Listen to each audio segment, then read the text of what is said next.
Welcome to live coverage of the AJGA Natural Resource Partners Bluegrass Junior, presented by Encova Insurance at the Bellefonte Country Club in Ashland, Kentucky.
Download our app today.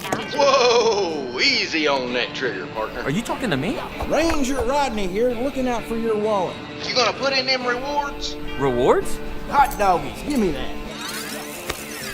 What in the Pixar? You know, Clark's Rewards. Save on gas, get free stuff. There you go, partner. Gets them every time. Rewards. Got it. Clark's Rewards. Return, refresh, refuel. Since 1985, CW Services has been a leader in offering electrical engineering, construction, automation, project management, and fiber optic services. CW Services have prided themselves in being that one-stop shop, being able to help a customer from design to go live. They have worked from coast to coast, from small project to extremely large project, and are happy to talk to you about performing these services for you. For more information or to begin the bid process, visit them at cw.services. Bellefonte Country Club is recognized as one of the premier country clubs in eastern Kentucky. Founded in 1921, the club prides itself in providing best-in-pride amenities and services. The club features a restaurant, pool, and a challenging and beautifully maintained 18-hole golf course with zoysia fairways and bent grass greens. The practice facilities feature a driving range as well as putting and chipping greens. The club also offers several pickleball courts for the pickleball enthusiasts. For more information, go to bellefontecc.com. The Bellefonte Country Club, proud host of the Natural Resource Partners Bluegrass Junior, presented by Encova Insurance. Trust is something earned, not given. For over 90 years, KFB has built trust in your community. We believe our neighborhood is our responsibility. Through our quality service, innovative products, and local decision-making, we are committed to your financial success. Better financials lead to a better life. All with the Better Bank headquartered in Boyd County and serving the tri-state. KFB, the bank you trust and the community you love.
trigger, partner. Are you talking to me? Ranger Rodney here, looking out for your wallet. You gonna put in them rewards? Rewards? Hot doggies, give me that. What in the Pixar? You know, Clark's Rewards. Save on gas, get free stuff. There you go, partner. Gets them every time. Rewards. Got it. Clark's Rewards. Return, refresh, refuel. Since 1985, CW Services has been a leader in offering electrical engineering, construction, automation, project management, and fiber optic services. CW Services have prided themselves in being that one-stop shop, being able to help a customer from design to go live. They have worked from coast to coast, from small project to extremely large project, and are happy to talk to you about performing these services for you. For more information or to begin the bid process, visit them at cw.services. Bellefonte Country Club is recognized as one of the premier country clubs in eastern Kentucky. Founded in 1921, the club prides itself in providing best in pride amenities and services. The club features a restaurant, pool, and a challenging and beautifully maintained 18-hole golf course with zoysia fairways and bent grass greens. The practice facilities feature a driving range as well as putting and chipping greens. The club also offers several pickleball courts for the pickleball enthusiasts. For more information, go to bellefontecc.com. The Bellefonte Country Club, proud host of the Natural Resource Partners Bluegrass Jr., presented by Encova Insurance. Trust is something earned, not given.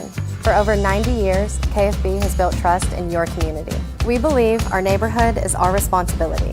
Through our quality service, innovative products, and local decision-making, we are committed to your financial success. Better financials lead to a better life.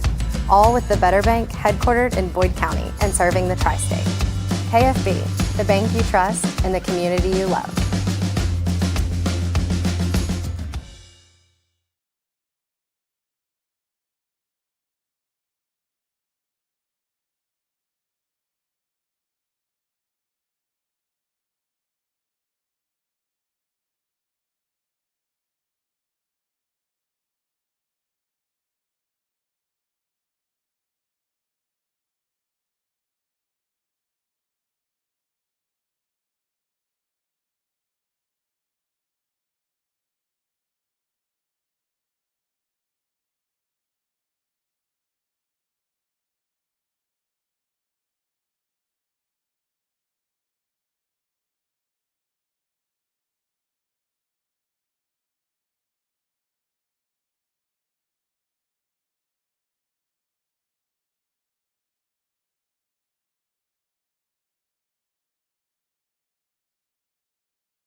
Check. Check 1, 2.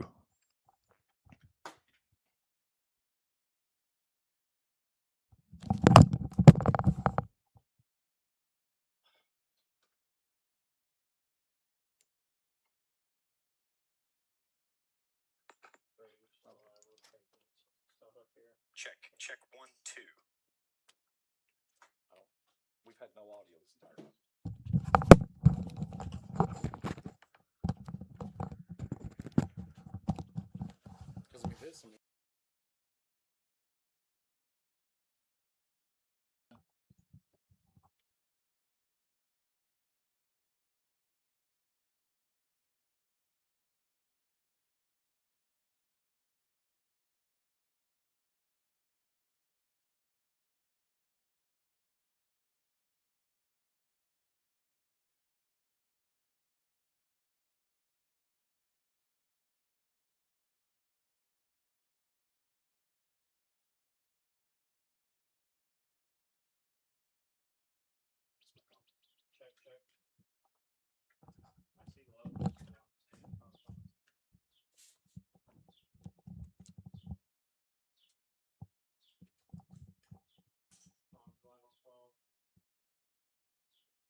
All right, this is William Bellefonte out of Canada.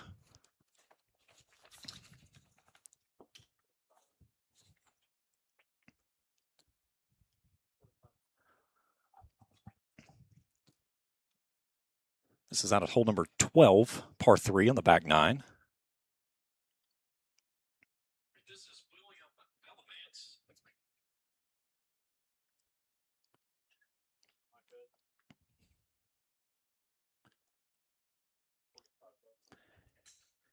All right.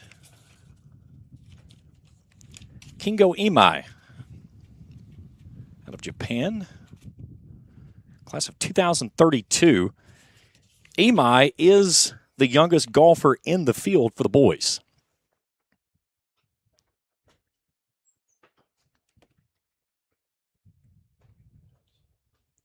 Kingo Imai.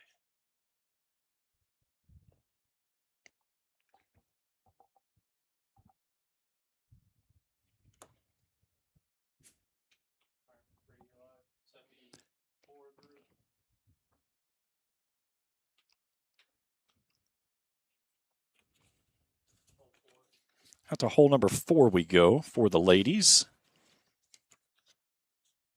This is Chloe. Get my sheet flipped over here. I'm sorry. Chloe Hu. Quing Wang and Isabella Gang.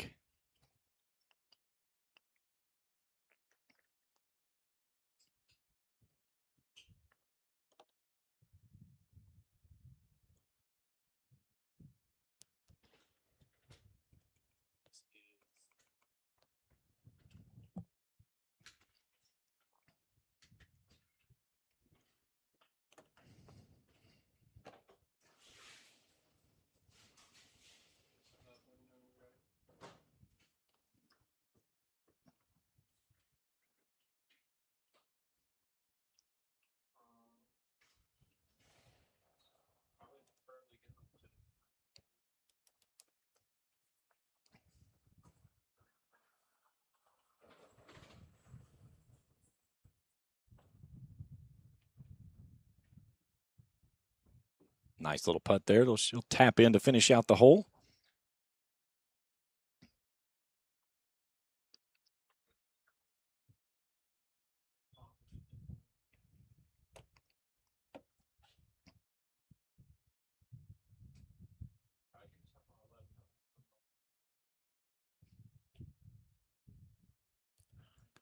See if we can identify the actual ladies in this group. We'll do it again tomorrow. We're going to do it differently than the bag tags. They were a far cry from what we had hoped was going to come out of this, and unfortunately it did not work the way we had hoped for identification.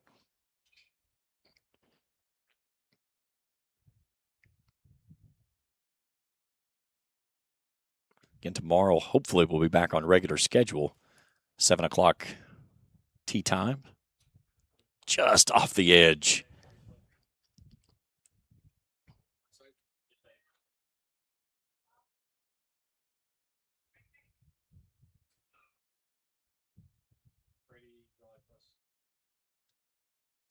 We'll see if Brady can identify these three young ladies whenever they leave the course, the hole here, so we can keep them up on the screen as we move forward.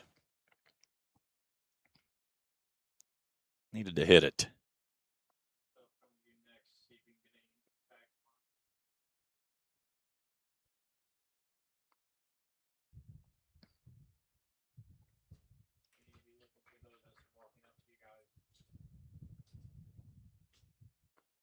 The ladies finished at 4.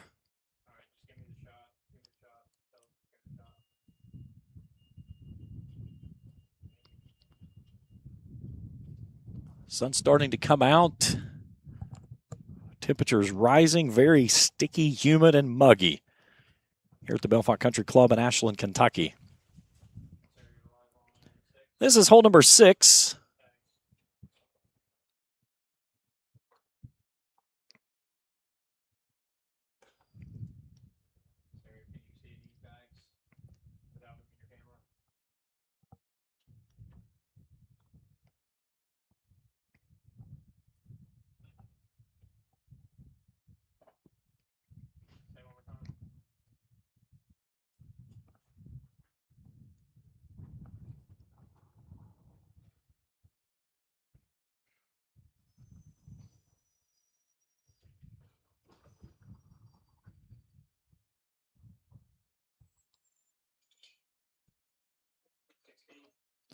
Over to 16 now.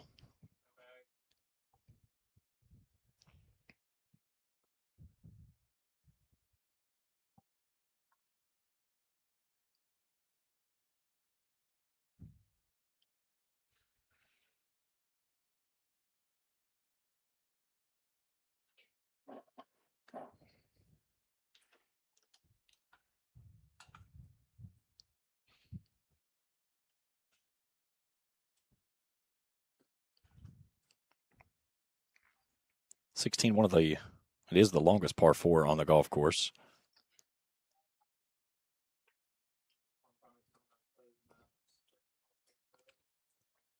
We're going to take a look at the leaderboard here after these putts so we can kind of see where we stand.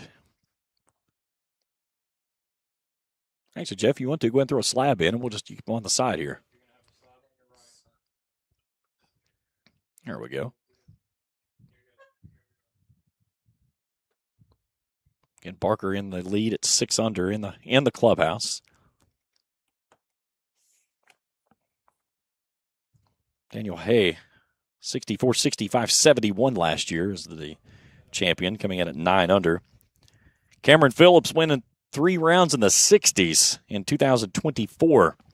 63, 66, 68 for a 13 under that broke the tournament record that was once set by Justin Thomas. I had a chance to talk with Cameron yesterday. He was out here playing in the Pro-Am, finishing up his freshman year at UK. Have an interview with him. We'll talk with him in just a little while. Let that roll through. Jackson Ormond, 2 under in 2023. The course really played tough that year. 66, 73, 69. Gavin Klutz, 65, 70, 70 in 22. McKean Collins, a 1 under win in 2020, and then had a playoff in 2020. All right, a first look at hole number 11. This is the drivable par 4. Only playing around 284 yards. This one could be a run at eagle here.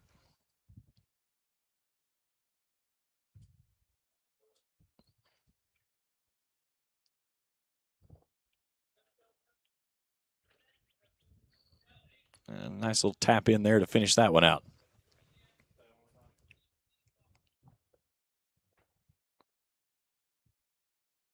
If you're just now joining us, welcome into our broadcast of the 2026 tournament.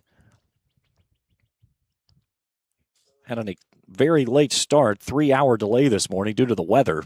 We picked up over 1/10 of an inch of rain last night, and most of it was early this morning. The storm started around 4 a.m. this morning, again at 6, and then around 8. We finally got everything out of here around 8:30 this morning, and the chances of lightning as well. So the players got out on the putting surfaces and the practice surfaces this morning around 9, and then we got our first group out at 10. So it's going to be a very late evening for these golfers, as it looks like our final group is at 1 for our ladies, which would be Emerson Bowling, Jinhan Jiang, and Yuban Kim.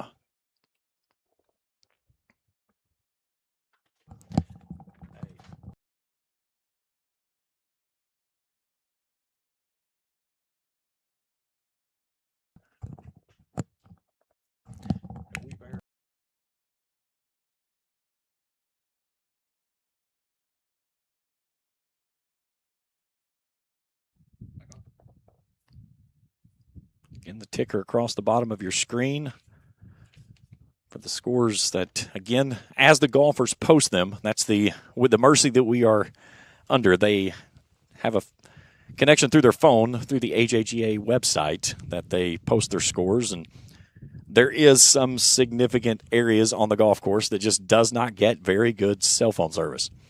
Hence the reason we have a spot that we planned on being back on holes 2, 3, and 4, and unfortunately, just today's not going to play. So we're trying to move that camera operator around to a different location and try to get some other spots of the golf course that maybe we typically do not get. Technology is great when it works. And when it doesn't, it can drive you absolutely batty. All right, out to hole number 1.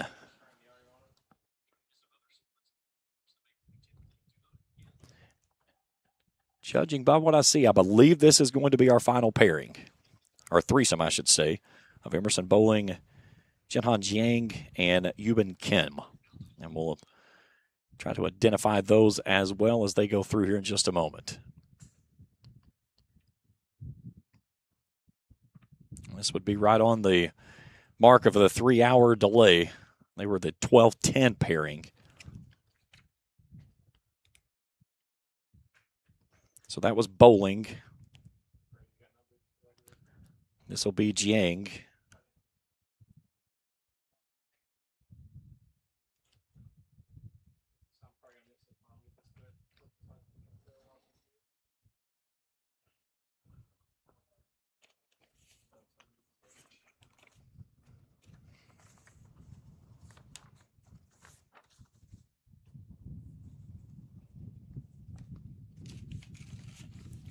It is a breezy afternoon. Again, was the temperatures to continue to soar. We hope that Mother Nature plays fair with us this afternoon and into the evening hours, especially after the delay of 3 hours this morning. And the bad side of this final group here is they're going to finish later this evening, probably closer to 7:30. And then they're going to have to come back and play the 7 o'clock round in the morning.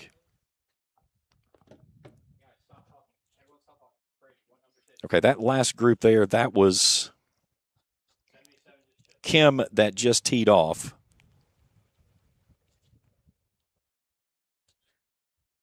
And we missed Emerson Bowling, so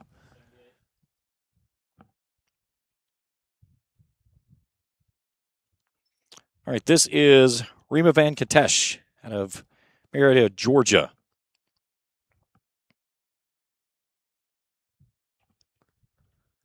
Hole 4. Thank you.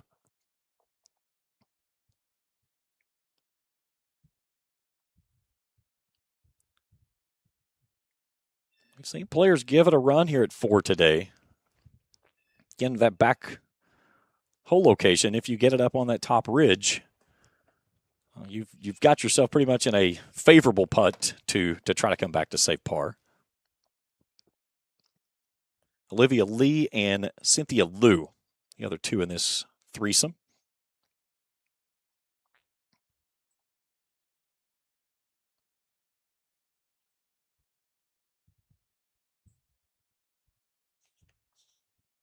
And 24 in ties will play on Friday for the ladies. 42 in ties for the gentlemen.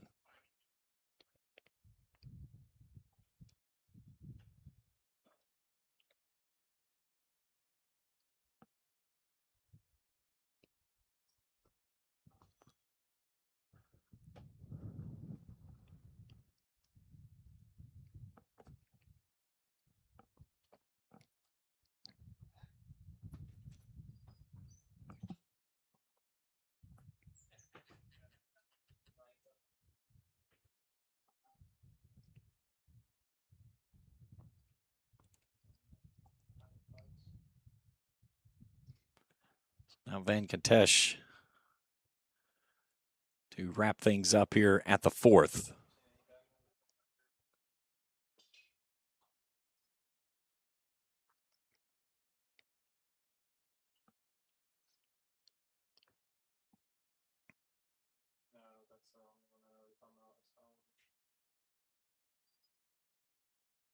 Left it out to the right edge.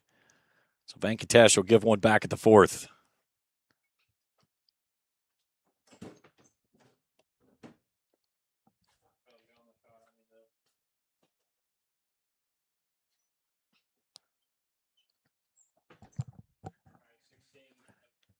Over to 16 for the boys.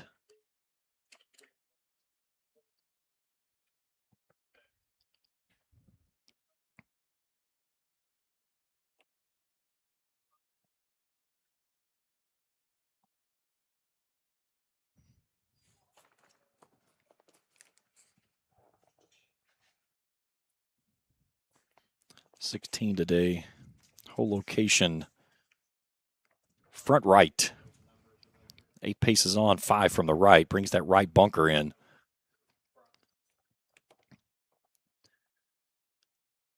You've got a false front there at 16 as well.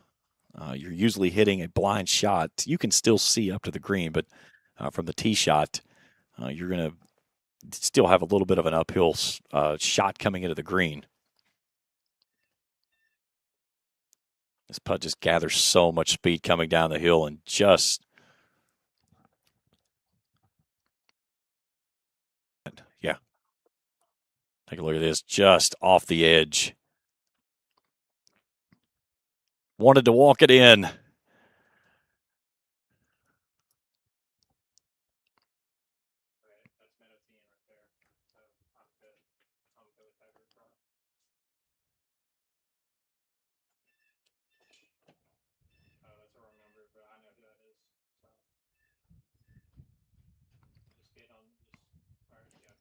The ladies defending champion of Athena Singh. Not in the field this year. Not because she didn't want to play. She had a unique opportunity to play in the LPGA U.S. Women's Open last week down at Riviera out in California. Missed the cut, unfortunately. 78-74 for an 8 over par. But Singh headed off to play college golf at the University of Houston. And her nemesis of Metal Tian is in the field this year, and they have kind of gone back and forth over the last several seasons.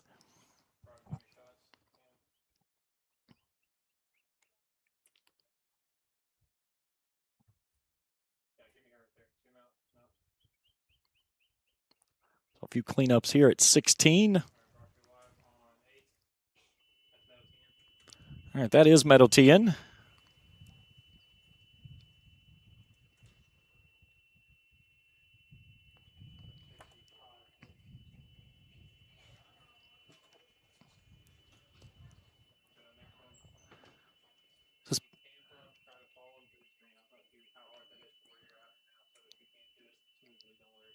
We're back at 13 here.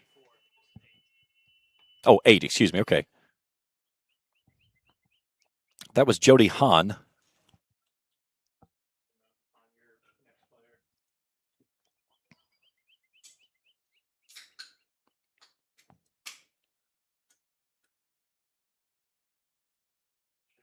And Andrea Lay will be in the maroon bottoms there.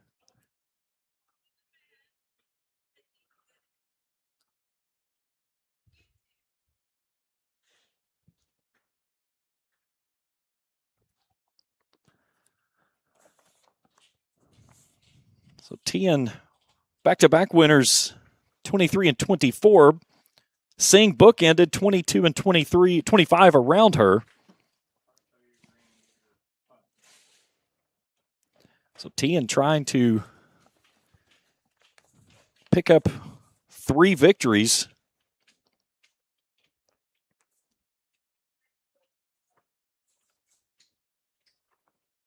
Trying to get her name in the same conversation as Leanne Harden.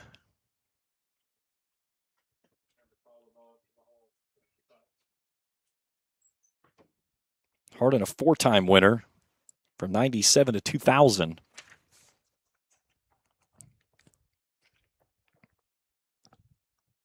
So this is Andrea Lay out of St. Thomas, Ontario, Canada. Class of 2029 out at the 8th hole.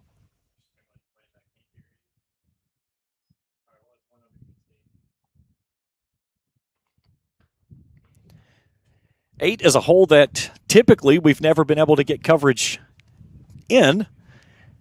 2, 3, and 4 has been one that has been either hit or miss. This year, for at least for today, it's a big miss. We had to abandon. We could not get any service to work back there. So we may try to reload and conquer tomorrow and see if we can get a different connection back there. But happy to get 8 and the tee of 9 in.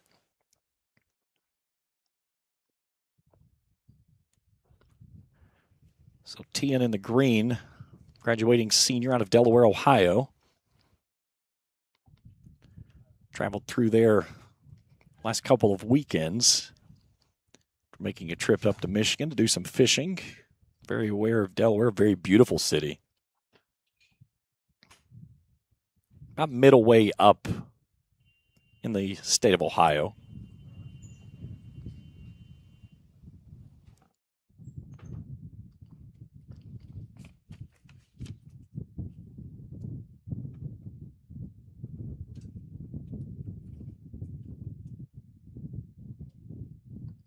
Isabella Zhao and Grace Kim, current leaders, showing at 2 under par.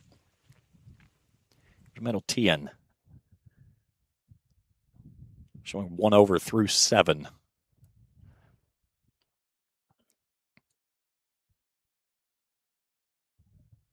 And gets one back. So I believe that will bring her back to even par. We'll wait for she posts there, but that should keep her within shouting distance of the lead. And now Jody Hahn out of Lewis Center, Ohio, hailing out of Canada.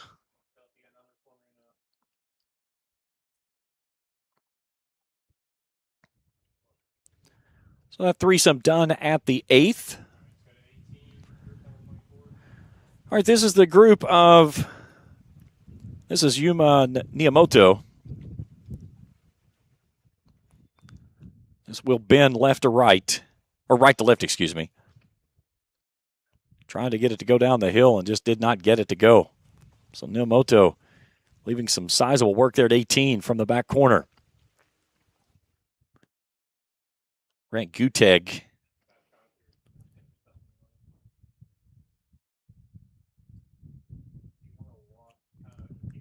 He's the one pacing around the green there.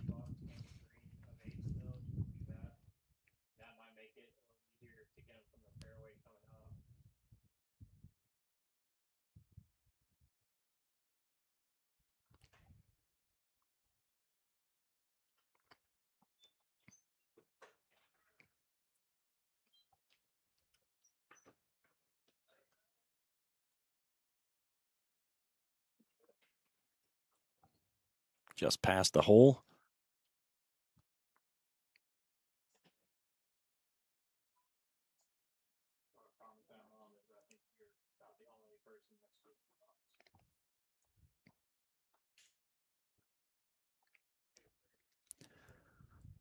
So a big putt here coming up for Nimoto of Ichihara, Japan, class of 2028. Started the round around 10 after 11 this morning.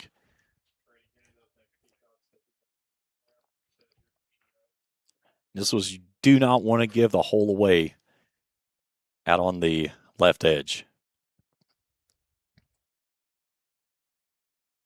Got it way too far out, yeah.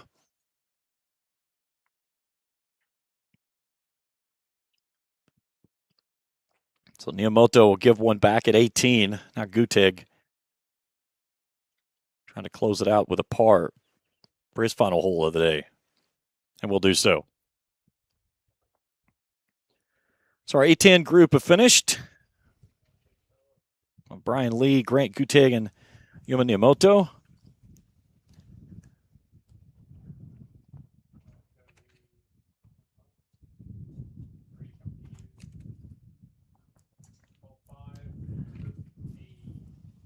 Out to hole number 5.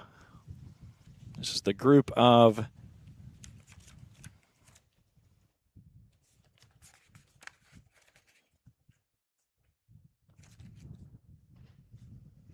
Yulin Shaya, Lily Gonzalez-Ribble, and Grace Kim.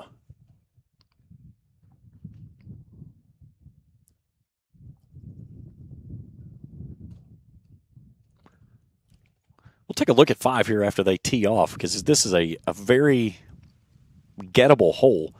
But again, it's one of those two that you can get yourself in a lot of trouble very quickly with 5. It's a straightaway shot, but off to the right of the hole on the fairway, get yourself down over an embankment, and you get down into some hay grass, uneven ground, dirt surfaces, something that's just not very easy to play off of. So the play here is off to the left. There's a tree that most players will line up with from that left edge, and if you can play to that tree and bend it back into the fairway, you're fine. If you lose it right, you can run the ball out of bounds. Now, it is a red staked out of bounds. It runs parallel to the hole, which leaves the players several options if they do end up there.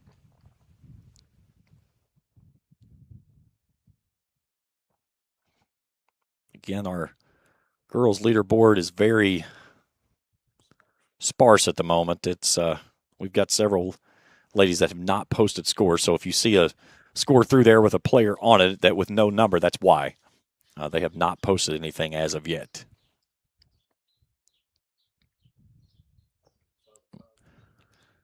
Let's do a flyover of 5 here.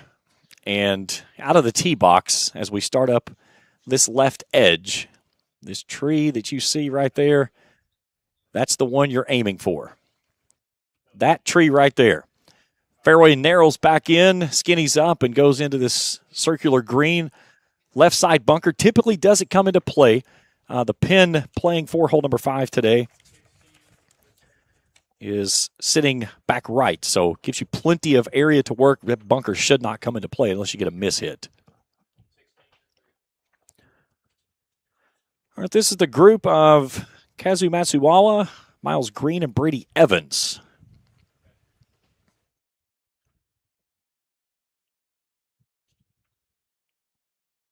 This is Kazu Matsuwawa out of Hong Kong, graduating senior this year.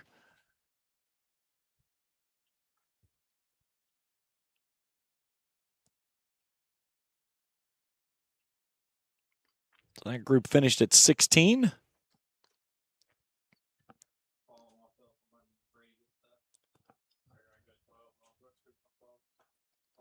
Out to 12.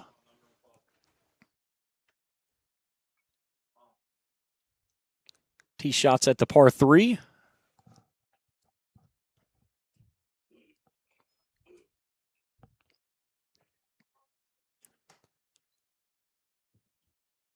Try to get. This will be Cohen Dressel out of Ironton, Ohio, class of 2030.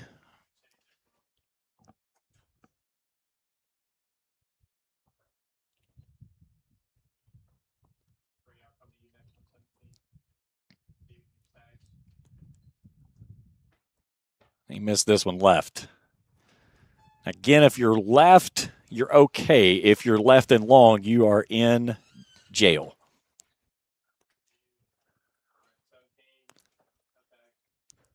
All right, 17. This is long.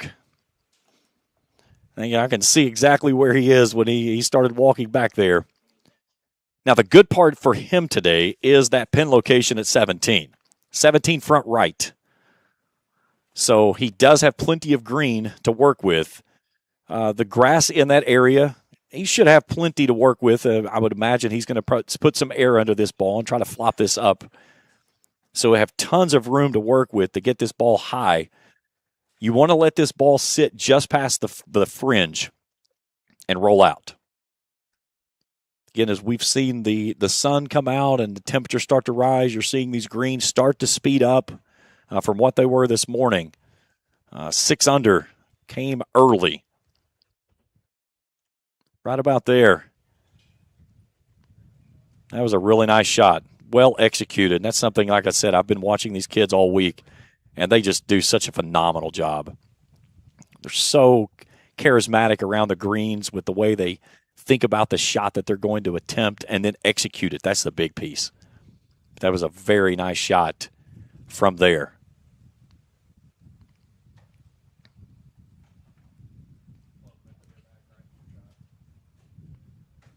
If only they could put their bag with the bag tag on it. We'll do some adjustment tomorrow. The bag tags were an idea. That's the good part about this business is sometimes you try things and it doesn't succeed, and you just have to back up and punt.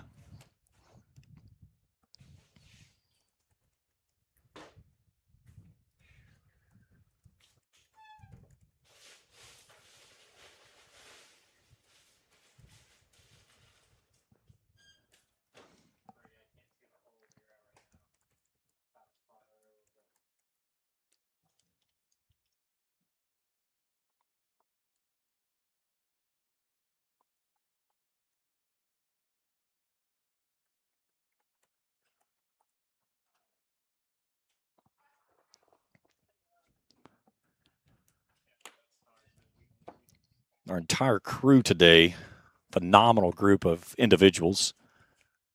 Our executive producer is Trey Collier. Our executive director is Jeff Irwin. Out on the golf course, we are covered up with workers. Felicia Collier and Rachel Irwin back at the cluster of 12, 14, and 15. Brady Mason, this is the shot from him right here. He's out just roaming the golf course. Brady knows this golf course extremely well, has played in this tournament before.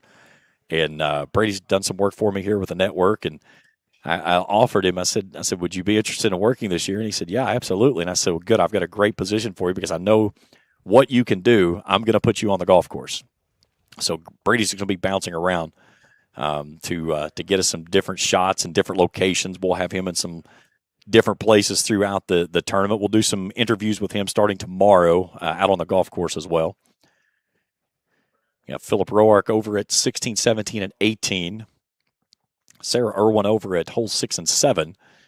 And then Brock Stewart, I think he has landed back at hole 8 and 9. So we've got our goal is to be able to get service to every hole on the golf course at some form or fashion.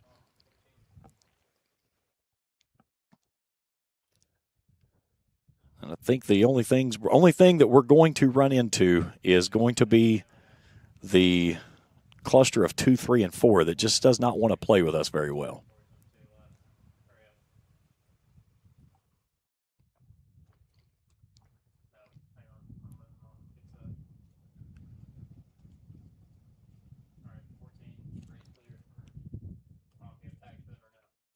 I think that group that just walked off, that was our 8:30 group because I saw Madison Central.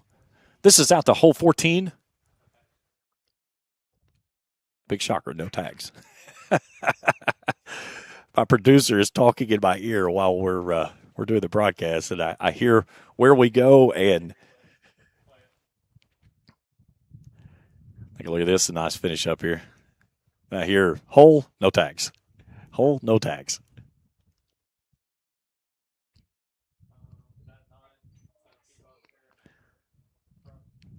Fourteen's a very nice hole.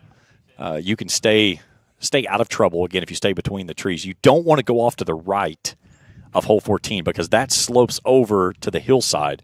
If you get really far right, it'll bring the pond in play. But you get over into the pine trees, a couple pine trees over on 14. Hole positioning that you want here is left.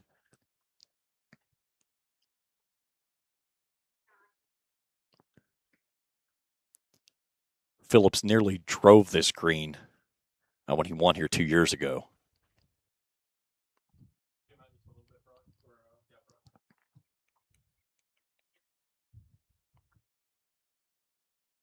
I've got a rookie producer out at 15. She's learning all of the equipment on the fly today. She's running a robotic camera here. This is not a live person. This is someone sitting about 150 feet away watching on a screen, running a joystick, playing a video game. We've got stuff everywhere. Okay, this is hole number 9. And then we need to identify, is this Chang or Yan?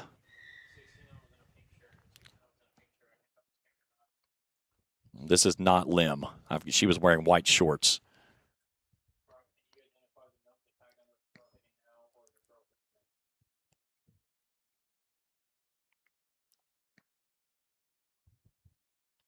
The good part is that usually by the weekend, by the middle of the week, we get it all figured out of who is where. 15.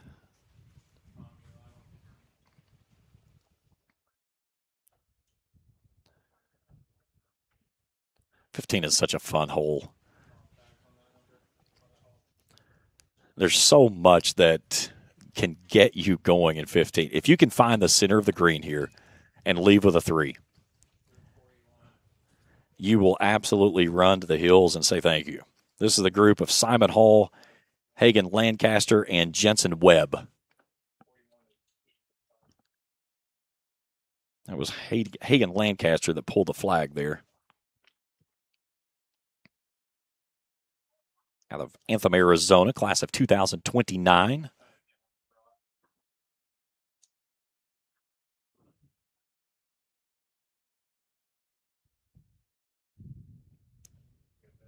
And we plan to be back with you tomorrow morning at 11 o'clock for round 2 coverage. Moving day for the boys and the girls. 42 in ties for the boys, 24 in ties for the ladies. And then final round coverage will begin on Friday morning at 10. We'll take it all the way to the championship.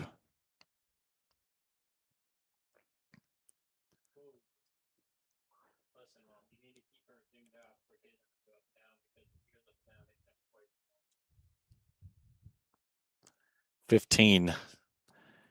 We're shooting this one from behind the 15th tee box, so the slightest movement of our camera, and if, of course you see it seems like it moves at 6 or 7 feet. So tough putt right here, coming up the hill, right to left.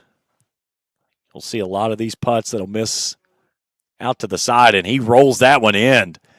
That one was a phenomenal putt. Watch his fellow player here. Sneaks in here to get a look. Again, you can't stand behind, but he's going to jump in there real quick to take a look. He says, thank you, with a fist pump.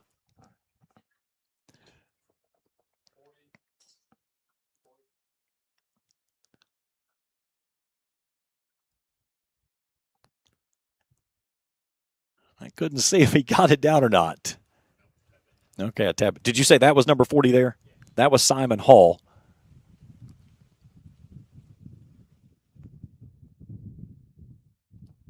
So this is Jensen Webb.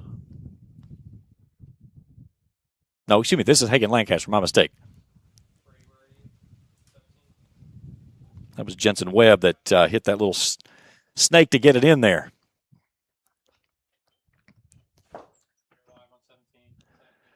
$17 off the right side of the green. And I can't tell if he's in the bunker. I believe he's in the bunker.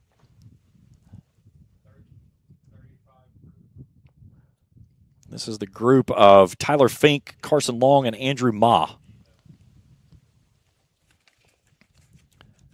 Got 2 bunkers on 17. And you can see where the pin placement on this one is. If he is in the bunker, this is going to be one that you want to aim for about the collar. It doesn't look like he is grounding the club whatsoever, so I feel like that he is probably in the bunker or just off the edge of it. We'll see as it comes out here. Now, he was not in the bunker. That is a beautiful shot. Landed that perfectly on the collar. Take a look at this on the replay. That's what I've talked about, what these kids can do so well. Nice and high, soft hands. Just roll it in there at the cup. All right, from the other side of 17, this one across the green. This ball will move from back to front.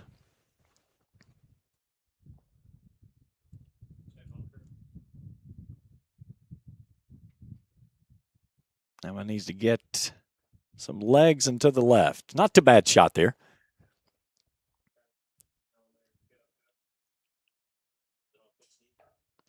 Let's do a flyover of 17 real quick while they're lining up their putts. Again, we've talked about the dog leg to where you typically are going to have the short iron that's going to fall down there at the bottom of in the top of your screen, I should say, leaving you some 130-ish or yards or so. And then an uphill blind shot into the green. And you can see that bunker to the right, bunker to the left, and the bunker on the right where that whole pin placement is today. If the golfer that just hit out of there, he must have just been out of it because I did not see a splash of sand come up when he hit that shot, but he hit a beautiful shot. 17 is a hole that you can say, okay, I'm going in here with a par and being okay. Or you could say, I'm getting out of here and I'm going to try to do something bold. And we can see something extremely bold if someone is in contention going Friday and they're coming in needing to find a spark or something, or trying to find a birdie run to finish out for a run at a championship. They will cut the corner at 17 and go through the trees and go up 18. Cam Phillips did it remarkably. And I was talking with him yesterday in his grouping with the Pro-Am, and I said, if you talk to your amateur and showed him the shortcut at 17, he goes, yeah. He said, I don't know if he can pull it off, though. He kind of laughed about it, so.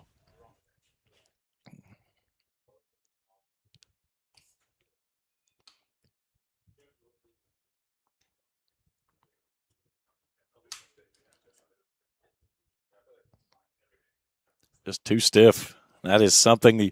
These greens are starting to dry out and starting to find some speed.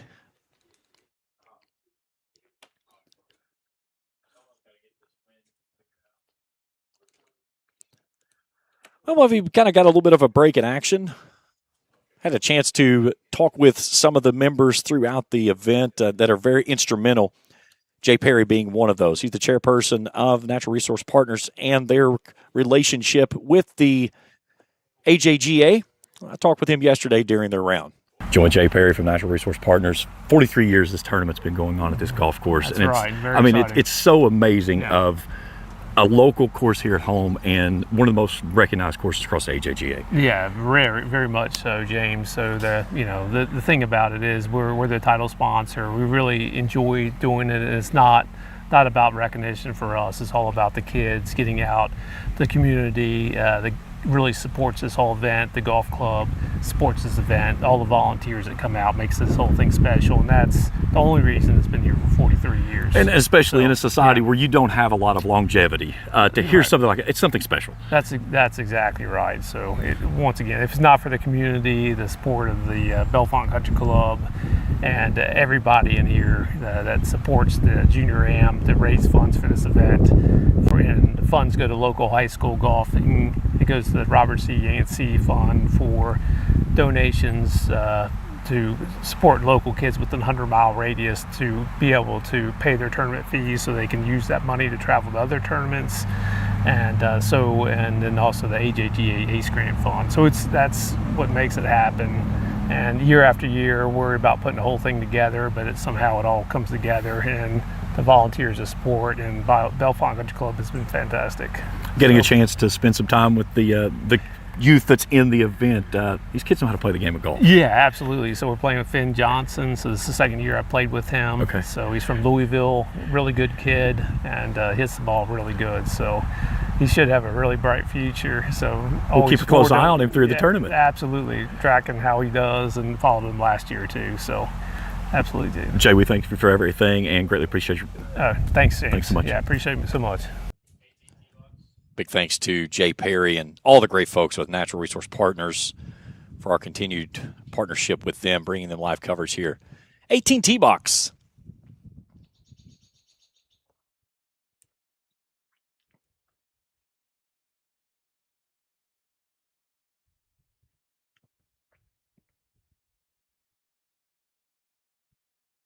Wind really starting to pick up. Very breezy here today, and again, it's kind of what we expected with the weather that we've had.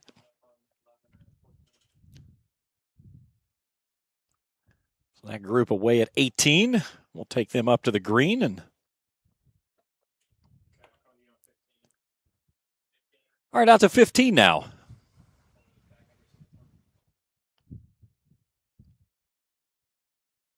I believe this was the 8:30 group, which would have been around 11th or 28, 29, and 30, I believe. I believe this is Braden Carlisle. No, excuse me. I'm looking at my wrong. I was thinking this is William Bellefonte, Tucker Jones, and Kingo Emai. Emai is the youngest boy golfer in the field.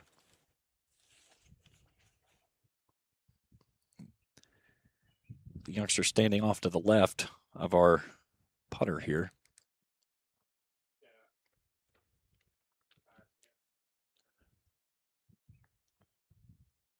I believe that's Tucker Jones that just ran that one down the hill. And this is one of the things you see here.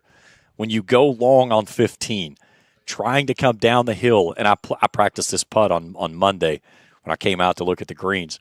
I knew where the pin placements were going to be, and I put a ball there. And it's if you do not hit the hole center, it will lip out or it will shoot straight on past the hole. And again, this has a lot of movement. It goes left to right from the golfer. Typically, they lose it right there underneath. And you can see he's just trying to tiptoeing, saying, "Stop, stop, stop! Please stop." And he got a little bit of a break on there, but it's just you hit it with so much finesse, and it's so hard to hit a ball finesse and keep it above the hole. That's one of the things. It's just those two typically don't go hand in hand very well, and the fear of this, and it will not be shocking if somebody tries to get a little overzealous, maybe trying to rake a run at a birdie putt here at 15, and they lose it. This thing will roll halfway down the hill. Especially that pin placement for Friday is it's a tough one. It looks very easy. It's right in the middle of the green almost. But the problem is that it's right at the break. If you go about a foot and a half past the hole, you get that slope that starts going down the front side of the green. And there will be some balls that will go in there and spin, and they'll spin it back down the hillside all the way off the green.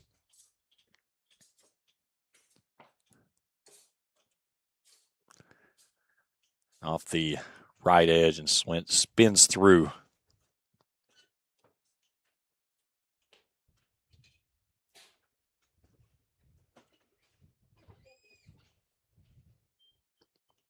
Imai to finish things out.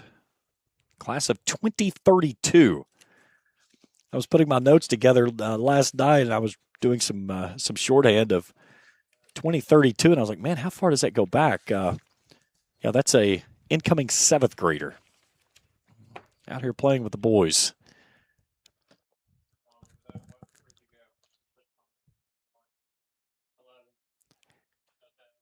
Out to the 11th. This is the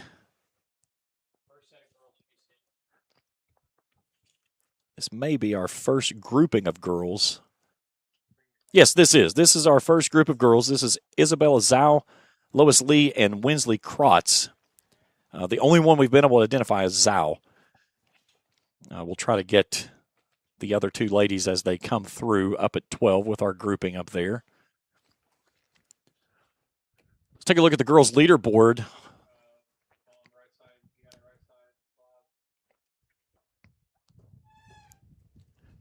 Just got an update in there, Jeff, as Kim has dropped back to 1 under. So we've got a 3-way tie now at 1 under, as Kim has just posted an update through 5. So Kim, Chang, and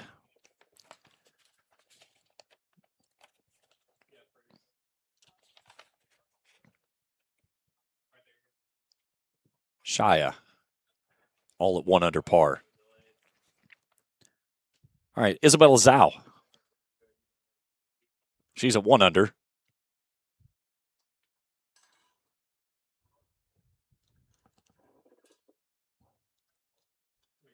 Just off the right edge.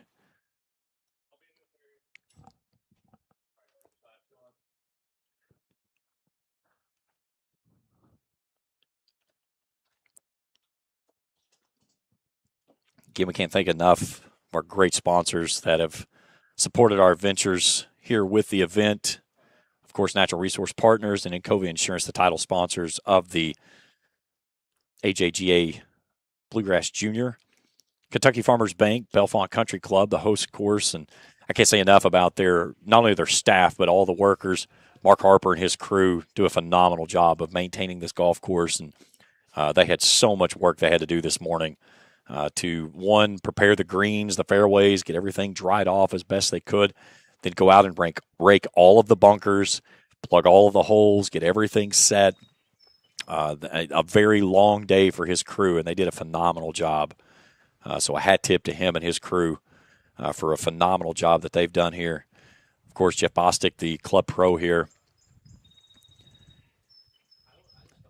Jay Perry and Jeff Conley from Natural Resource Partners. Nice putt there at 11. Take a look at this one on the replay. Believe this would be a birdie putt. Typically, it would be from this mark. Again, 11 is a very gettable hole if you can keep yourself straight.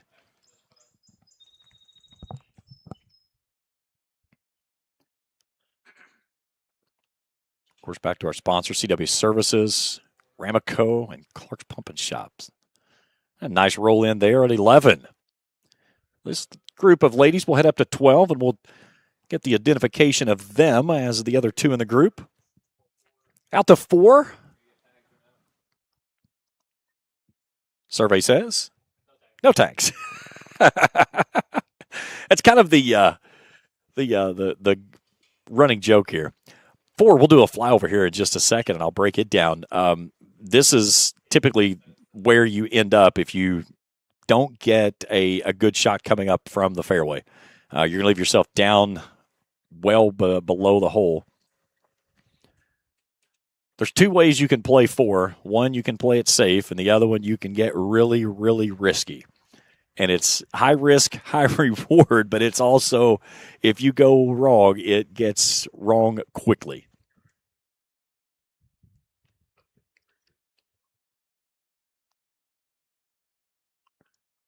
Really nice chip up there at 4.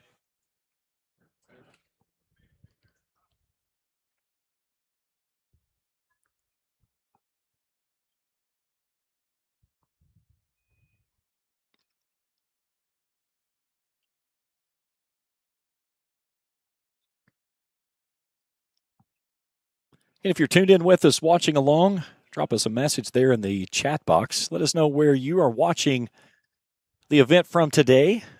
We'll give you a shout out. Greatly appreciate you tuning in with us and hope you're enjoying live coverage of the 2026 AJGA Bluegrass Junior. Get back with you tomorrow morning. Fingers crossed, no weather issues. 7 o'clock tee times. We'll be on the air beginning at 11. And then 10 o'clock, we'll plan on roughly right around 10 o'clock on Friday. We try to get out. The way they go is they'll put the ladies out, then they'll put the boys out, and then the two groups of ladies for the leaders will go out, and then the top three group for the boys will go out. And we're going to have coverage from the course with the groups for the ladies and for the boys, to where we'll have extended coverage for those groupings. We'll still have coverage throughout the course, but we will be focusing mostly on those 5 groups with our extended coverage. That's where Brady Mason is going to be spending most of his day walking the golf course, following the groups, and following them extremely closely as we go through. So, again, the fourth year that we have covered the event, and we've kind of figured out what works, what doesn't work, what we do well, what we've shot ourselves in the foot with, but the minor things along the way. But it's the fun part of this.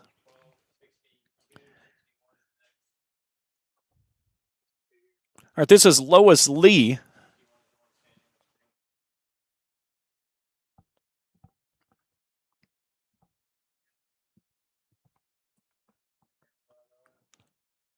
I believe this is actually Zhao.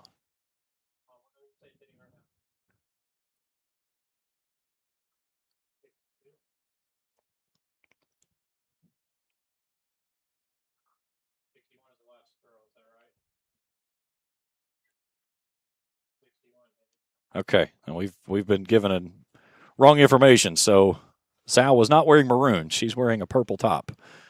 That's okay. See if they can get me an identification of what Krotz is wearing, please.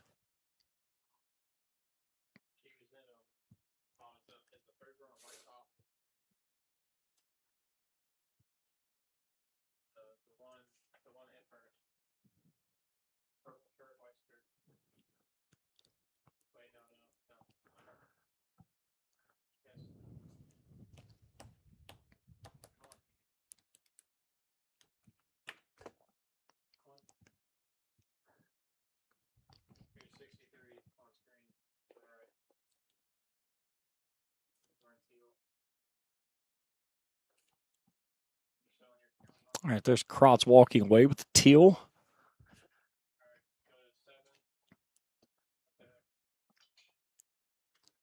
I believe this is Van Keshta, if I'm not mistaken. Yeah, that right there was Rima Venkatesh, excuse me. I'm getting myself tongue-tied here. My mistake. This is the group of Olivia Lee and Cynthia Liu.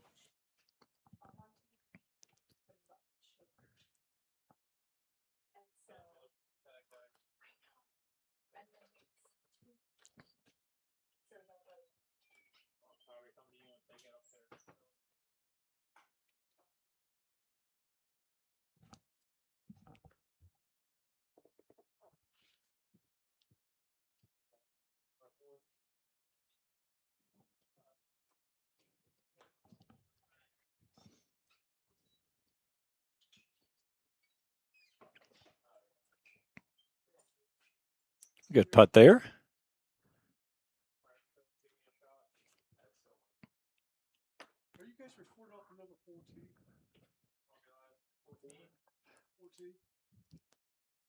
This is 14.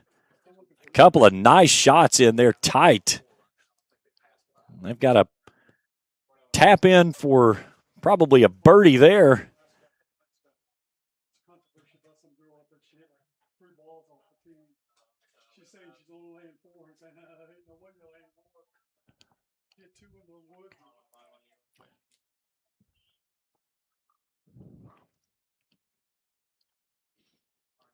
So 14, they go pin hunting in this group. See if we can get some identifications on these gentlemen. We'll get them for sure when they come down to 15. If we don't get them there, we'll just stay with this group down to 15 so we can make sure we get identifications there.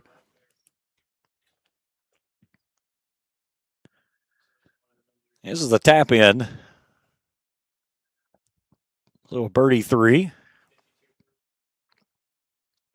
This is the group of Campbell Parsons, going Dressel. That's Dressel in the purple. And Warweight Jompong. Believe this is Campbell Parsons here out of Campbellsville. Class of 2028. So that was Jompong with the birdie tap in. And now going Dressel. About a 4-footer here. Be firm to the cup. That's what you want to go with here.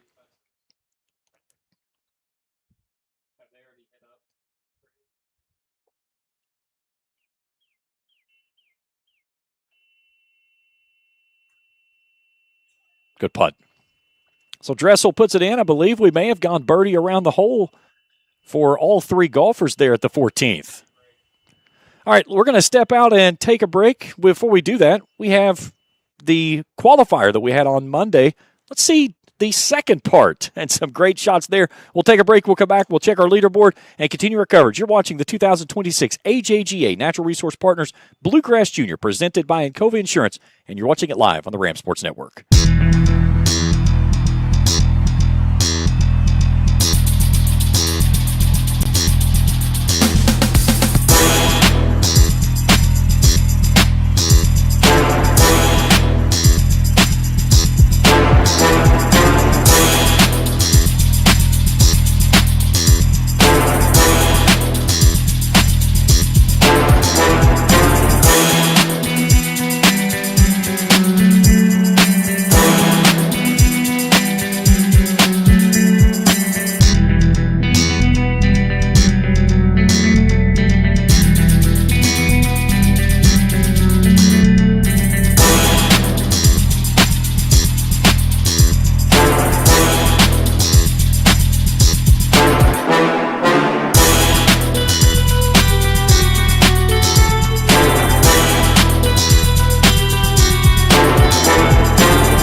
To me?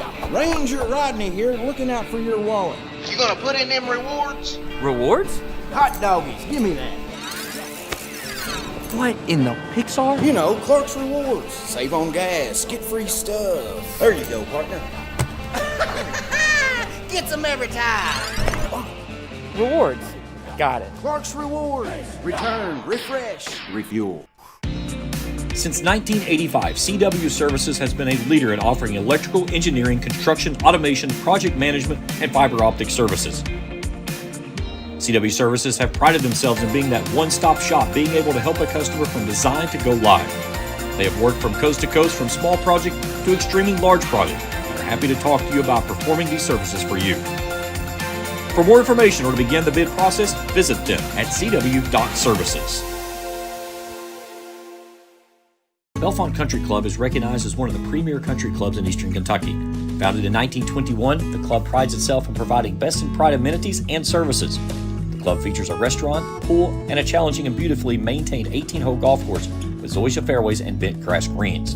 The practice facilities feature a driving range as well as putting and chipping greens. The club also offers several pickleball courts for the pickleball enthusiast. For more information, go to bellefontecc.com.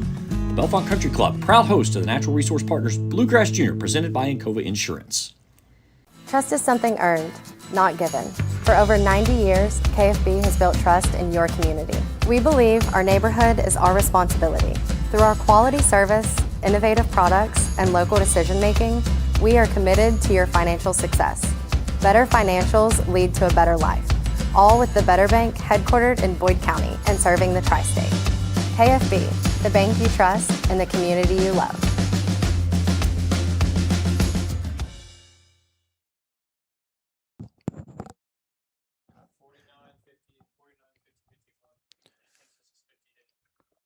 Back here at the Bellefonte Country Club, the 2026 AJGA Natural Resource Partners Bluegrass Junior, presented by Encova Insurance. James Collier, happy to have you along with us here as we drift into our second hour of coverage live on the first day here of the 2026 tournament.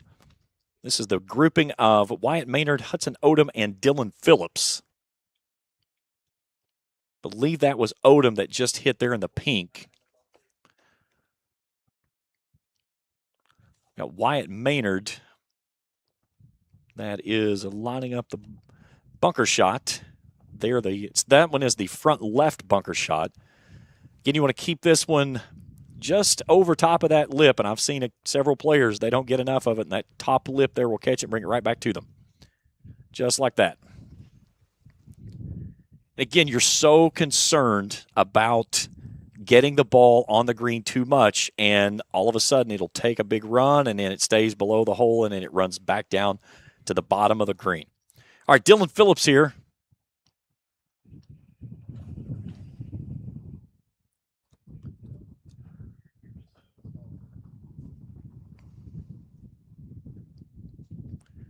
Phillips there in the black shorts, Odom in the pink.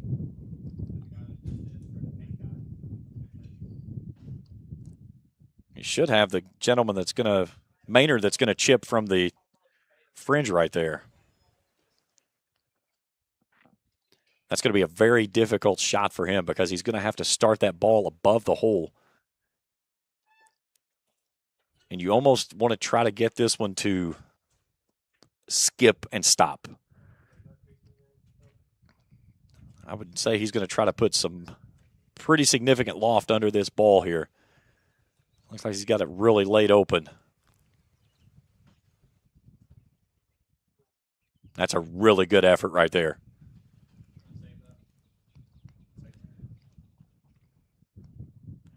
Nicely executed out of the bunker, and the only bad side of it is what's left over there's for bogey. All right, Dylan Phillips, class of 2028 out of Chesterland, Ohio.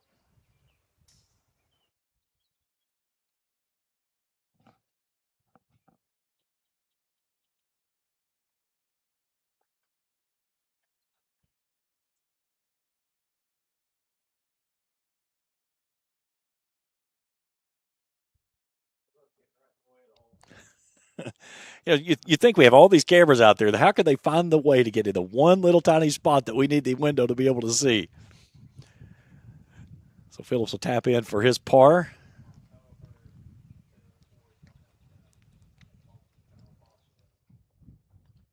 Now, Wyatt Maynard will tap in for the leftover of his. Good finish for him. And now, Hudson Odom. Off to the left of the green. Played it to here, so this for par at the 15th.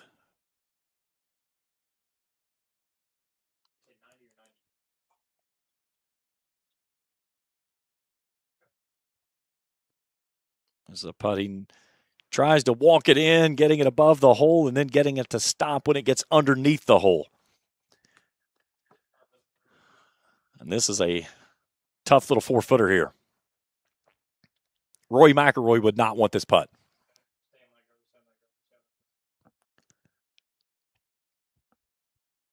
This is not a putt where the hole is massive. This is putting into a thimble right here because this is a very easily missed putt. Firm to the back of the jar. Nice putt. All right, this is out to hole number 4. This is our final grouping. This is Euban Kim.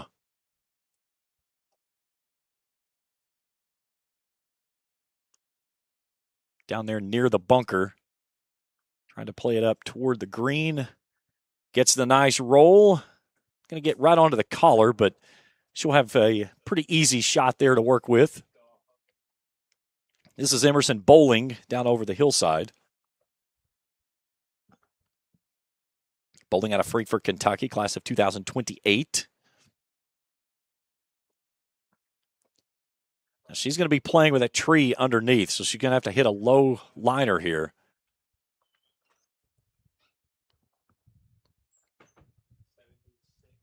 There comes the ball, trying to run it up that direction to the top of the hill, and didn't quite make the peak. So she'll have some work to do from the fairway of trying to get up and down for par.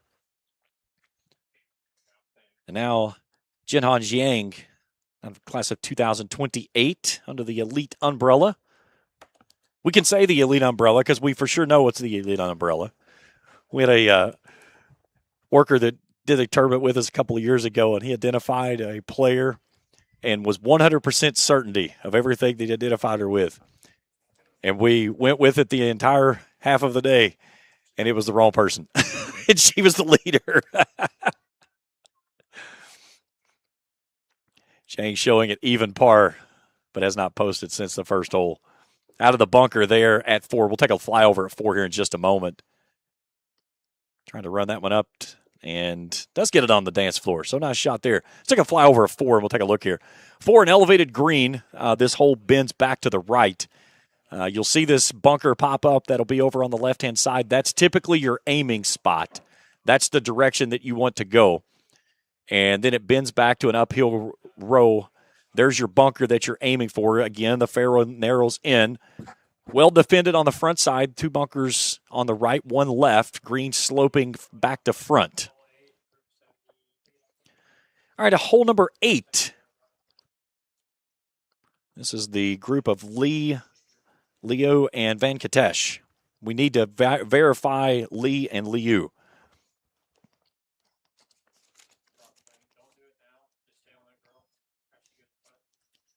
Excuse me, Leo. My mistake. I double-checked my notes there.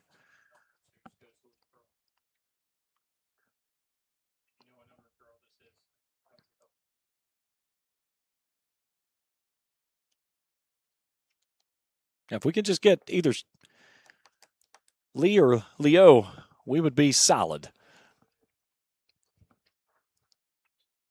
You know, hat tip to the local high schools around the area as well, coming out, working the event, and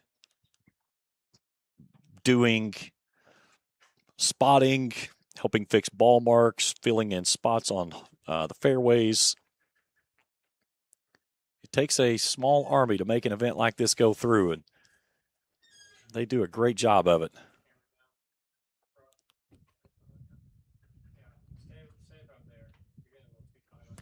All right, Venkatesh.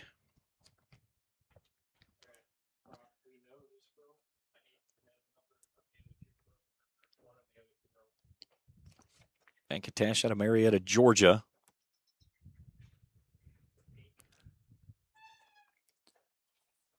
Her last post.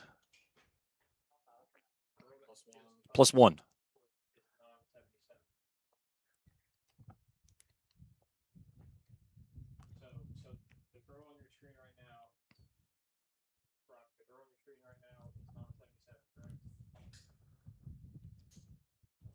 Okay, this is Olivier Lee.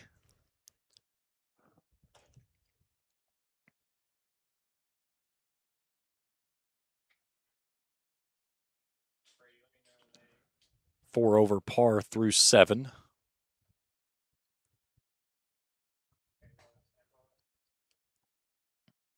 Out of Vancouver, British Columbia, Canada, class of 2030.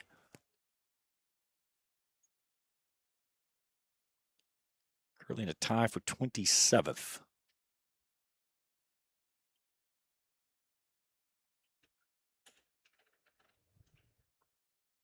Nice putt there in the back of the jar.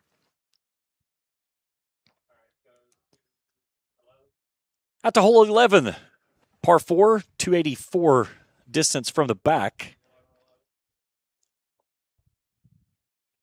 Well, we were alive on 11. Now we've gone to 15.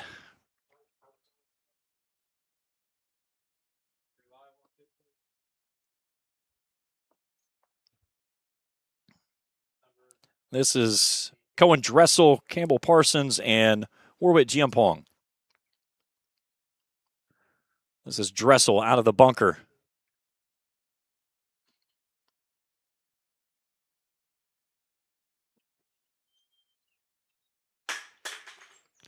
Got the spin and the stop below the hole. And we'll have about a 7-footer coming back up.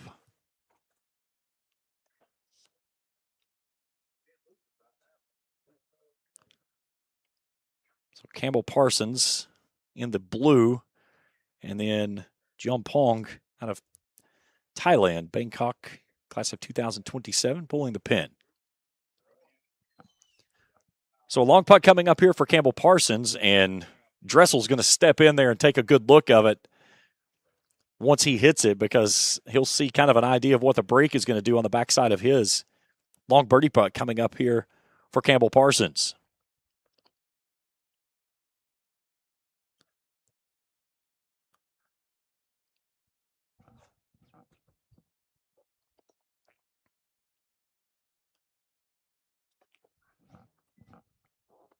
Get our boys leaderboard here in just a moment. There we go. Brady Faulkner, Colin McLeod in the clubhouse at a 7 under 63. Seth Barker sets at 6 under 64. Some low scores today coming out of those opening groups.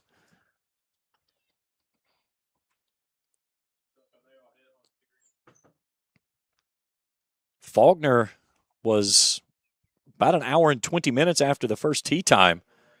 Class of 29.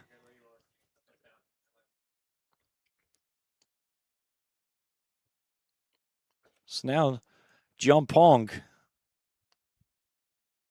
tied for 6, 2 under par. You could see just so concerned about hitting that one too much and running it down the hillside.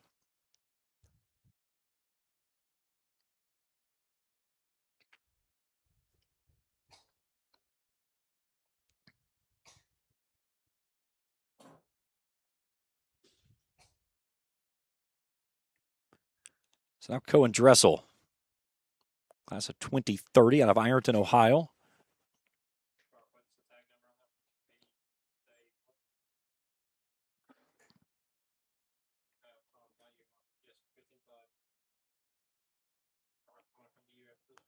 Tried to get it to hold on going up and just could not get it to stay in the cup. And that is so many times in this hole that you will see that happen. The ball comes up the hill and just drifts ever so slightly down under the hole. You can see the frustration. 15 will get the better of you. Again, if you can get 15 with a 3 on the card, you will run to the 16th tee box happy as can be.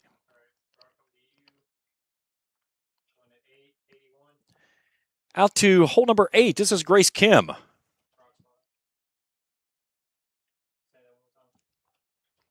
Again, a hat tip to my crew out on the battlegrounds today. Doing a great job helping me out with identifications. Again, we tried a different service this year of trying to go with some bag tags with numbers, and just unfortunately just could not see them.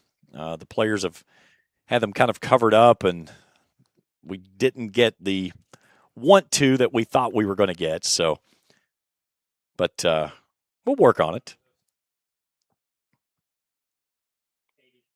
All right, this is Ellie Gonzalez Ribble out of Brunswick, Ohio.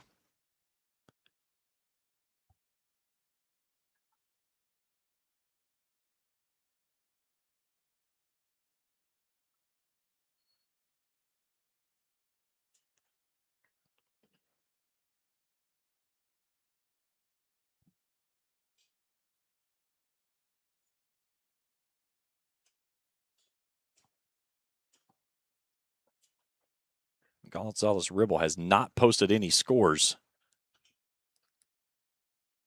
Again, they asked the participants to try to stay on top of their reporting. She's the only female that has not reported thus far in the round. So thus we have no scores to report for her.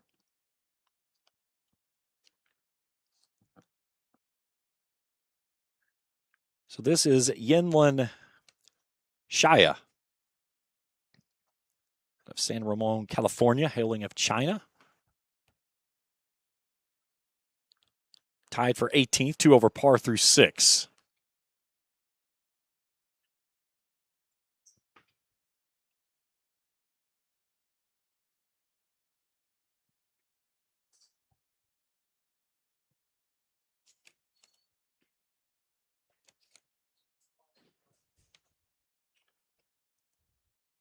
Nice putt just off the edge, though.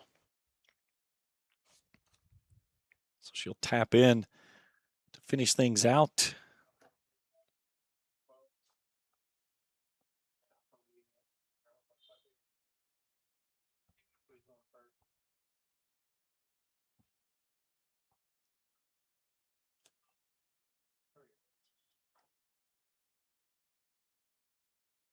So this is Grace Kim. Kim currently tied for the lead at 1 under par. Her and Tiffany Chang.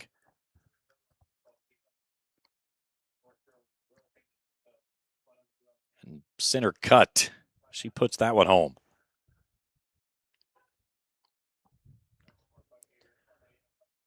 So now Gonzalez Ribble.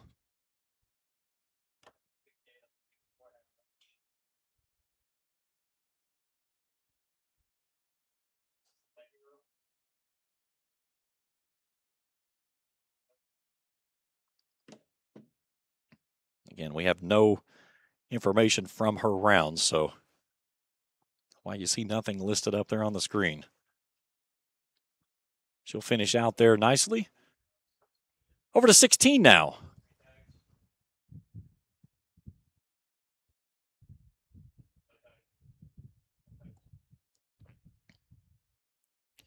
You can see the frustration there on the missed putt.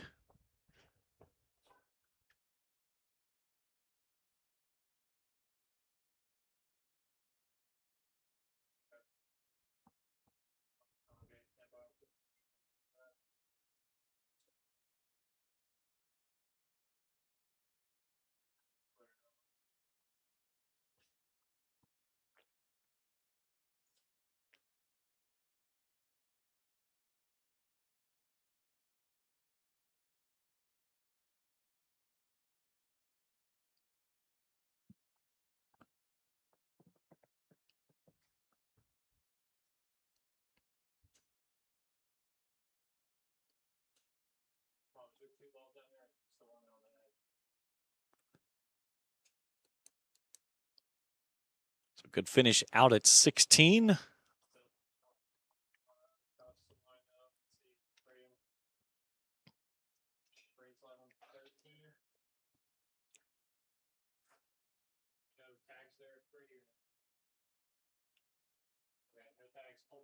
Out to hole 13. This is on the very back side of the golf course. So I'm guessing Brady has moved on the course for us now. We'll do a flyover 13. First time we've seen 13 from the fairway today. I believe did we get any green side back there with? Okay. We'll see if we can get it from Brady on this one.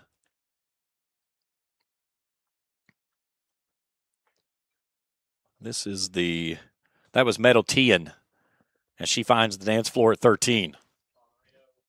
Tien tied for third, even par.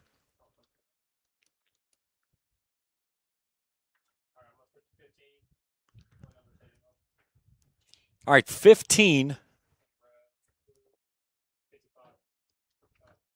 All right, this is Chris Phillips in the blue. Out of the bunker. Beautiful shot. Now Bryant Stevens. This is from local Russell. Class of 28. Just outside the bunker. Tries to get it above the hole. Wants it to come down, and it won't. And he's going to leave himself a very tough putt to finish things out.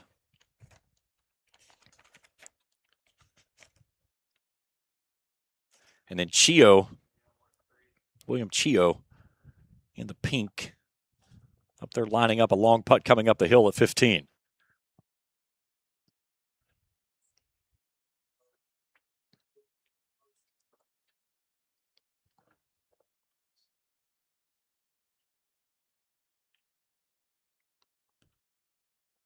Cluster of ladies, 7 total at even par. Tied for first on the ladies' leaderboard. Again, for the men, 63 in the clubhouse from Colin McLeod and Brady Faulkner. Just missing the low round of 62 from Kelvin Lim.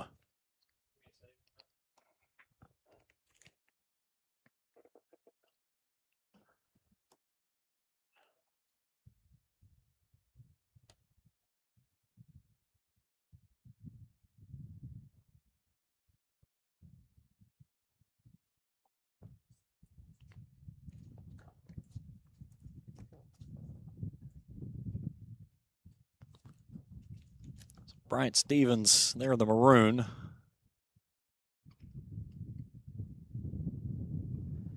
Chiao leaving himself a lot of work coming back up the hill. Let's see who's going to line up and go. Chiao's got a very tough putt here. This putt, again, we've seen it several times this afternoon.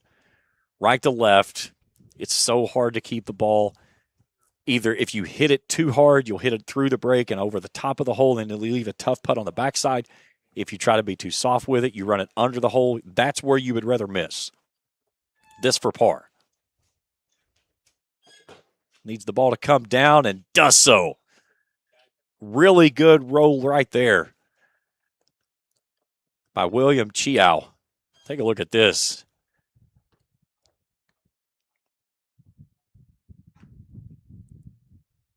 Brought it in the back door on the left edge.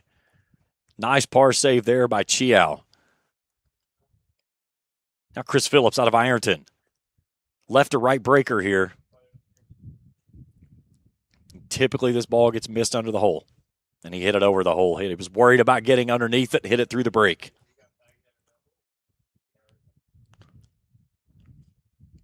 I think a big gust of wind got our camera out at 15.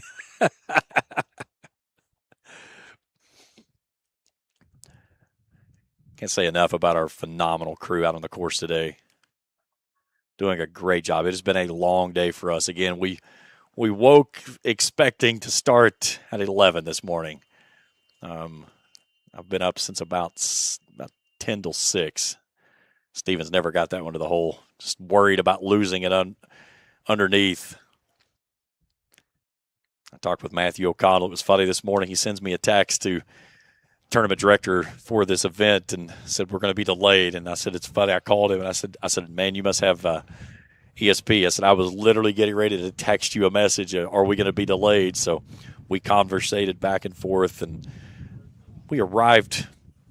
It was about 8 o'clock at the golf course this morning and started setting things up and working on things and just taking our time, not rushing. And, we kind of shot for between 1 and 2 of going live. The biggest thing, we were ready to go, just had to wait on golfers to get out on the golf course. So this is the group of Middletian.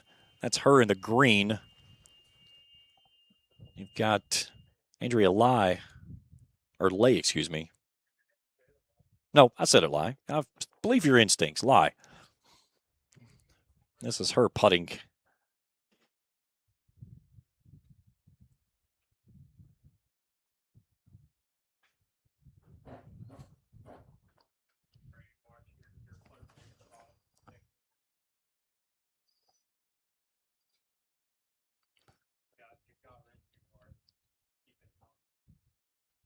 All right, now Jody Hahn, class of 2028.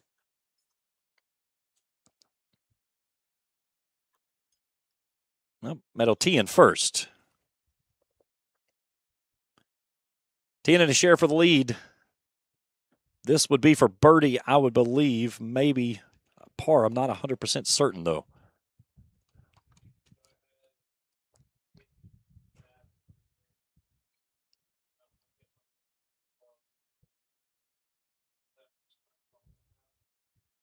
Nice putt there by Meadow T. And she knows her way around this golf course.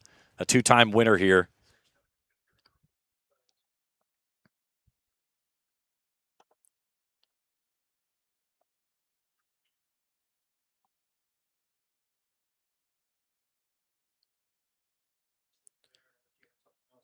So Andrea Lai. We'll jump over and take a look at the highlights from the Pro-Am yesterday. Some of my crew out there get a hydration break and kind of catch their breath for a moment. So, again, it was an odd event yesterday. As soon as they got started, the rain started pelting down for about the first 5 holes or so. But then it finished out and played out nicely. Let's go over to hole 11. What are we looking at? Here's the problem.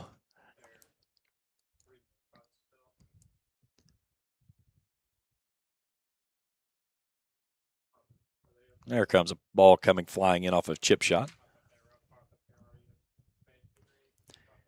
Again, hole 11 is, for our cameras, down over the hillside. Our platform back up behind number 15, so it's a blind shot. So our producers back there are looking at a camera screen and, again, a robotic camera that they're having to move through. So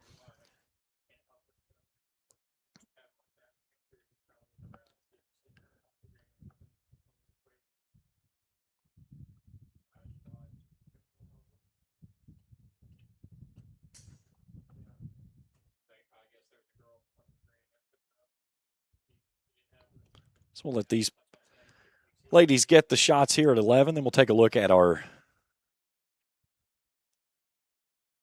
stuff from the Pro-Am from yesterday.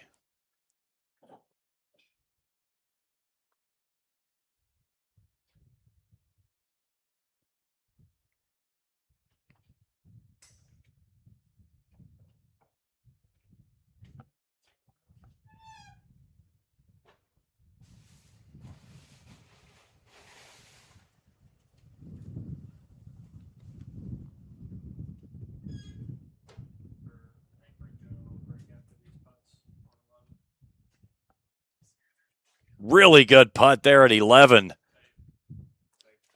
for what should be a birdie. Take a look at this on the replay. Little snake. Gets the knee bend and drops it in off the left edge.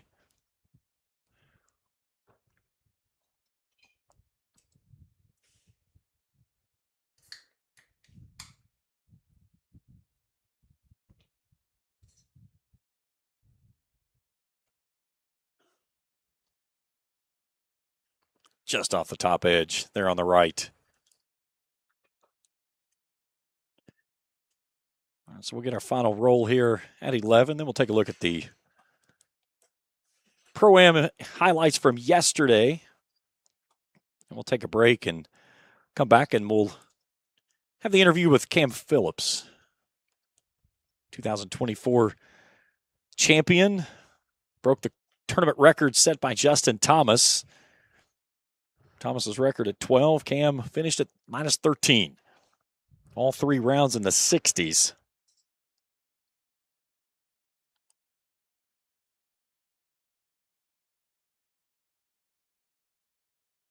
Can't get that one to bend in. So a couple good rolls there at 11 and what we believe to be at least one birdie there at 11. All right, let's take a look at the highlights from yesterday's Pro-Am. We'll take a break. We'll come back. We'll talk with Cameron Phillips, and we'll get you back with live coverage. You're watching the 2025 AJGA Natural Resource Partners Bluegrass Junior, presented by Encova Insurance, and it's coming at you right after this on the Ram Sports Network.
partner. Are you talking to me? Ranger Rodney here, looking out for your wallet. You gonna put in them rewards? Rewards?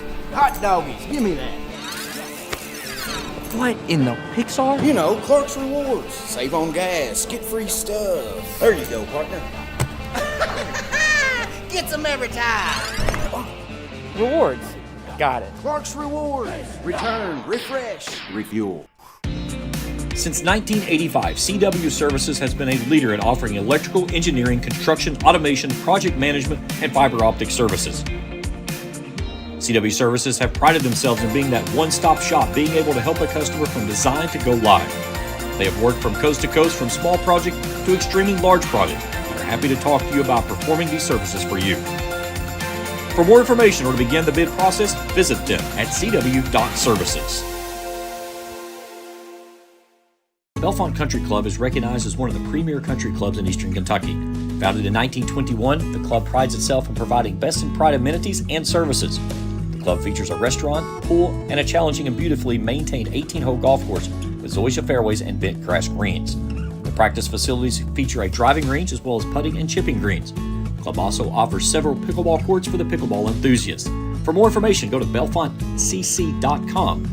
The Bellefonte Country Club, proud host of the Natural Resource Partners Bluegrass Jr., presented by Encova Insurance. Trust is something earned, not given.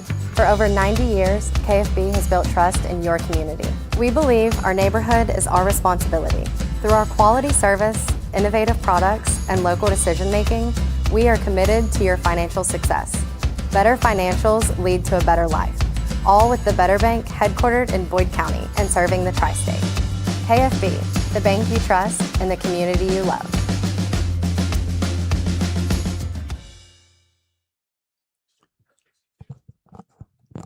Back out on the course. This is Lois Lee out of Flower Mound, Texas, out at 15. Off to the left edge of the green. Now Isabella Zhao. She is in a tie for the lead at even par. 6 players, even par. Nobody in the clubhouse yet on the ladies. Again, they tee off last today, so they went out around just under 2, right up just before 2 o'clock before they got out today.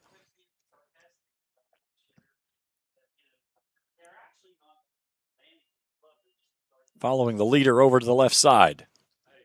So a tough putt coming up off that left edge on a ball that's going to have to start above the hole and come down. And again, if you run it underneath, it will bend underneath the hole and come onto a very tough shot. Well, we've talked about Cam Phillips so much. I had a chance to catch up with him yesterday. He was out here playing in the Pro-Am as the first time playing not as a participant of the tournament. He's just finished up his freshman year down at the University of Kentucky, but set the tournament record with the lowest 50-hole 4 score of 13 under par, 63, 66, 68. Here's the interview with Cam. Join Cameron Phillips. You've got some history with this golf course. Take me back through that year. You rewrite the history books and you do it with a guy named JT Thomas. I mean, how special was that? It was really special. It was kind of a dream come true for me. You know, I was a junior, between my junior and senior year of high school. It was a big summer for me and it all worked out well. When you have your name there with Justin, how special that was. I know we talked after the event, and it was something you were trying to push out of the way, but it had to be in the back of your head as you were coming up 18. Yeah, I remember it was definitely in the back of my head, and it's huge to just know I broke his record and something special in my junior golf career. What did you take away from the experience you had through the AJGA that's taking you into the University of Kentucky as a freshman, now getting ready to go into your sophomore year?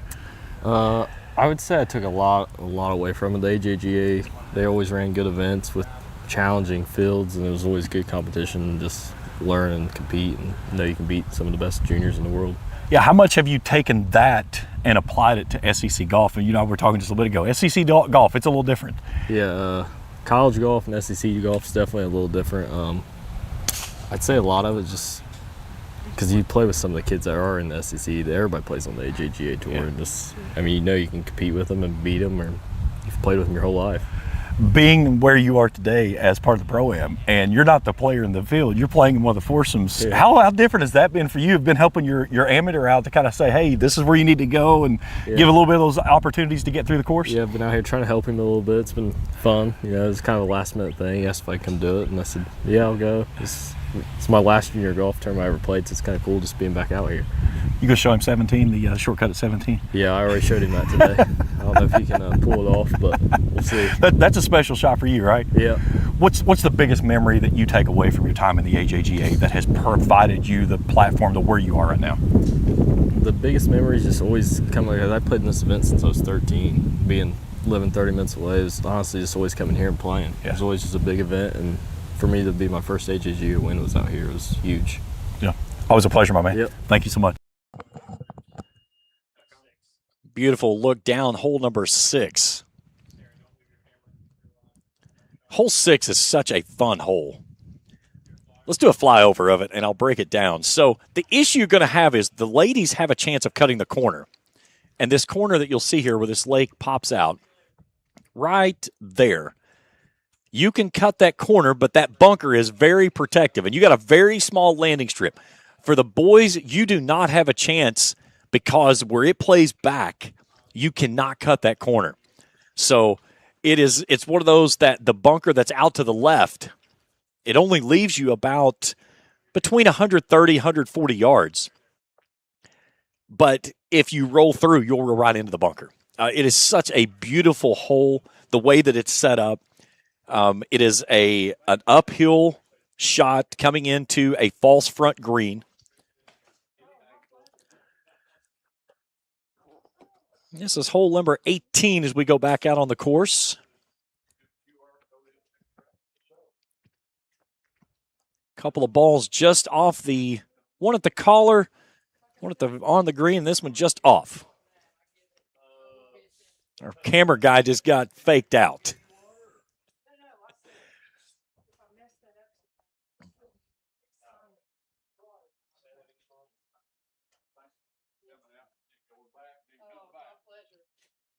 Trying to get it to stop. Here comes the roll.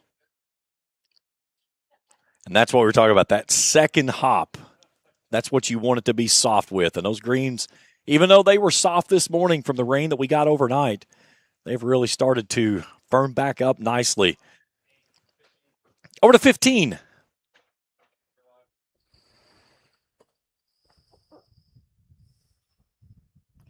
Little punch shot. And this ball is going to go for a run.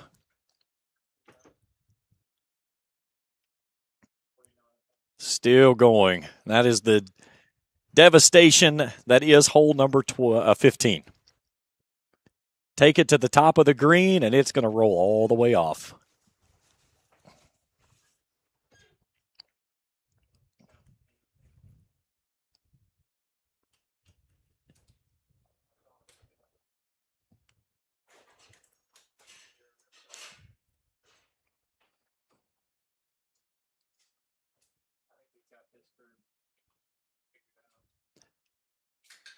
I need some help on this group. I'm not.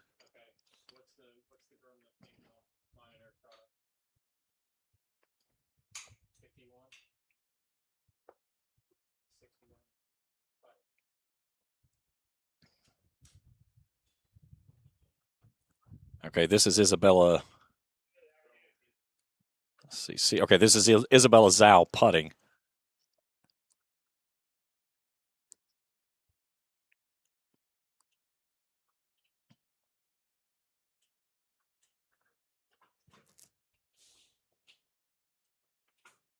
Burns it past the hole, and we'll have a little tricky one coming back through. Zhao in a tie for the lead at even par. This is Lois Lee. First, we'll go back to 18 real quick. This is William Bellefonte, Tucker Jones, and Kengo Impai. This should believe is Tucker Jones. Believe.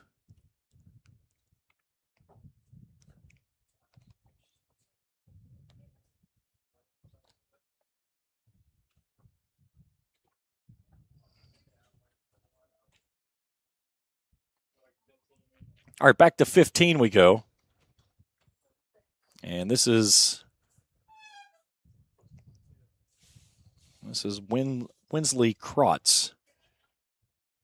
Nope, it is not. My mistake. Yeah, this is 63 Winsley Krotz. Nope, my mistake. It's Lois Lee, I'm being told.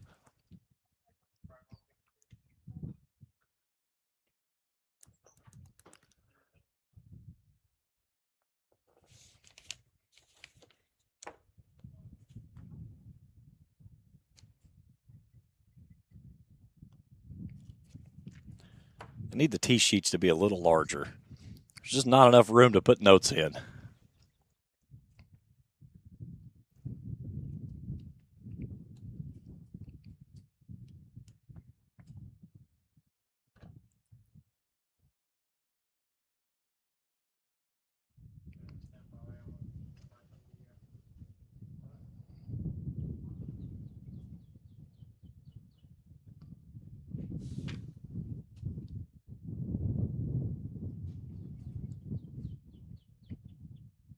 So this is Winsley Krotz here.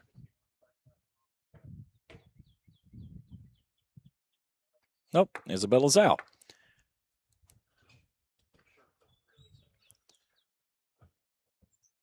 I've had her in 2 different colors today, and none of them have been right.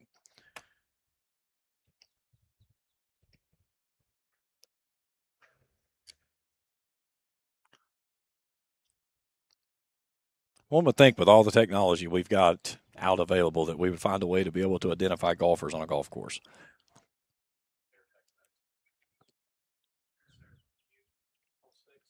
I had hold of 6 out on the putting surface.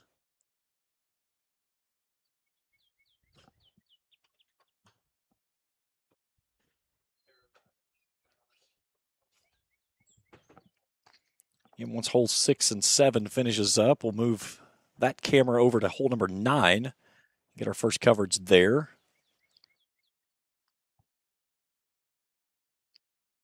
And the boys' scores rolling through on the bottom of your screen.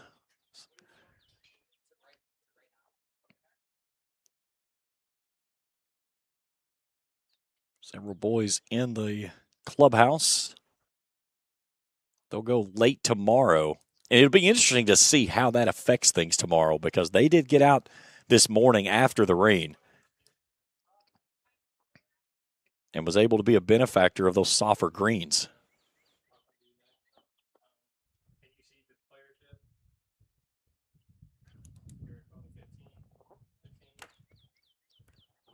All right, out to 15 now. This is Andrea Lai.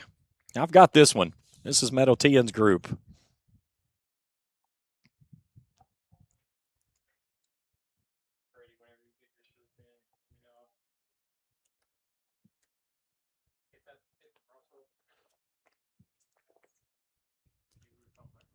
There's Meadow Tian in the green. Tian in a current tie for the lead at even par. Now 5 players in a tie for the lead. Lai is 1 behind at 1 over par and a tie for 6th. First, this is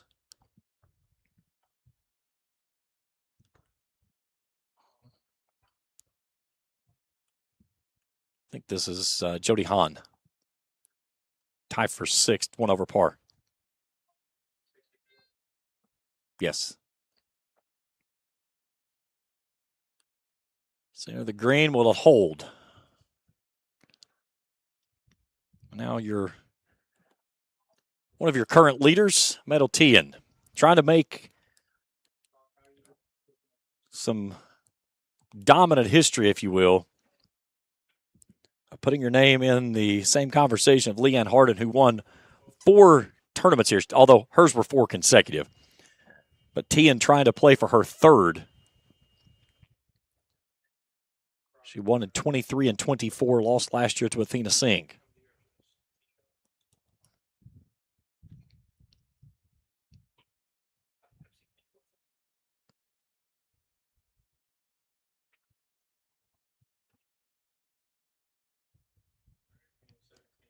That's a beautiful shot there by Tian, as she'll have a birdie putt there at 15.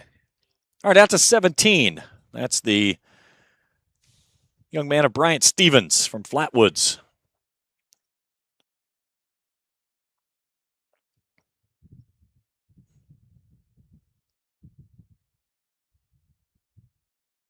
Stevens in a tie for 47th, 4 over par today.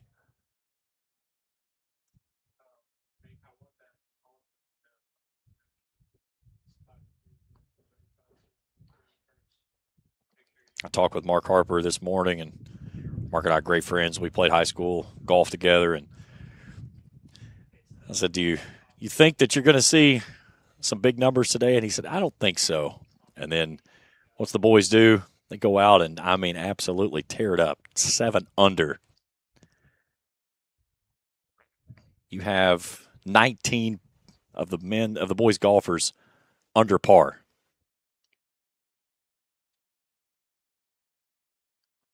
Nice little blast there out of the bunker on the right side of 17.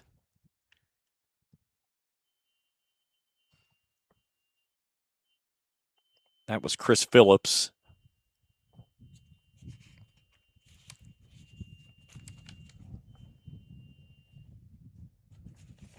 And now Chio. William Chio out of Delaware, Ohio, class of 2028. Taps that one in. You see some of the things you get with the golfers is like, well, that's he's not in turn. That's not his putt. They're playing against a time, and they get timed about every third hole. And if they get behind, they get a card. And once they've received a card, they have 3 more holes to catch back up on their time. If they get 2 penalties, I believe is the ruling, then they take a stroke penalty for slow play. So there are timers throughout the golf course, and again, they try to keep them on a constant pace of play to keep them moving.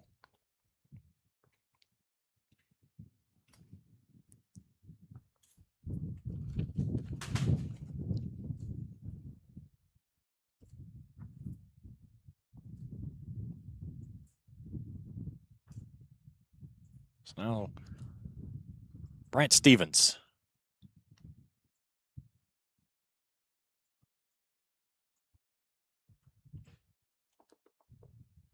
Just off the edge.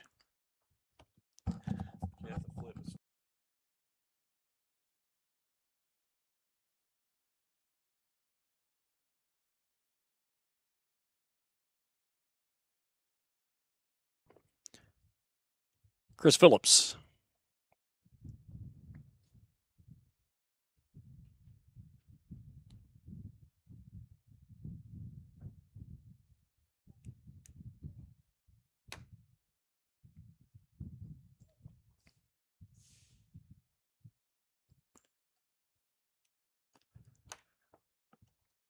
Well, yesterday I had a chance to catch up with the head golf pro here at Bellefonte Country Club, Jeff Bostic. Talked with him.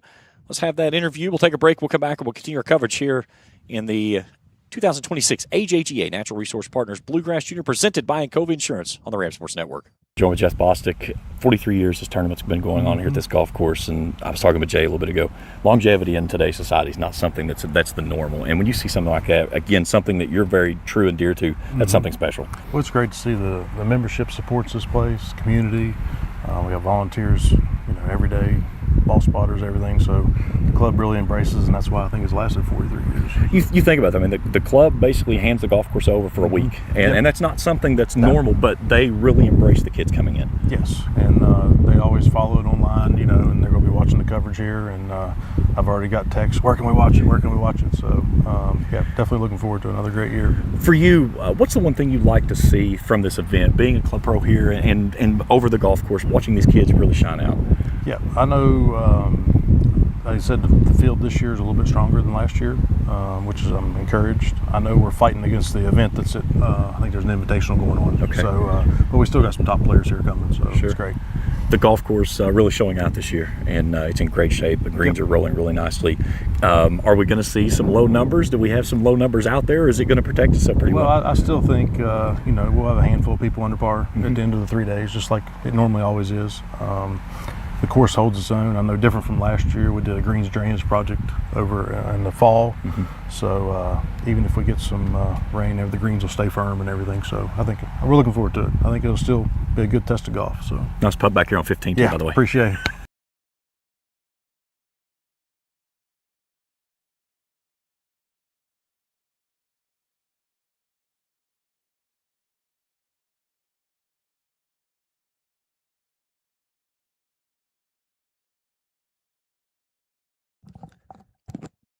All right, back at 15, Meadow Tian.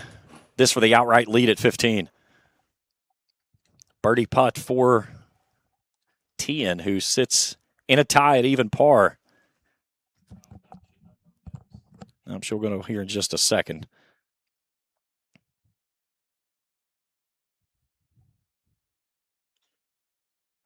Currently tied with 5 other golfers: Isabella Zhao, Rima Van Katesh, Grace Kim, Adela Powell-Waski, all at even par. And now Meadow Tian for a putt for the lead.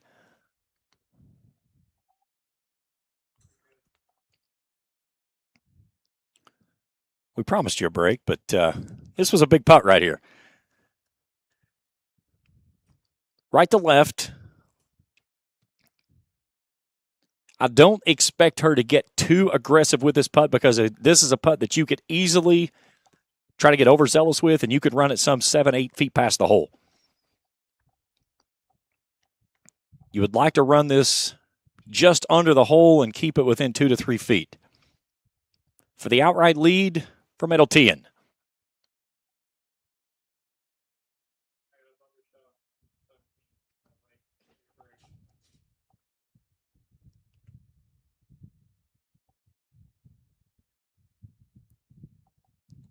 Really good putt there by Meadow, though. And that is a player that knows this golf course. She knows how to get around the holes of where you attack, where you do not, and very smart play there by her. Didn't give away the hole, saves par, and stays in a tie for lead at even par. Okay, out to 17 now. Bunker shot front left. So you have some room to work with this.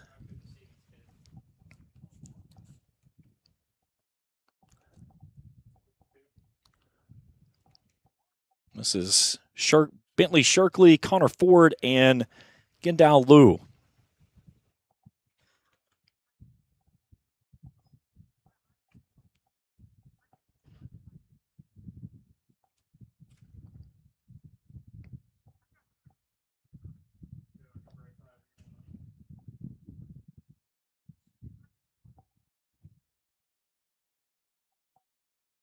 Take a look at these shots here, and then we'll step out for a break.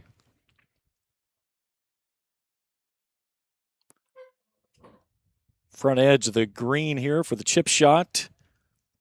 Front right pin placement. You don't want this one to hop far onto the green because it will roll out. You want to get this about maybe 3-4 feet on that first hop, and then let it run from there to the hole. Anything past that will burn it past the hole some 7 to 10 feet.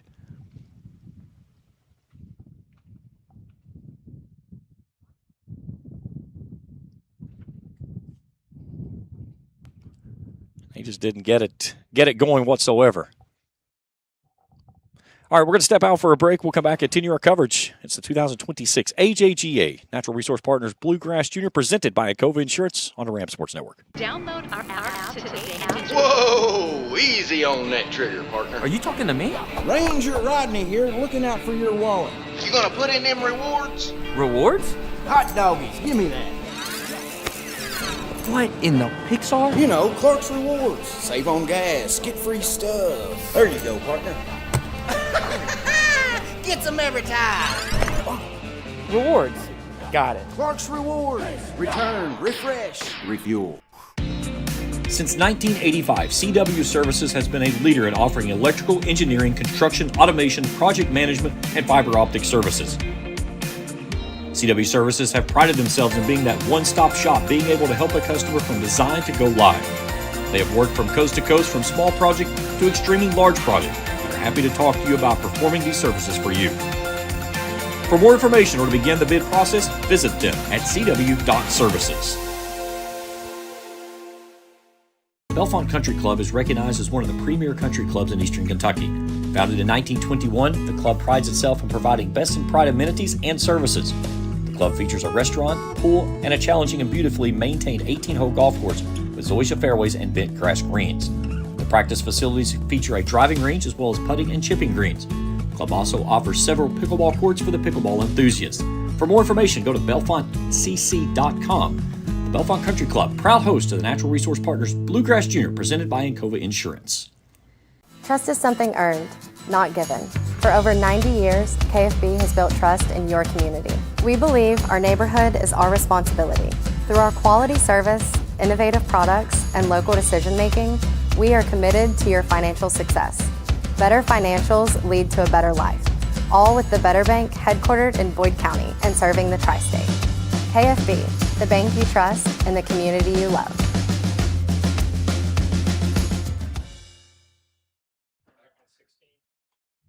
Back at Bellefonte Country Club and out at hole number 16.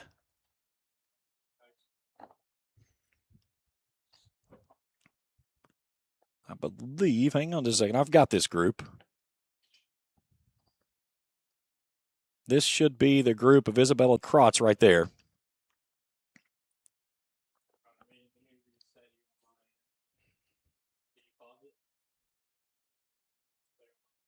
Krotz finishes out there. So now Lois Lee. Isabel Zhao also in this group, who sits in a tie for the lead. Check that. Maggie Hu has moved into the lead, 1 under through 8. Incoming junior out of San Diego. Nice finish there for Lois Lee.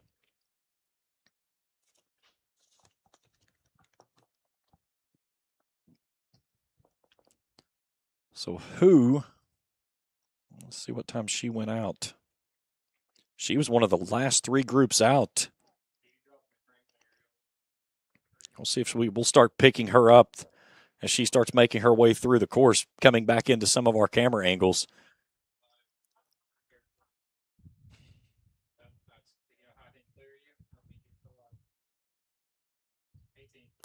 Obviously over to 18 as our camera operator just took us on a flyby. There's a few words in this business that you listen for, and he didn't. That's okay. The sun's getting to him. He's probably, if anything like normal, he's probably burnt to a crisp. He never brings sunscreen when he comes out here on the first day, and he looks like a lobster. And I'm dating myself by talking about this, but if you remember the movie, The Great Outdoors, John Candy, and that's a good base. Yeah, he looks like a scorched lobster in that movie. That's usually what Phillip looks like after day 1.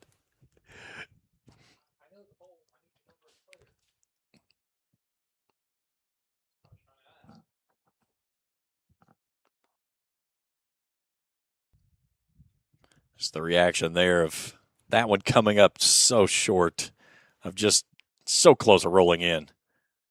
Take a look at this on the replay. He tried to work it in there from long distance. Just off the fringe there at 18. He was trying to will it in there, and the frustration. This is Stevens here. And he buries it at 18 and gives it a little bit of a walk-in. All right, over to 15. This is Eva Lim.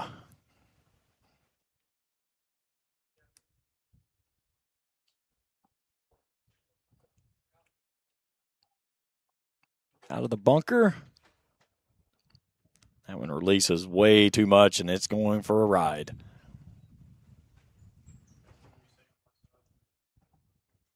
This is the group of Tiffany Chang, Cindy Yan, and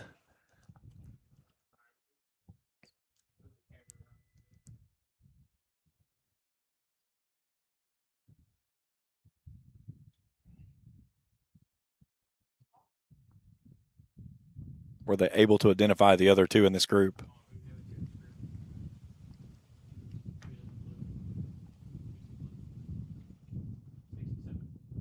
All right, Tiffany Chang is in the blue. She is the one lining up.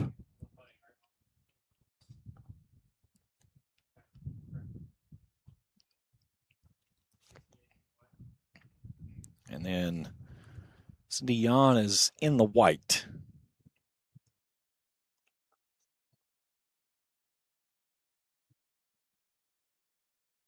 And we've seen 15 show its ugly teeth today. It has been deadly, as expected. And for the boys, I mean, they're going to catch a reprieve because that whole location on Friday is not going in the back corner. They cannot move it back there. The tee box is not available. So the conversation is, do they leave it where it is for all 3 rounds, or will they move the boys down on the second level in front of where that longer tee box is, which would put it roughly at about 170 yards?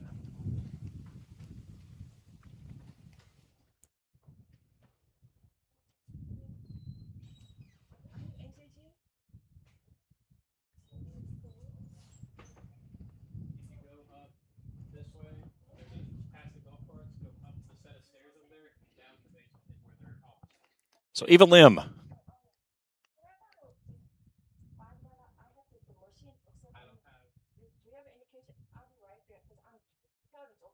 Trying to will it to go, and it won't go.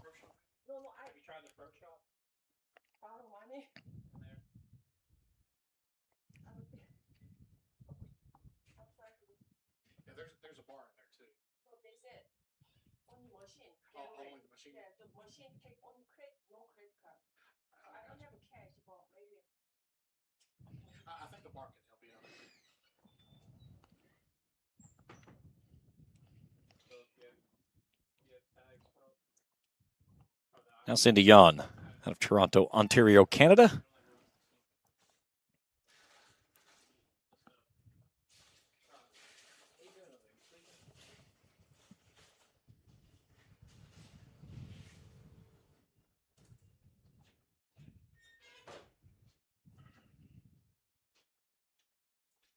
Underneath, and it's going to have a tough little 5-footer coming back. So Jan will give one back at the 15th.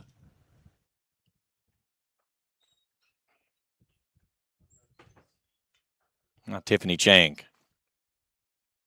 Firm to that left edge. She pushed it out to the right. Chang gives one back at 15.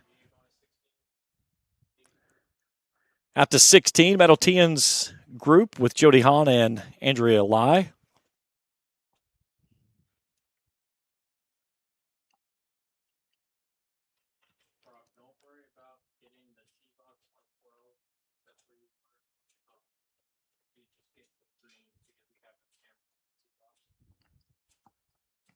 Let's see who's going to walk this one off and make the putt first.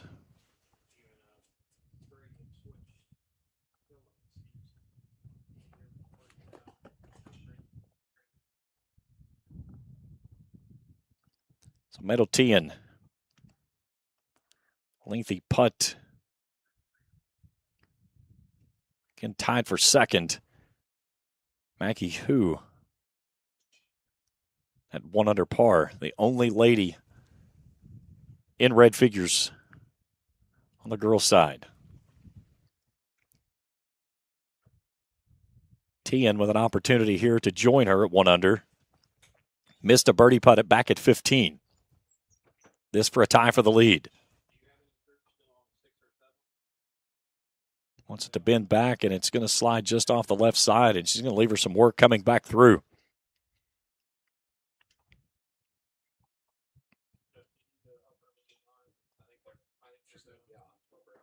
You could see Jody Hahn there that was trying to sneak in and take a peek.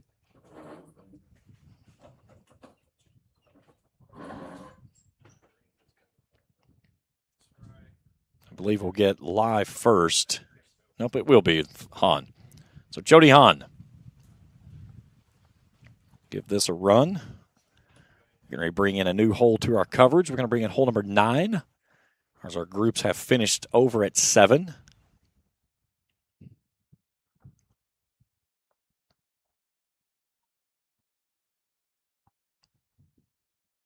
We'll see how much Holland got off of Tian's putt. She stepped in there to get a quick look. You can kind of see the emotion there. She knew that she had missed it off of the face of the putter.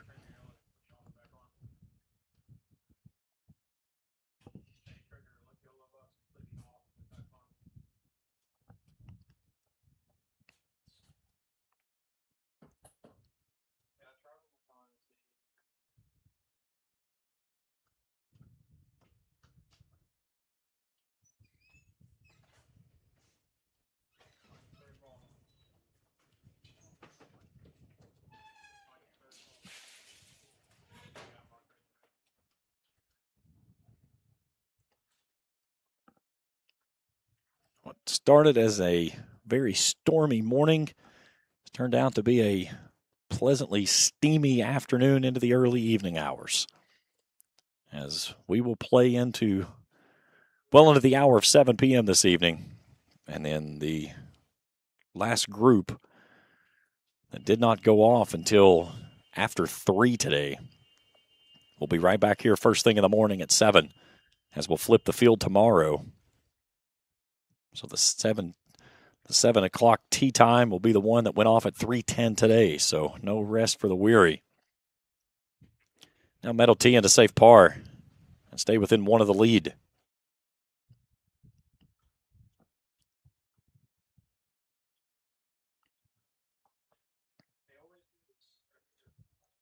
Tian's going to give one back here. She'll leave one short. So Tian goes to 1 over par. All right, out to hole number 11 now.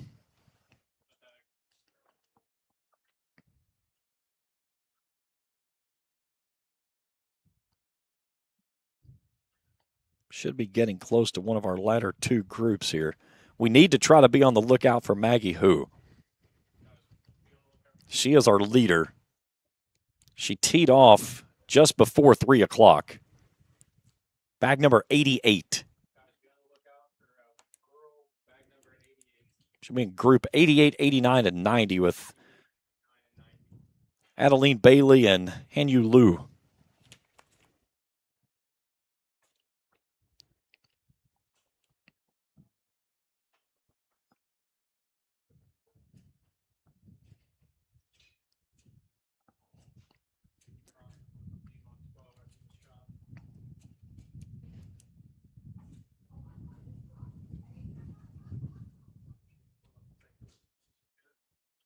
Try to snake it in the back door there, but it won't fall in.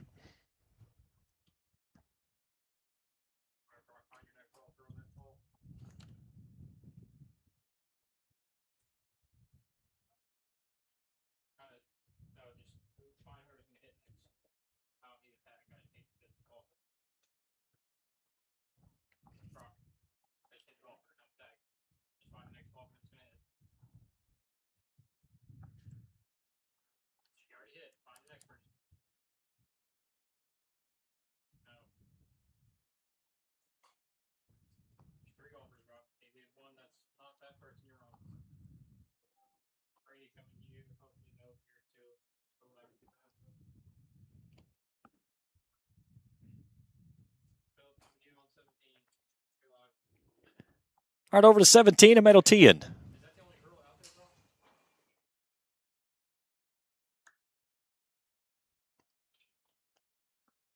In 17, they'll play the iron shot down to the bottom of the hill.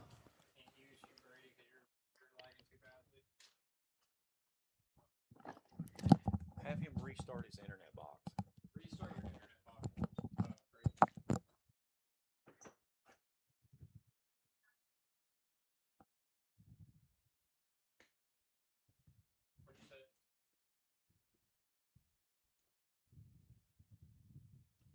Tian lost this one right. She got a nice kick back. She'll be at the bottom of the hill, but a lengthy second shot coming up for the two-time champion.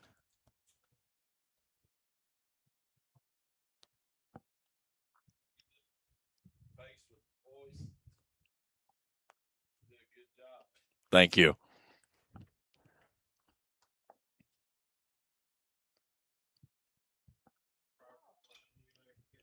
So now Andrea Lai out of Ontario, Canada here.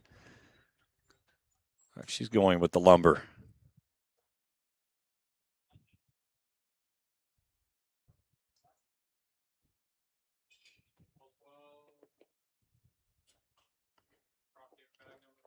All right, over to hole number 12. Par 3 on the back of the course. First time we've been back here today.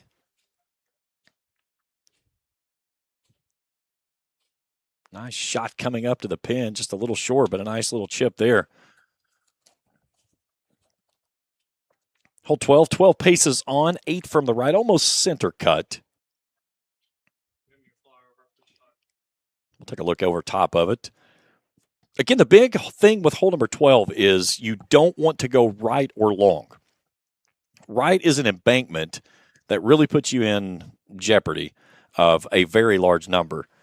And if you go long, there are trees back there that makes it a very tough shot. Now, where you are today, if you're going to go long, you do have some space there to work coming back down the green, but it does slope downhill, which puts you into some trouble trying to keep that ball on the putting surface.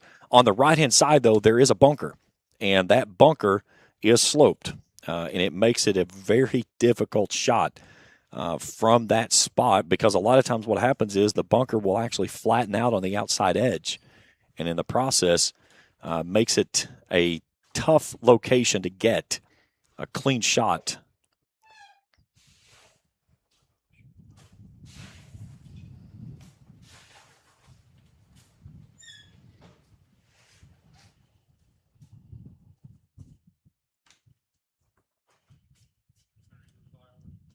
All right, here's your look at hole number 12. Again, you can see those two bunkers right and left. Left bunker typically doesn't come into play much on the first day. It will be into play, though.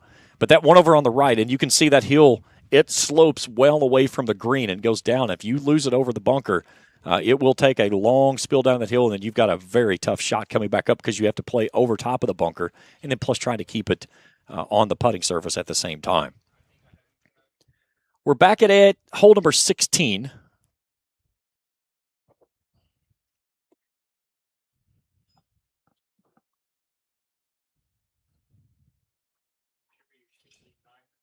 Yeah, this is the group of Tiffany Chang, Cindy Yan, and Eva Lim.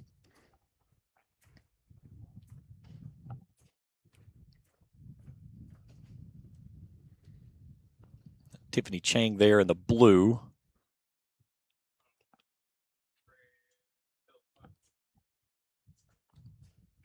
And Cindy Yan off the front of the green.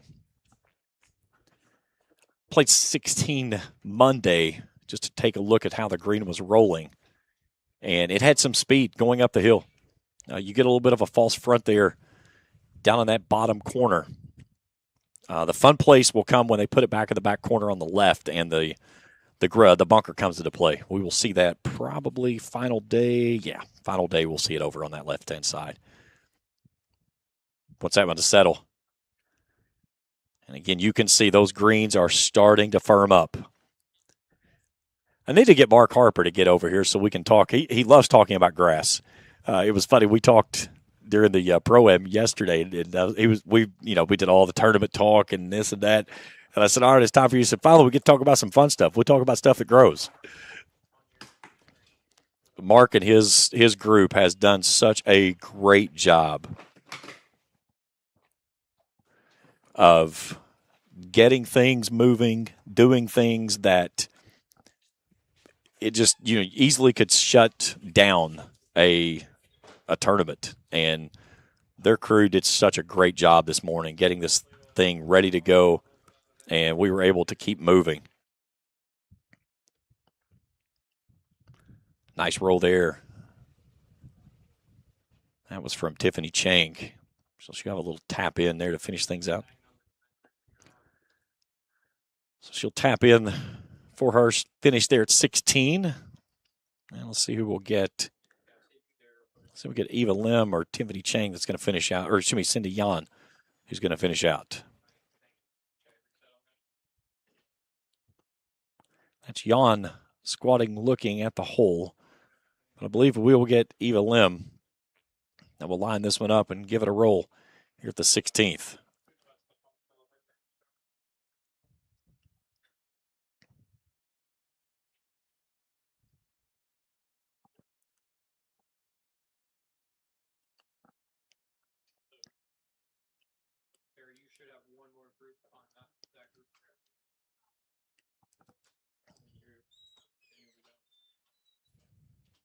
Get back with you tomorrow morning around 11 o'clock.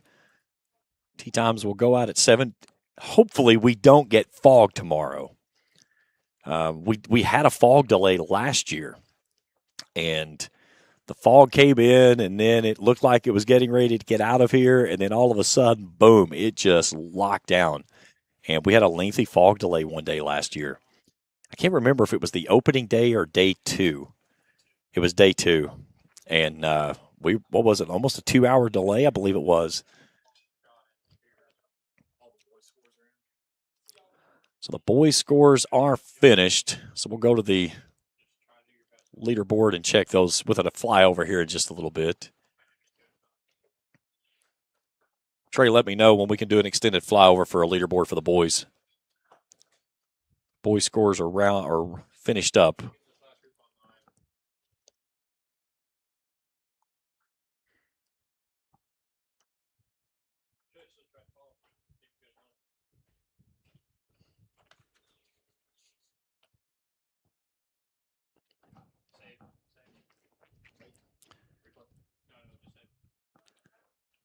You can see the frustration there trying to bend that one in with a knee bend.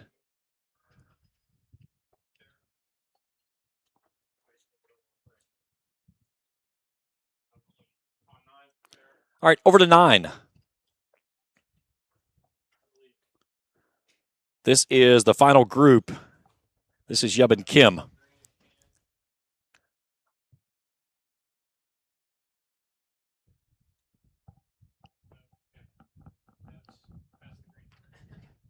That one flew the green there. 9 is a hole that when the tee shot, if you get it over on the on the left-hand side, it will filter down the hill. And 9 and 8 is built in between the driving area. So one of the things you run into is you'll get your ball over there, and all of a sudden you're hunting through 10 other balls that are the same color of yours, which makes things a little difficult.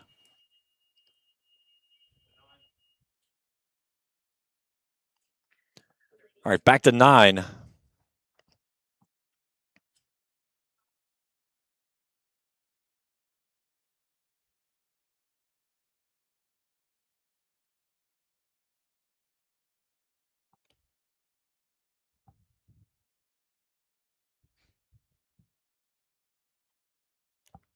High arcing shot there, trying to throw it toward the green.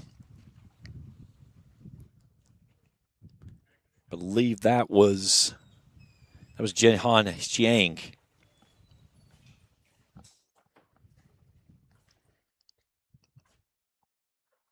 We still have roughly about, I'd say, a good 2 hours still left to play, as this is our final group just now making the turn at hole number 9.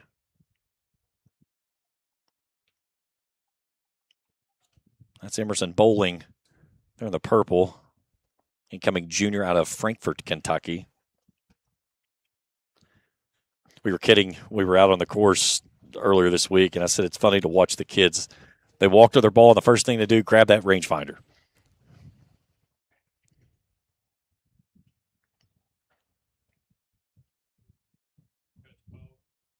While we're waiting on her, we'll go over to 12.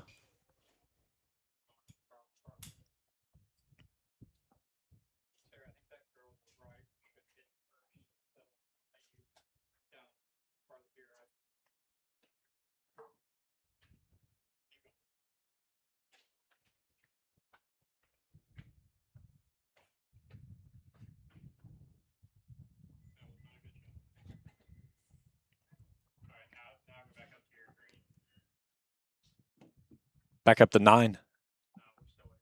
Okay. Where are we then? Thank you. Back on the par 3, 12.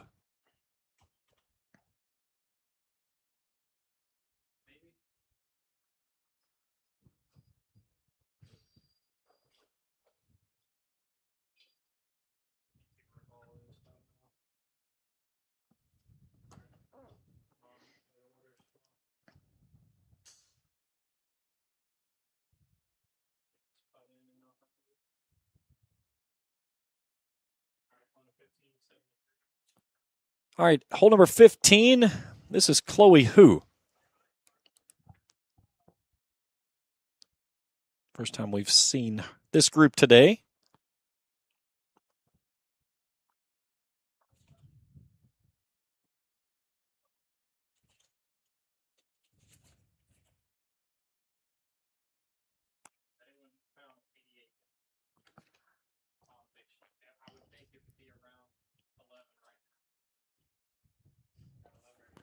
All right, let's see who we have here. We've got Sing Queen at Wang and Isabella Gang. That's still to hit here.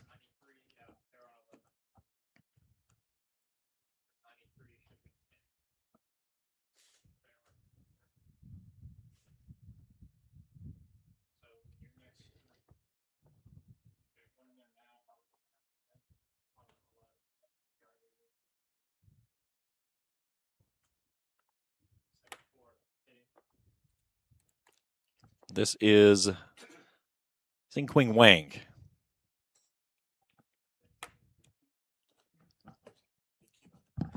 Fixed it as well. You got 36. I'll put the DQ to it, so it's good.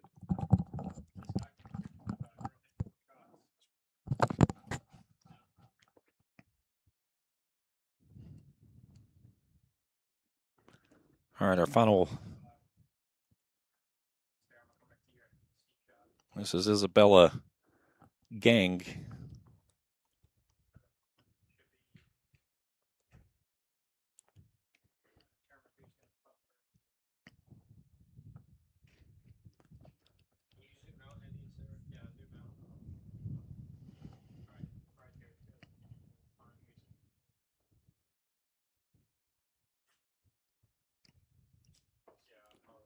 A couple of balls on the green at 15. A lot of work to do with some side hill sliders. Let's go back to 9.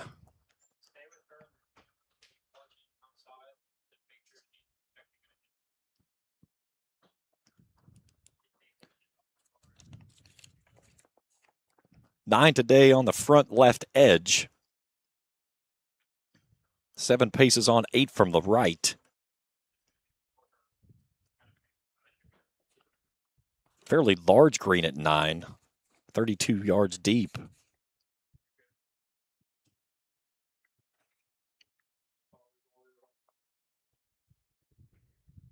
Not a lot on 9 that it does. It's a very receptive green. The biggest thing is just giving yourself a good second shot opportunity to come into the green. It'll be interesting to see the scoring from the holes through today. We'll have those tomorrow that we'll be able to talk about and be able to see what is playing as compared to the round that is what it says to be the hardest holes on the course as compared to what they actually played as.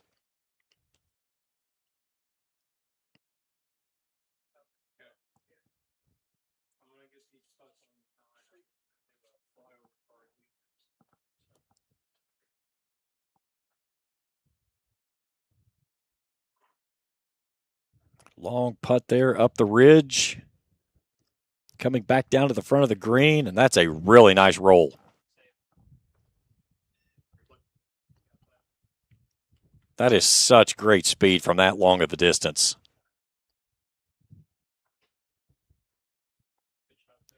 Really nice job there.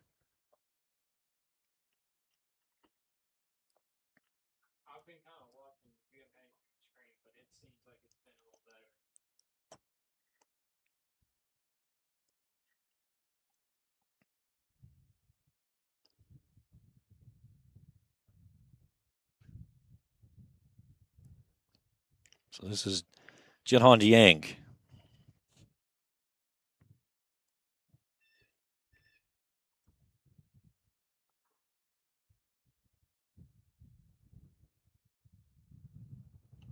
Got to hold down. She gave it a run.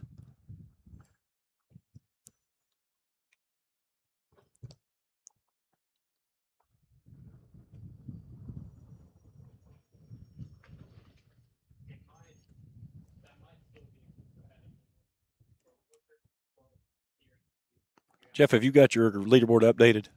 Let's go ahead. The girls. Let's go ahead and throw the right slab in here. Two-way tie at the top, Metal Tien and Rima Van Katesh. Van Katesh, though, has not posted any scores since the 8th hole.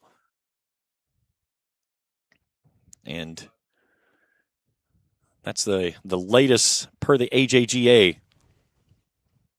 1 over par with a cluster of players that tie for 3rd. That takes it down to 9th.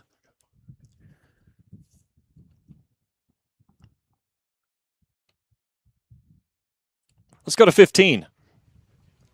Bunker shot coming up for the ladies.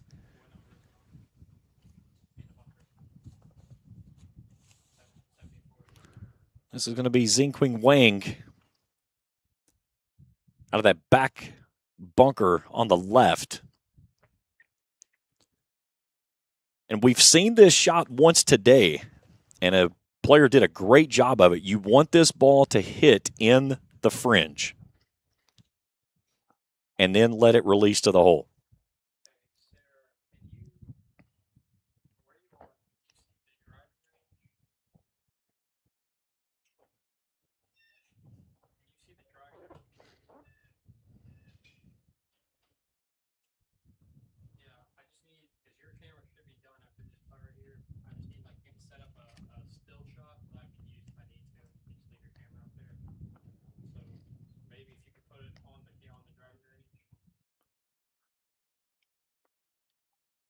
Wang from the bunker on the left edge of 15.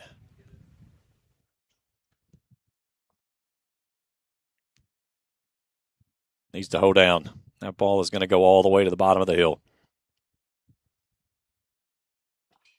She needed that ball to come out softer from the collar. And you can see that is the issue that happens with those types of shots.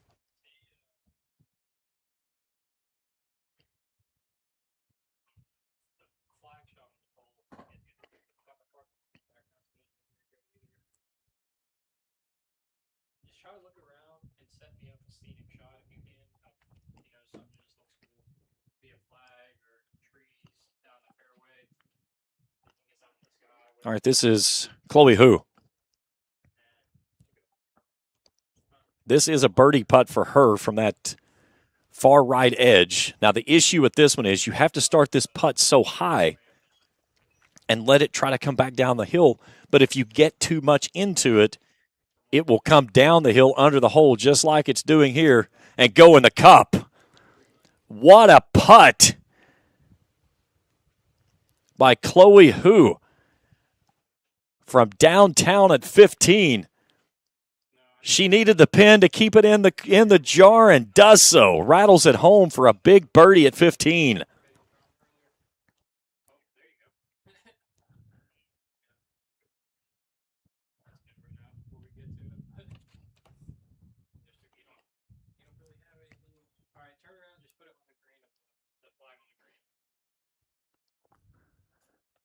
So now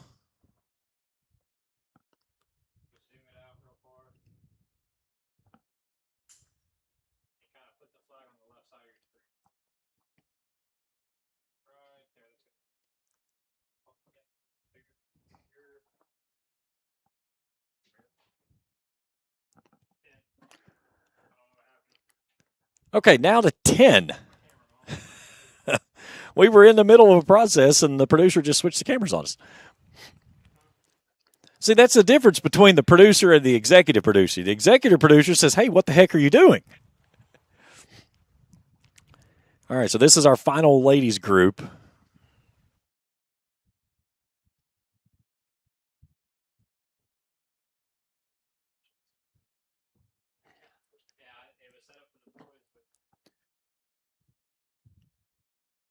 This is Emerson bowling here from the 10th. Hole number 10, a very gettable par 5. The only par 5 that they'll have on the back nine.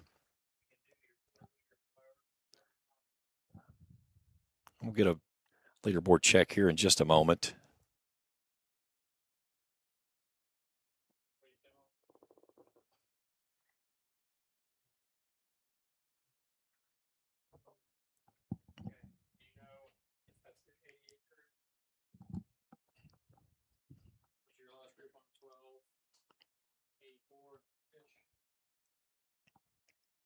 So bowling waiting to get the clearance to go down range at 10.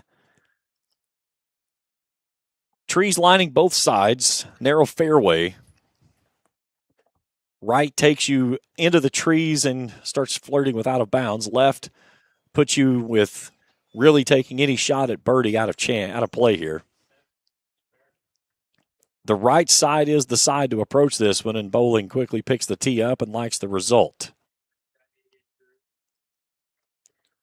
Trying to run down Maggie Hu.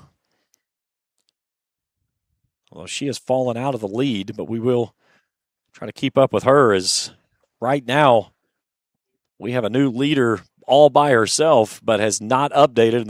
I've talked with the tournament director. They are trying to get that group to update, but there was an issue in that group as one of the players has been disqualified due to an equipment breach.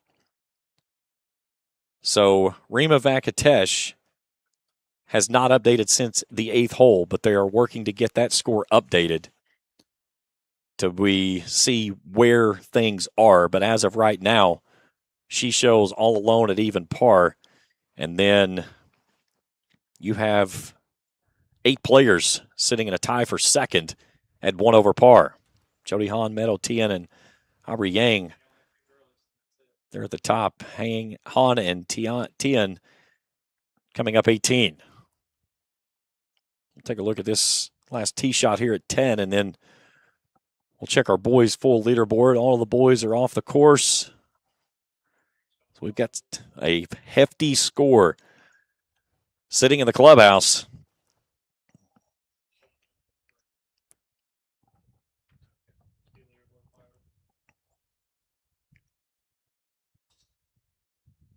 Up the left edge, and that one's got to get some help. So Kim in some trouble there at 10 off the tee shot. All right, let's take a look at our full boys leaderboard and a beautiful flyover of Bellefonte Country Club. Brady Faulkner and Colin McLeod in the clubhouse at 63, 7 under, 1 under the tournament record for the low round at 62. Seth Barker at a 64, 6 under par. Eric Lee, 66, 4 under par. Anderson Lang at -3 at 67. Then Andrew Perry, Zachary Lowe, Carson Nicholas at 2 under, 68. Off to page 2. Eason Chen, Finn Johnson, Reho Fang, Raymond Rebel. Again, the -1 should be right there. The group's at 69. Even par 70. Large group there.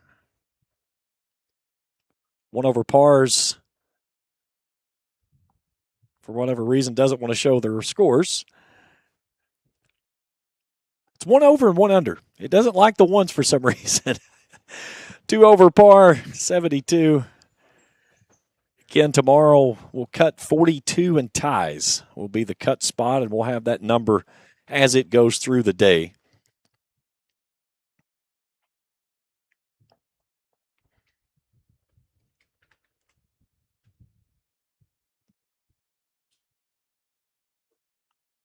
Again, we'll start tomorrow at 7. Tee times at 7 a.m. It'll be the girls that'll go out first. Our coverage will begin around 11 in the morning, somewhere between 10:30 and 11. Beautiful look there over top of Bellefonte Country Club, and look out over Ashland back toward Russell, the Ohio River, and the golf course again.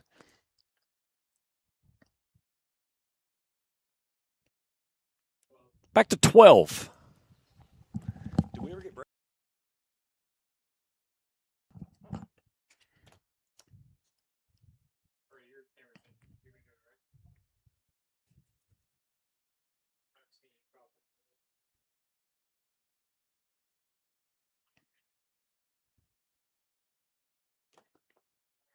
A hat tip to our entire crew here today.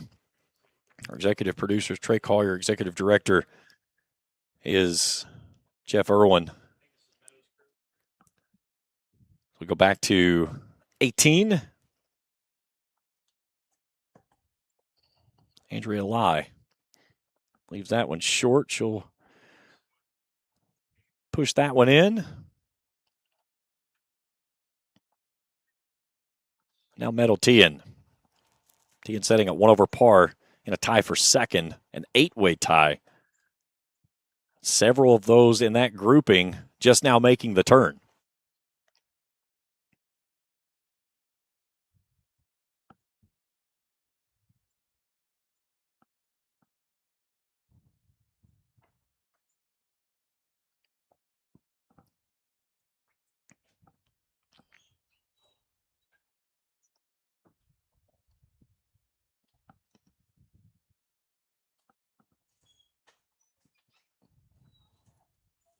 Tian finishes out at 18 and has herself in the clubhouse at 1 over par. Tian looking for her third championship in 4 years. Out to hole number 12.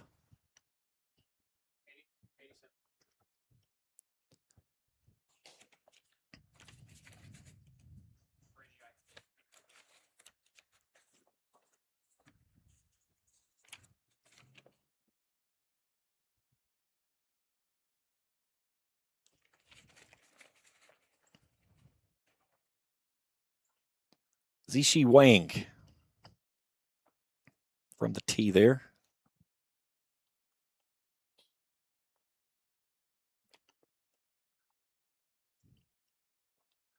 This is Fiona Kim.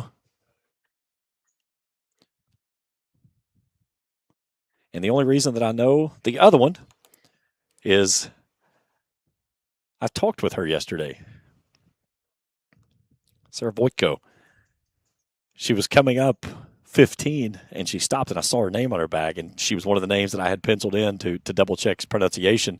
And I looked and I said, hey, while you're here, tell me how to say your last name. And she said, I said, okay, that's what I had. I just wanted to make certain.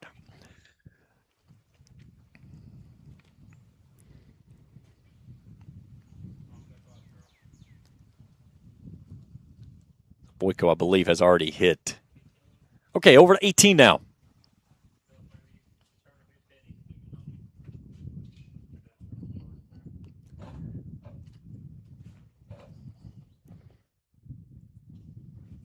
This is the group of Chang Yan and Lim.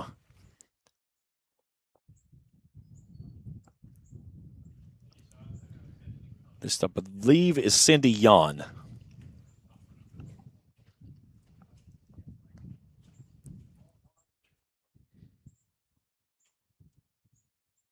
Bringing this one toward the left side. I believe it got the bunker. It looked like it was bending left. It didn't get the bunker, but it was definitely left edge.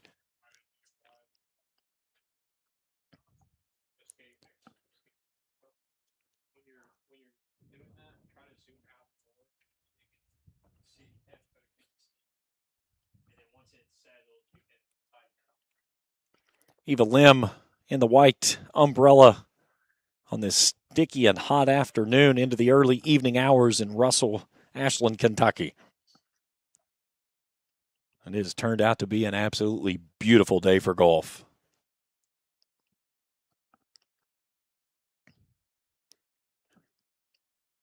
And a hat tip to the entire staff here at Bellefonte Country Club. Jeff Bostic and Mark Harper.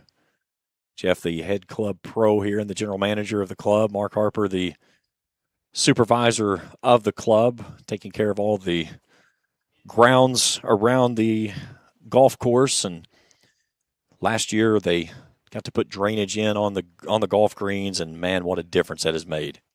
It has been remarkable. The boys this morning, though, they took advantage of the early rounds when that rain had softened up the greens before the sun got out and tried to dry them out and put some big numbers up on the board. On the low side, they went deep red, 7 under, leads it on the boys.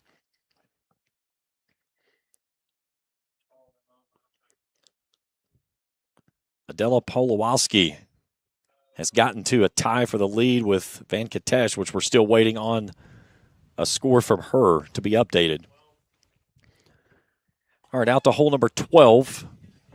This is Fiona Kim out of Swanee, Georgia.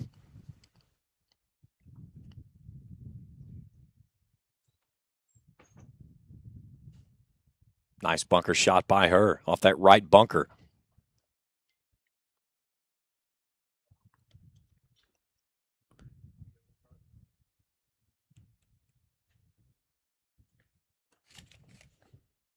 Zishi Wang.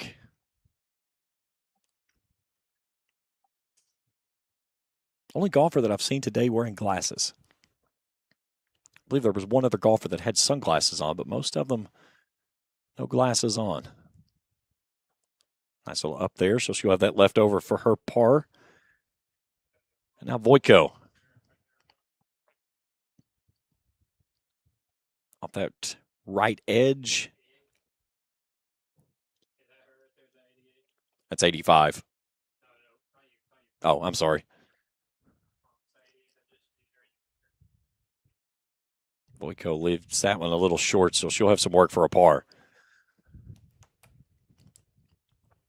So some battles still to be won at 12 for our group of Voiko, Kim, and Wang.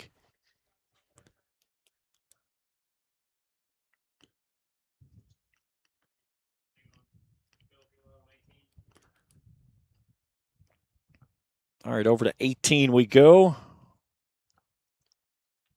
This is Cindy Yon. Just stayed out of the bunker. We'll have a little bit of work to do to try to save par, but she can go at this one. She has enough green to work with. But again, you want to get this one to where it sits softly just about the edge of the collar fringe area and then let it to release out on the hole.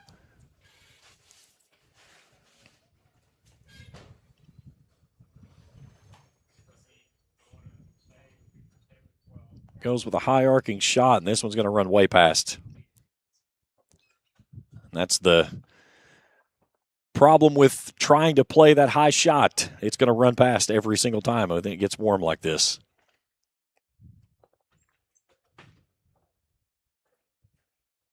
All right, Eva Lim. She's going to go into the bunker off the left edge of 18. Not a lot of green to work with. She is short-sighted.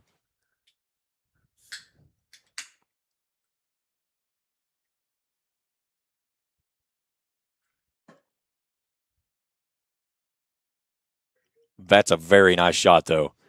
She would have liked to have had it maybe kicked not so much in the rough. It stopped her there, but had she not caught the rough, that ball was going all the way through. So she'll have a lengthy putt there for a sand save.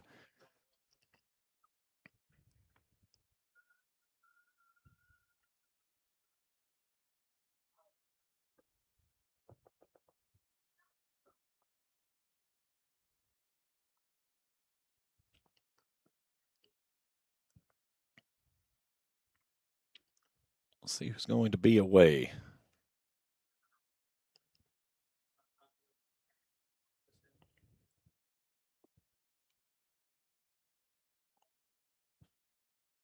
Eva Lim's walking off her putt. As soon as I said I hadn't seen anybody else in glasses, and then she pops up. She has glasses on. That's Tiffany Chang in the blue, and Cindy Yon walking it off in the white.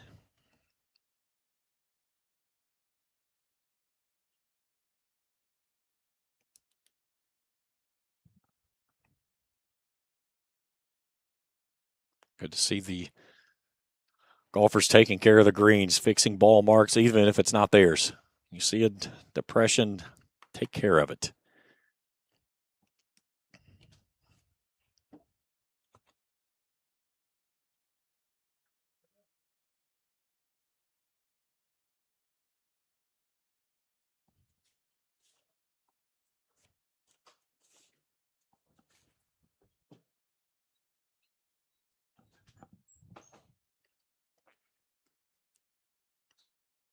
So Cindy Yan. Downhill, a little bit left to right.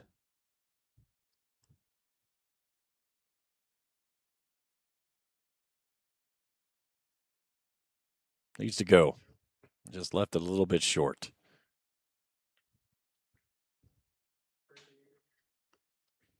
So now Tiffany Chan got a good look at that putt to see what it did. Even Lim's putting her ball on the surface as well. I believe she will be away after that bunker shot.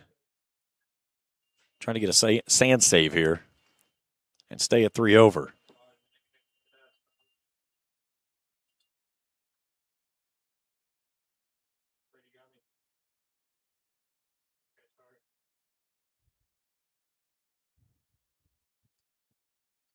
She knew she missed it as soon as it left the putter face. Kind of jumped on her and left it out to the right. So she's going to give one back. And now Tiffany Chang. Incoming junior out of San Jose, California. Posted at 3 over par through 16 today. And burns that one past the edge and just misses it. So the 18th green, not favorable for the grouping of Chang, Yan, and Lim.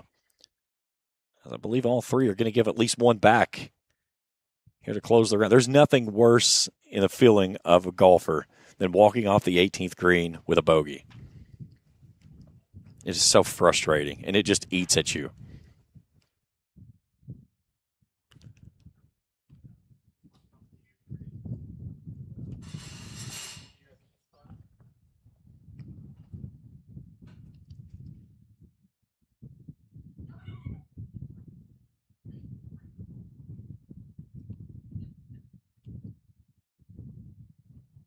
Good finish there for her.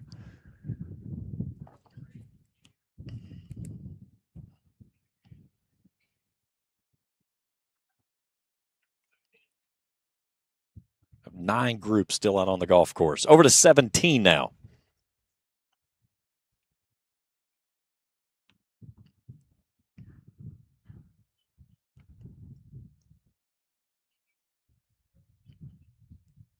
Off on that right-hand side. I believe it's in the bunker. Nope, not in the bunker. No sand coming out. High arcing flop shot. She's going to like the result of this one. That was a really nice shot. There's a look at it on the instant replay.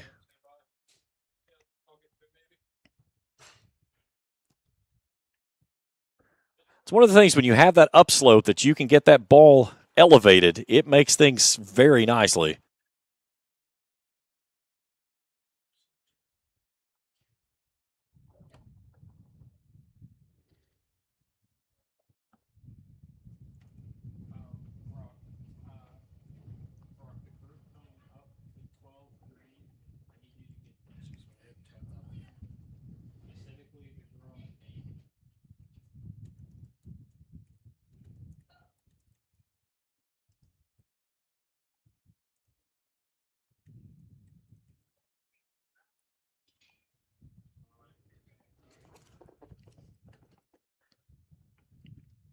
Good looking putt. Needs to get some legs, though.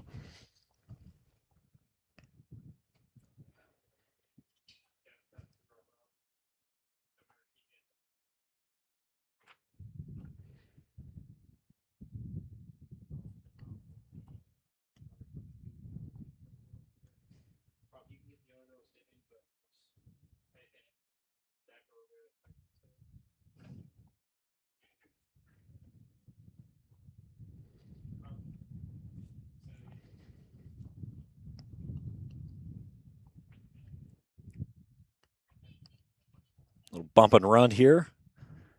Just checked way too quick for her.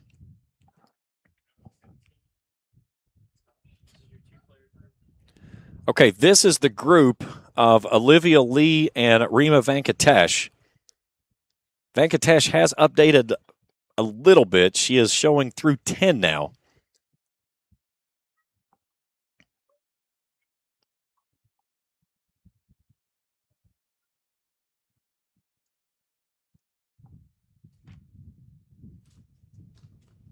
And who has actually given one back. She is now off the lead. This is Lee, left it short, and that's a tough, but we have, how many times today have we seen this putt?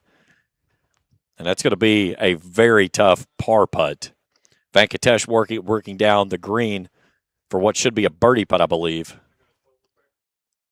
All right, over to 12 quickly.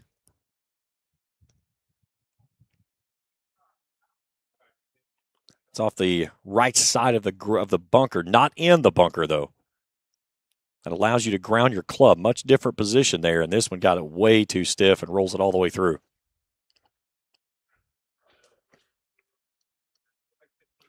All right, back to 15 up the hill for Venkatesh.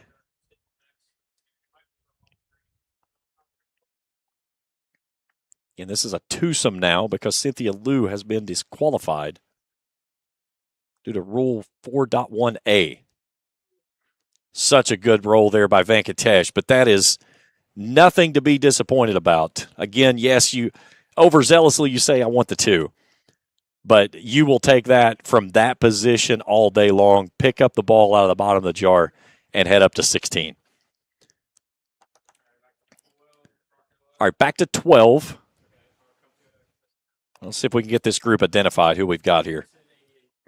Okay, this is Maggie Hu.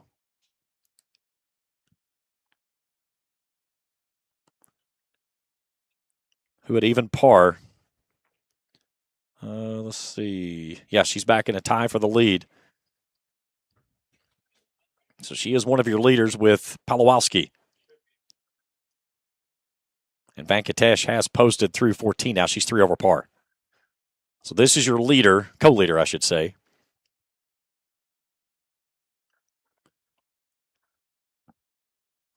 This is the group of Hu, Bailey, and Liu.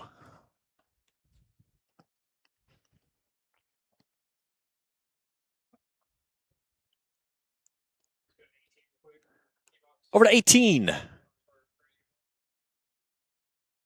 Tee shots as our ladies are coming in.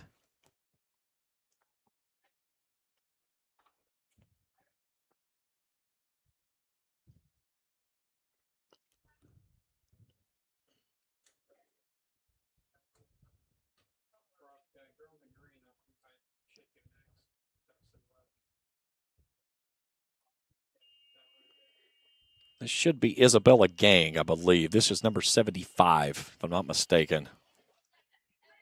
Nope, no, it is not. I take that back. Notes are all starting to run together. Good time to jump on? Are you busy? Brief time. Just give me a couple minutes.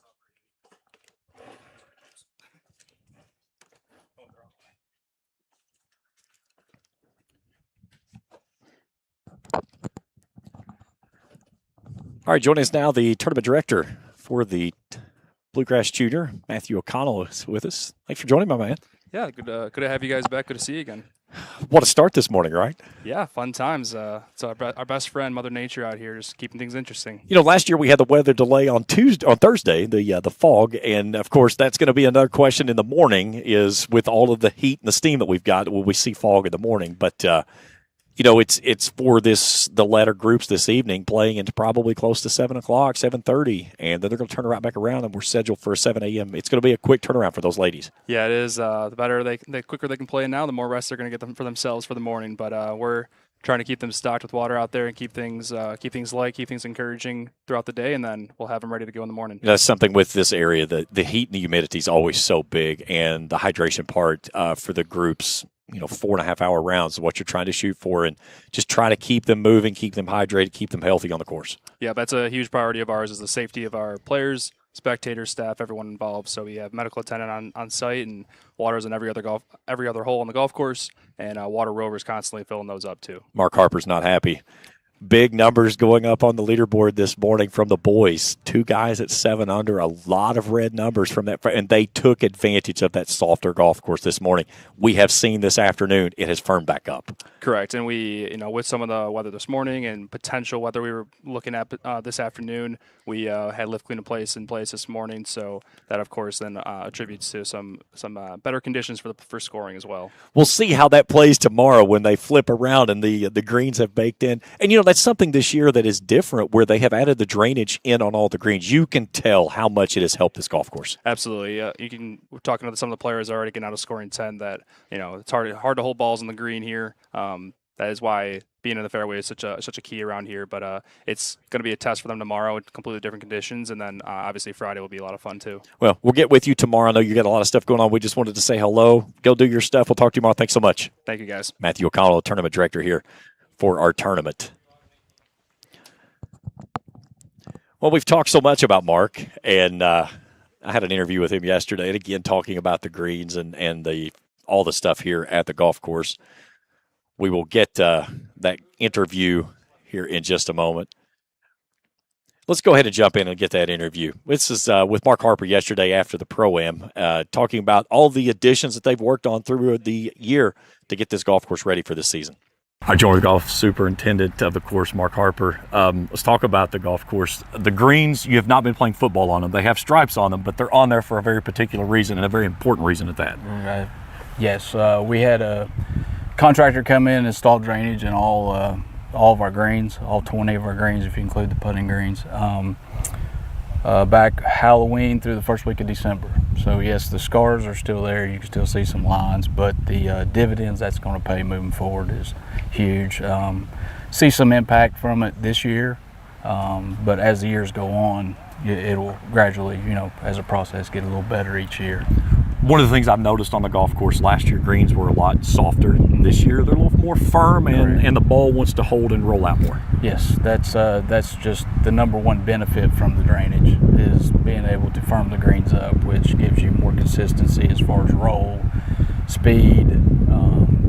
Even for kids at this caliber, if they know how the ball's going to react on the first hop, it's a benefit to them as well. So, yes, the drainage is the one big change that's happened since the tournament last year. How's the rough this year?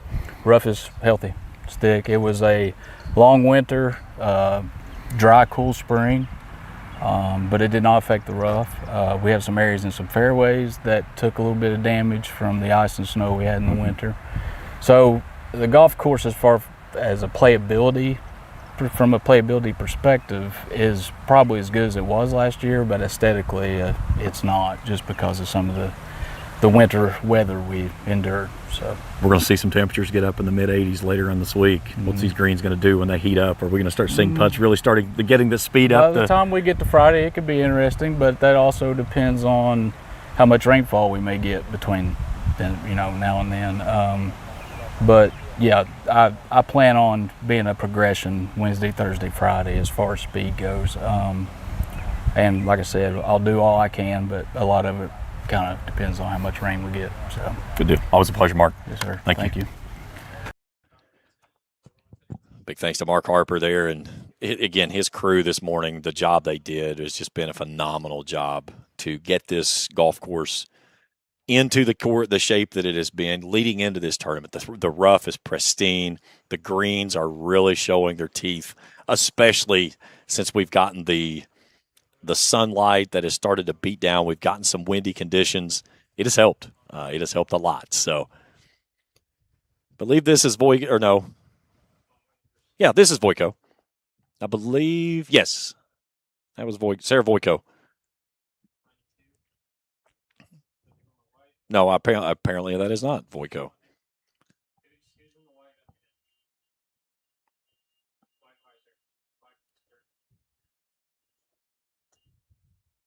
I thought that was Fiona Kim, 86.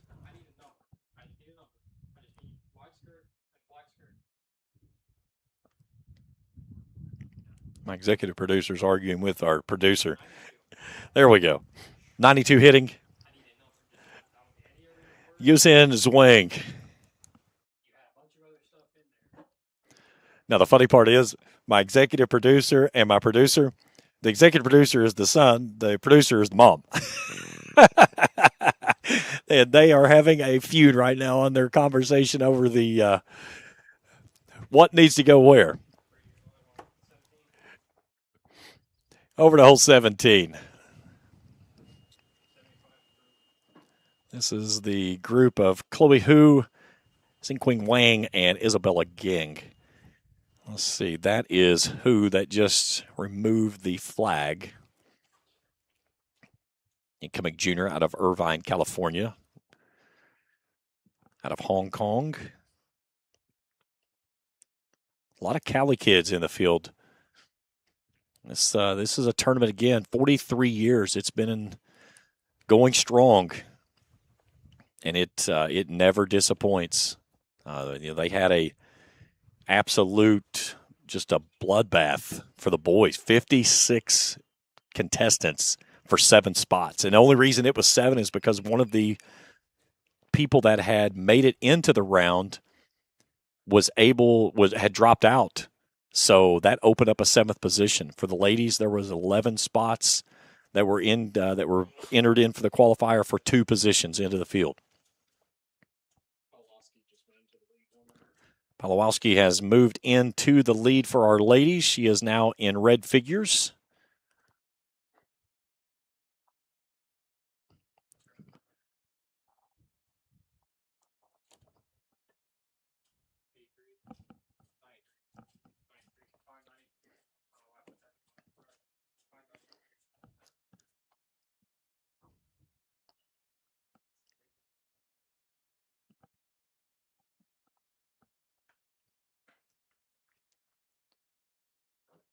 Take a look at these putts, and then we're going to step out for a break, and we'll come back and take you down the home stretch.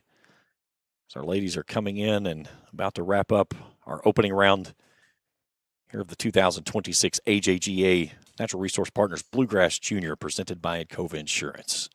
Again, a big thanks to all of our wonderful sponsors: CW Services, Ramaco, Kentucky Farmers Bank, Clark's Pump and Shops, of course, Bellefonte Country Club and all their wonderful staff of everything from the pro shop to the clubhouse, the grounds crew, everything they've done. We've got a phenomenal place to set up this year. We're undercover. They have the beautiful new patio built and finished up that they were in construction with last year. And, we were in concerns of weather, of trying to be certain that we were in a position to where we were covered up and in a safe position with our equipment. Which we have a lot of equipment out that we use for this tournament. And we presented the idea of putting ourselves where we are, and they're like, absolutely, go for it. So it really has made things nice. And then, of course, all of our great setup out on the course, our camera platforms that the golf course crew put out late last night, helped us do some readjustments with some stuff from yesterday to get them back in a position where we exactly wanted those to be. But it's a total team effort with everybody through Natural Resource Partners, Encova Insurance, the Country Club, my great staff here with the Ram Sports Network, my crew that's out on the course that has been grinding with us. Most of them have been here since noon today. My son and I, we got here about 8 this morning. Jeff arrived at 11. So it's been long days, but this is the reaping the benefit of your labor. And this is the fun part, going through all of the setup and all of the stuff that we've gone through with our brand new graphics. And I would say I'm about 85-90% okay with. I'm really happy with the way it's worked. There's still some things we're going to work out. My engineer has already been emailing me, wanting the project file, wanting the sheet to start digging into it before tomorrow, and I'm sure we'll work it out this evening.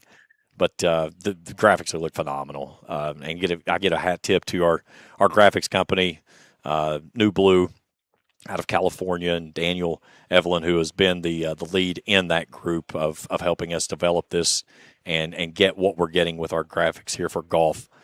Just top-notch crew, and I can't say enough for all their efforts that we've been working on this since back in March, and had it to where we were happy with the way that it was working last week. And again, we've just found a few bugs today. That's part of it. We're a beta version of this. It has not been released to the public yet. So, anytime you get a chance to be the first to test, there's going to be some issues. Everything had worked great in testing. And then when we get it in live action, there's going to be some changes, and that's where you find things out. So it is what it is. But I've been pleasantly happy with the outcome of the way things have looked today, and have no qualms about it that we will have everything squared away as we move forward to finish out tomorrow and into Friday. Again, tomorrow we'll be with you around 11 o'clock. We may get a little earlier, and we'll see how, as we get set in. Again, the fog in the morning is my biggest concern. Are we going to get fog tomorrow? Beautiful look there. I believe that's looking over toward 14. I think that's where I took that shot from. Such a beautiful look out here on the golf course with the water, and there's so much water on the golf course, and just some great looks that you can get there. But final day coverage will start at 10. Again, they'll put the girls out, then the boys out, then we'll have the final two groups of the ladies for their position that will go out, and then the final three groups for the boys. Palowalski, again, this is one of our things we've talked about all day. It doesn't like -1. Somebody score other than -1 and we'll be okay. Middleton, for some reason, she's +1, and it doesn't like her score. She shot a 71 today. So, like I said, just a few things along the way, but we'll get it all squared away as we get ready for the home stretch the next couple of days. We'll cycle through the full ladies leaderboard. We'll step out for a break. We'll come back, and we will bring you home for the final groupings out on the course for the ladies in the opening day of the 2026 Natural Resource Partners Bluegrass Junior presented by Encova Insurance. We continue our coverage here on the Ram Sports Network. Download our app today. Whoa! Easy on that trigger, partner. Are you talking to me? Ranger Rodney here, looking out for your wallet. You gonna put in them rewards? Rewards? Hot doggies, give me that. What in the Pixar? Clark's Rewards. Save on gas, get free stuff. There you go, partner. Gets them every time. Rewards. Got it. Clark's Rewards. Return, refresh, refuel. Since 1985, CW Services has been a leader in offering electrical, engineering, construction, automation, project management, and fiber optic services. CW Services have prided themselves in being that one-stop shop, being able to help a customer from design to go live. They have worked from coast to coast, from small project to extremely large project, and are happy to talk to you about performing these services for you. For more information or to begin the bid process, visit them at cw.services.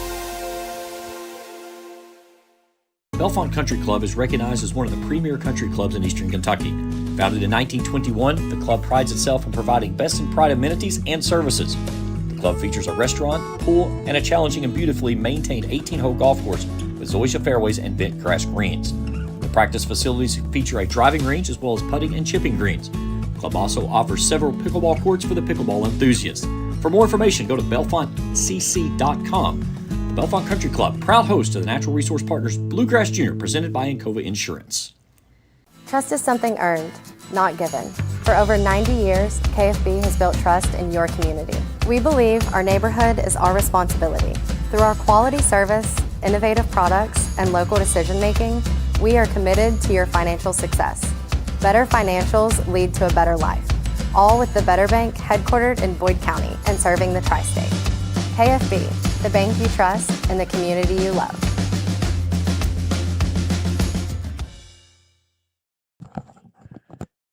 Back to hole 15 we go as we welcome you back to the live coverage of day number 1 of the AJGA Natural Resource Partners Bluegrass Junior presented by Encova Insurance. That is a tough position to be at 15. Audrey that just hitting now. This is Aubrey Yang hitting.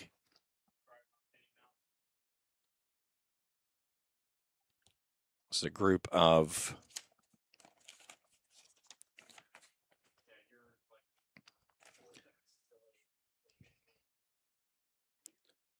Catherine Shia, Jessica Zhao, and Audrey Yang. This is Yang.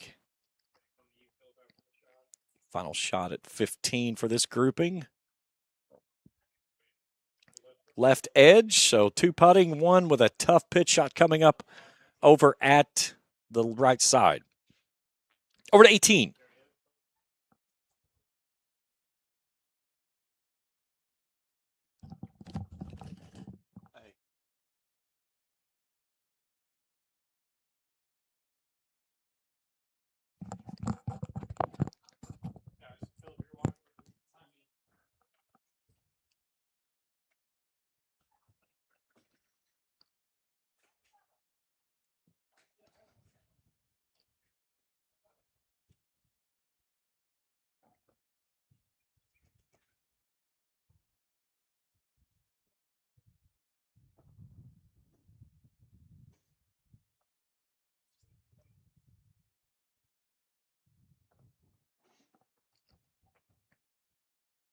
Ball all the way through at 18. We've seen it a couple times.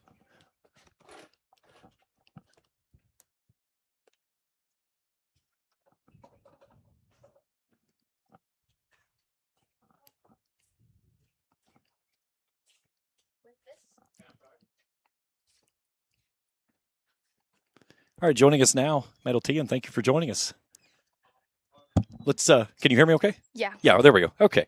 Let's talk about your round today. It was, again, when you guys got out late, you could start to see the golf course really started to show its teeth. Were you pleased with your round? Do you feel like you left some shots out there? I think I left some shots to be desired out today, but I'm glad that it's like I had good misses and I played smart most of the time.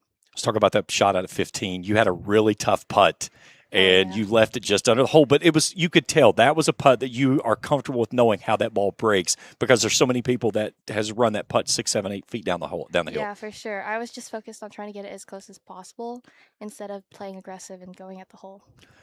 What's the biggest thing for you? Again, 4th year you've been out here, and you're almost a regular on this golf course. How much does that help you with the way that you approach the way this golf course plays? I think my past rounds and experiences here have really helped me a lot, getting just a feel of the course, getting to know where I can miss, where I can play smart. But I've seen I've had a little bit of a distance jump, so it's also playing a little bit different, and it's given me a lot of more different ways to be creative around the course, and I've opened a lot of doors. How much have you noticed around the greens today, the way they're playing differently? They've put the irrigation into the greens. The greens are starting to firm back up after the rain this morning.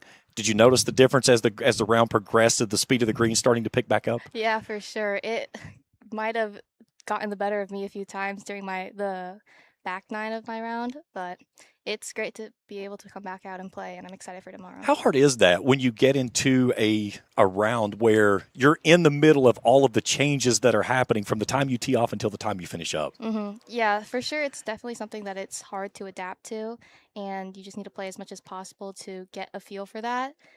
It's something that I will definitely keep in mind for tomorrow, just because of my slight ifs today, but it's difficult, but definitely something that you can kind of think more about, Such a small community that this is as compared to some of the other tournaments that are out there. But you see the year, 96 participants every single year, and there's more trying to get in. What is it that makes this tournament so special? I think this is it's a great course. It's a great experience. The people are amazing. And I think the live broadcasting is also a very, very special kind of feature of this tournament. So I'm excited that everybody gets the opportunity to play here, and I'm also very thankful to be able to come back every year. Are there some birdies for Metal T and out on the course tomorrow? I hope. I'm planning on it. Well, Metal, congratulations today. Good starting round for you, and we'll certainly look forward to seeing you out there tomorrow. Yeah, thank you so much. Metal T, and join us here. Thank you so much. Thank you. Such a young lady, such a great job that she does, and I've watched her over the last 3 years here, and talking to her the first time that I spoke with her, she was scared to death. And listening to her speak there, you can tell that young lady has blossomed into a young woman. And that's the really cool thing about this event, is having that opportunity to watch some of these players that come back every year and watch them grow and turn into the young men and women that they become. It's so special to see. So back to 15 and the really tough position of, like I said, that was the spot up on the right-hand side of the hill, and that shot is almost impossible to do anything with except for that right there. That was Catherine Shia.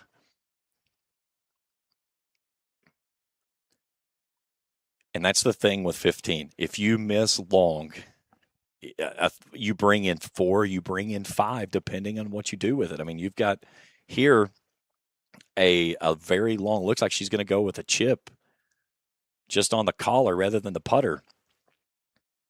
And this is a ball that you want it to finish just under the hole, but if you start it too low and don't get it there like that, I feel like a broken record when I say this. How many times a day have we seen this putt? And it's funny when they go out and they mark the course and they start putting the pin locations out. And that's one of my favorite things to do is when I go out on Monday and I walk the course and I start trying to make mental notes and I play some shots and see how the balls react and so forth. And this was looking at the pin locations. I'll have try to get some stuff in there for tomorrow, some stuff we recorded. It's just tough. Some of those spots, that's a tough spot there. As that was, what's this? I mean, it's just, that's about as good as you can hope for there. And this is a frustrated, satisfied par. Nearly bringing that one in the back of the cup. So here's Jessica Zhao.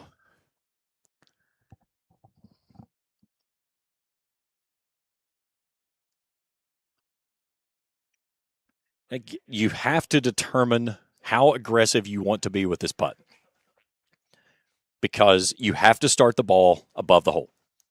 If you run it through the break, it's going down the hill. If you don't hit it hard enough, it's going down the hill. If you don't put it center, it's going down the hill. The question is how far when you putt it in. That's a really good leave, and you still get the 3-4 foot rollout.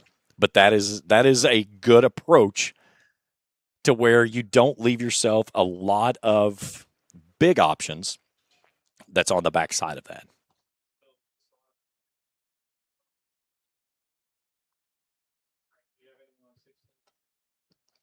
Again, the stripes that you see there in the green, they've not been playing football out here. That's where they installed the irrigation for the drainage systems that they put in all the greens as well as the practice greens this season. So 20 greens that was done over the fall winter of last year. That allows that water to drain through the dirt into the trenches and out. So the greens have these, what they call it, Mark called them scars. It said it takes usually about a year for them to give back. The greens are in very good condition though.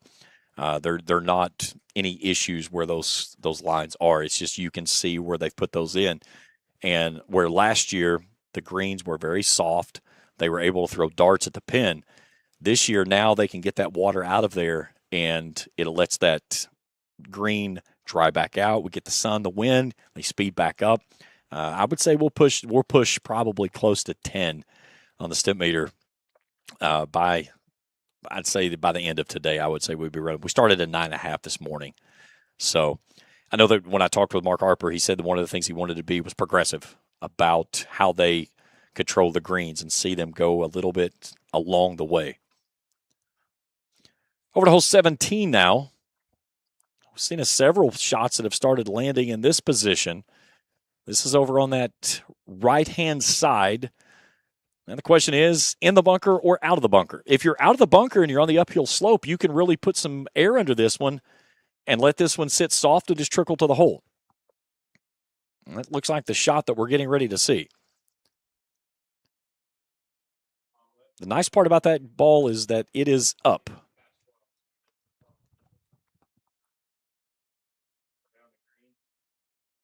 Pulled this one hard, though. That was going to run all the way through.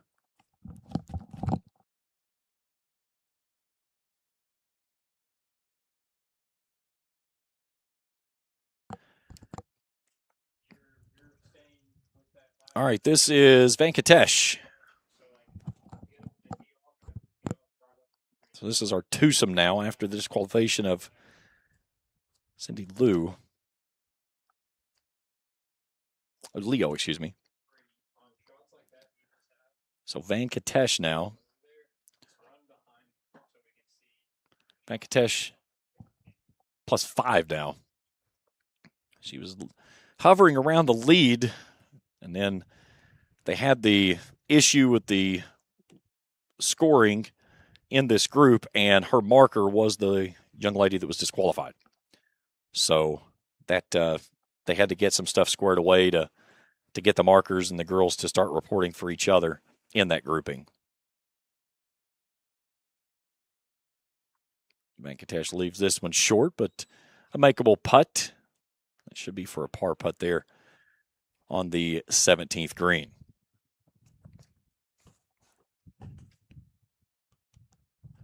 So 6 groups playing behind this one, so about 7 groups still left out on the golf course here in this opening round of the 2026 AJGA Natural Resource Partners Bluegrass Junior presented by Encova Insurance.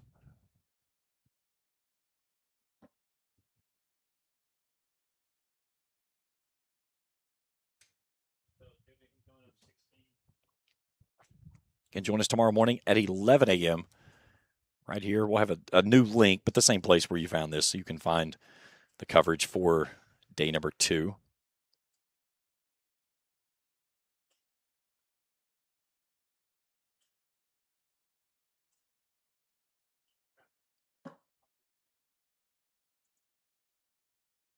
Anna Kervoito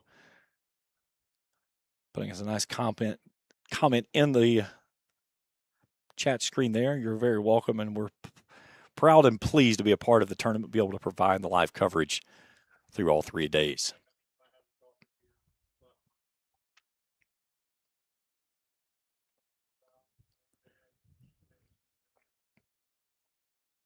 A lot goes into this event of making it happen, of just the preparation, getting everything ready to go, and then getting out here to the course, laying things out, scoping things out.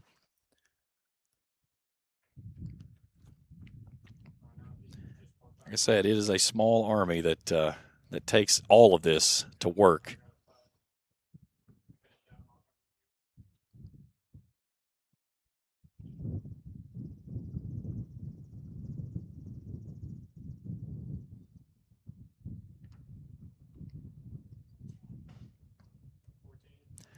All right, out to 14. And this is Maggie who had a share of the lead. Yeah, that's the producer trying to use a joystick. She's not very good playing video games either.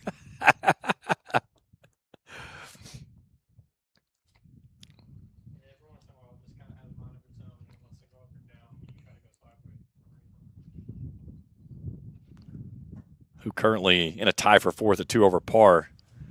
Palawowski, the only golfer on the ladies' side that is in red figures. Medal 10 in the clubhouse, 71. Out in 35, in 36. 3 bogeys today, 2 birdies. Birdies at 8 and 10. Bogeys at 3, 11, and 16.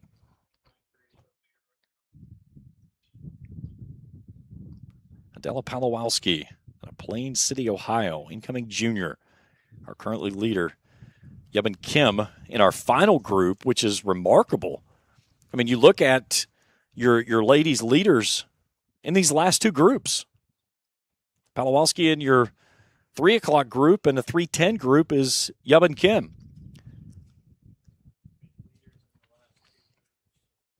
There's your look at your girls' leaderboard.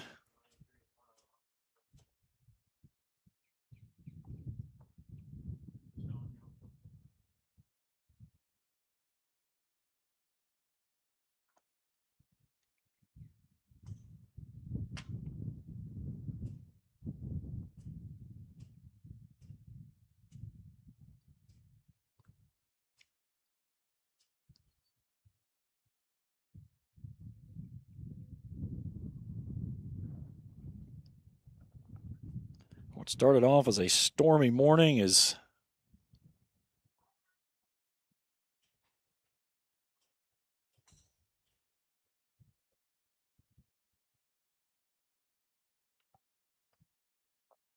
turned into a very nice day.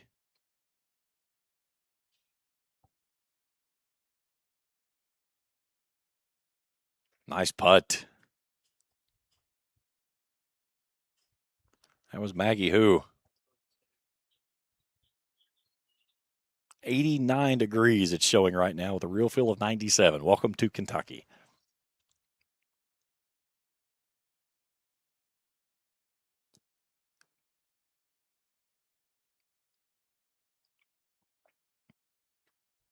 Interesting note from the girls. The top two girls qualified here Monday to get in the round. Palowalski shot a 4 over 74, and Kim shot a 7 over 77.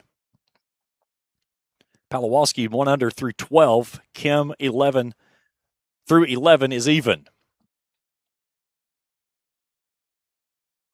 That was Hanyu Liu. And this is Adeline Bailey.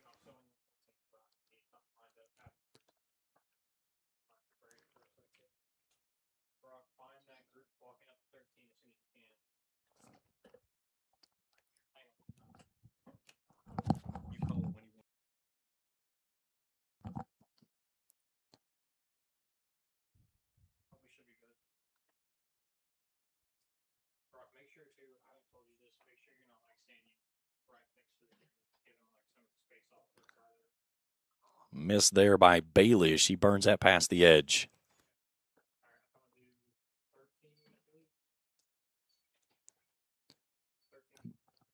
Over to 13 now. I was just told, too, Matthew O'Connell sent me this. Kim won a 6-hole playoff to earn the last playoff spot to get in the tournament and sits in second place now. Good stuff.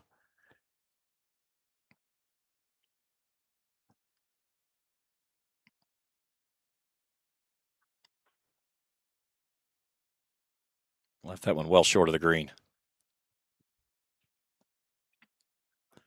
13 has a little bit of a slight front off that right edge there. Here's a fly. Let's take a look at 13. We haven't looked at it today. Here's a fly over 13.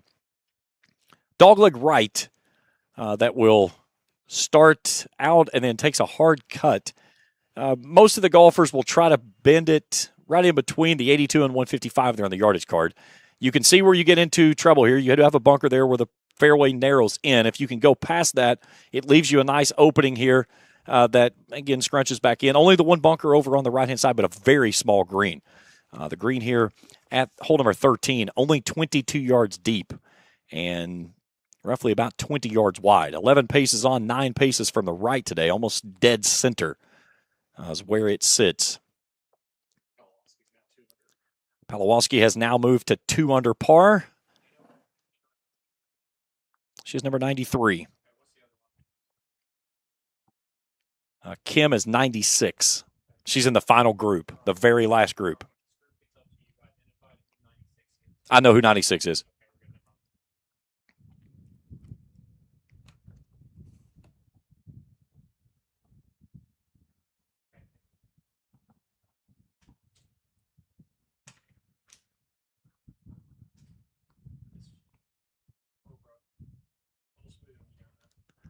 There's 94. And another camera operator forgot to listen for the words clear. Over to 15 now. This is Koichko, Fiona Kim, and Wang.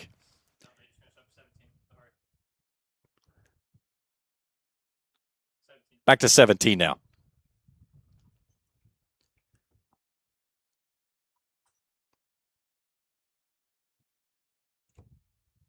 I believe this is the group of Gonzalez Ribble, Kim, and Shia. Gonzalez Ribble there in the pink, I believe, is her. Yes, this is that group. 78, 80, and 79, 80, and 81. Kim is in the pink skirt. Gonzalez Ribble in the pink. And then Shia is in the white and black.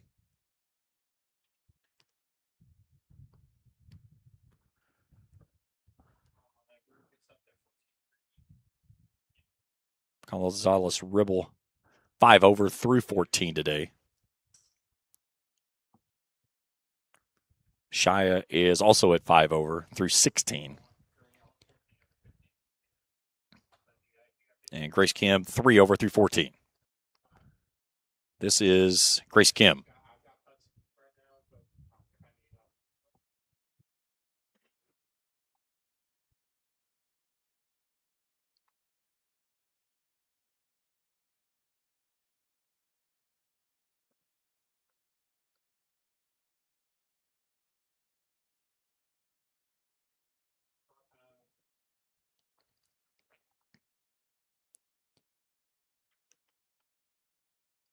Have them double check me, by the way. My notes are starting to run together, and I'm afraid that I've overlapped these two groups.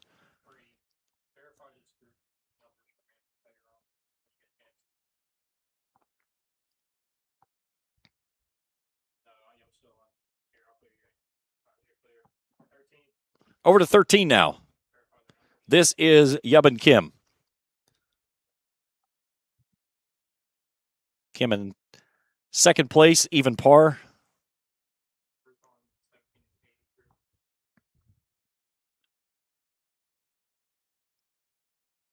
Verify 79 and 80 for me, please.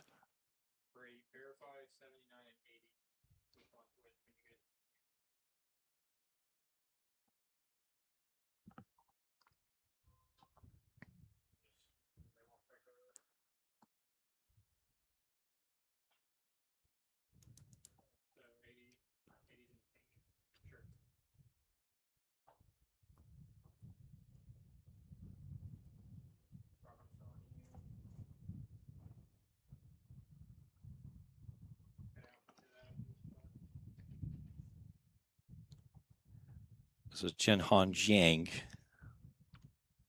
Lengthy putt here on 16. It finds the bottom of the cup. Jiang from downtown.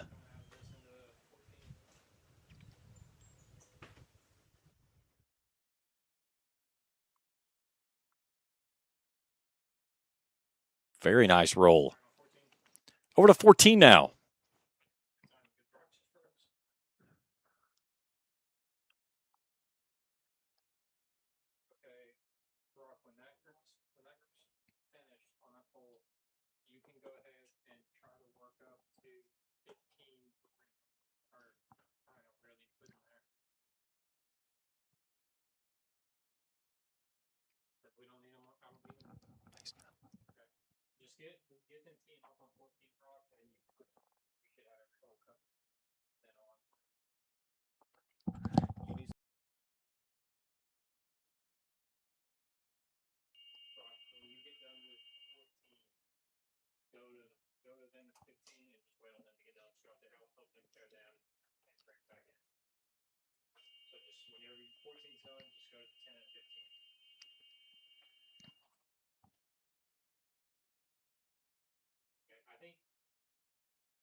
Nice job on that one. She thought that she had got it too much and was able to bounce it off the back of the jar. This one's for a birdie 3.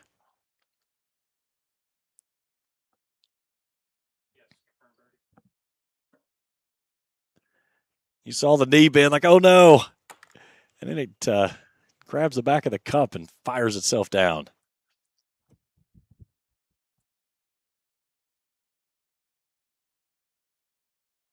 Nice finish there.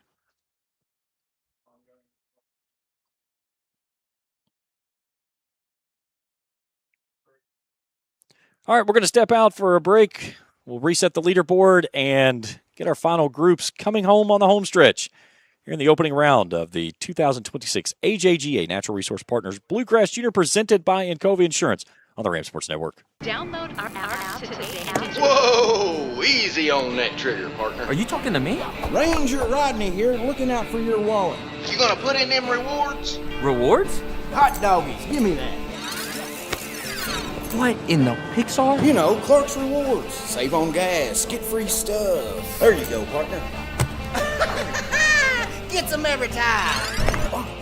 Rewards. Got it. Clark's Rewards. Return, refresh, refuel.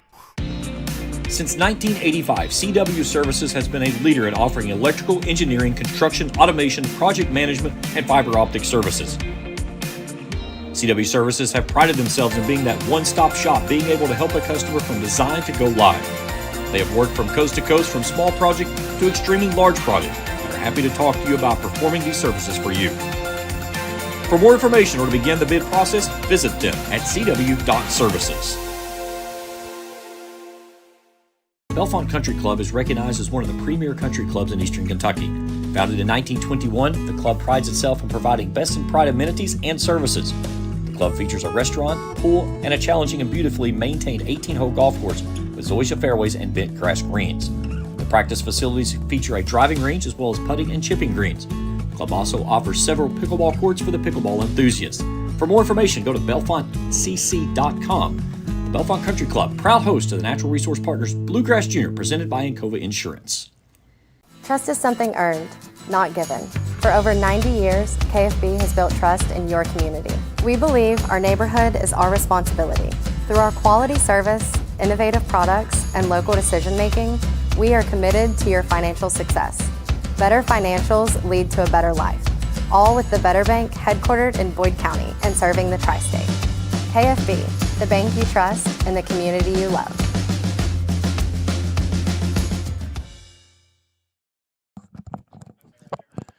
There is your girls' leader, Adela Palawowski. Won a 6-hole playoff. No, excuse me. The other player with her, Yubin Kim, who is at even par, won a 6-hole playoff. Palawowski qualified on Monday to get into the tournament through the qualifier. And I believe her score has not posted yet, but she just rattled home a birdie out at 14, so she should be 3 under par.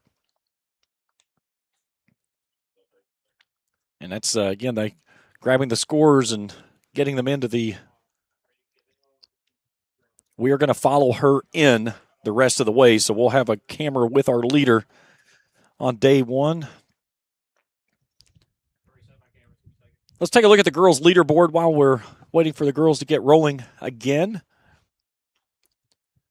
Della Palawowski, 2 under par. Yubin Kim, even par on the day. Middletian, 71, 1 over. Andrea Lai, Jody Hahn, Maggie Hu, Isabella Zhao, Grace Kim, rounding out your page 1. Again, top 24 and ties through tomorrow.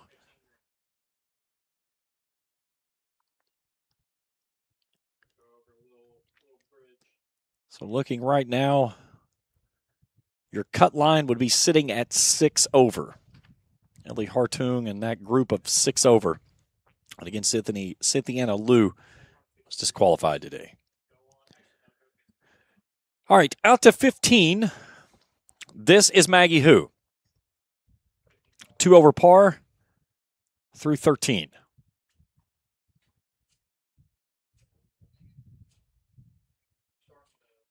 That one runs a little short, but not a bad line from there.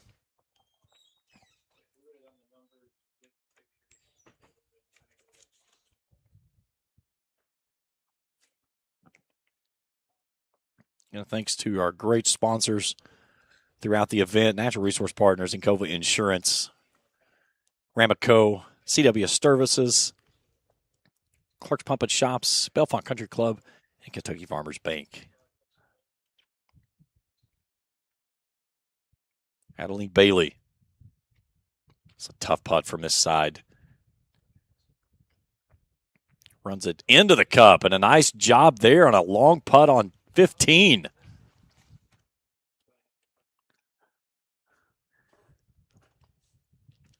That's about your only option you have there. When you give it a run, it either has to go in or it's going down the hill some 8-10 feet. And you can kind of see her body language there. She thought she had got it too firm. A nice finish out there. And you Lou.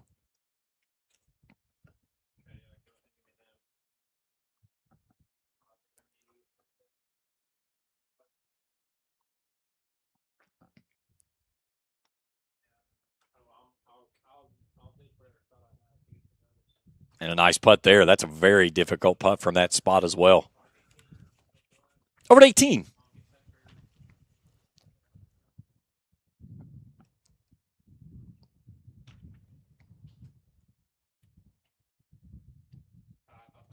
This is Ellie Gonzalez-Ribble.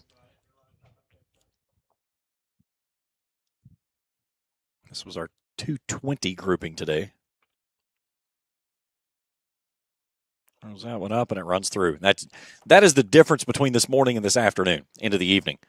Was this morning you were able to throw that ball right to there and it would stop. And we saw several plugs today, just craters. I mean, the ball comes in and just tears out a huge chunk of the green.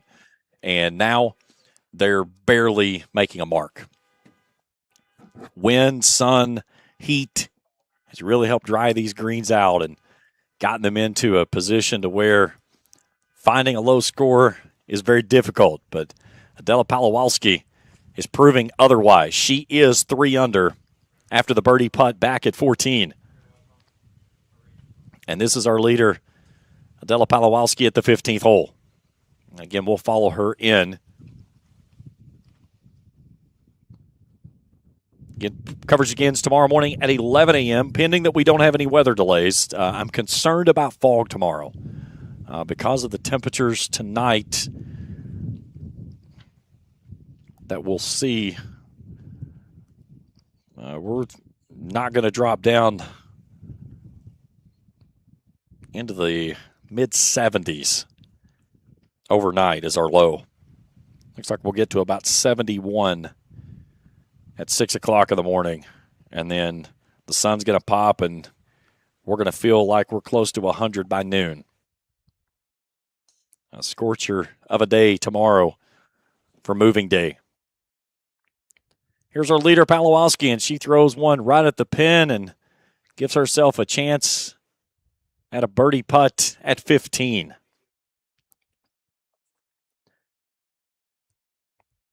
Now Yezin Zhang out of Blairstown, New Jersey. Incoming sophomore.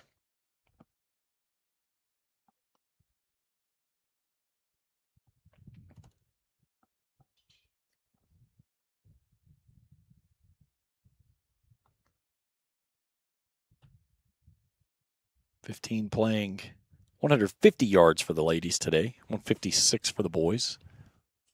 Again, boys will not have to encounter the 200-plus yard shot for 15 on Friday.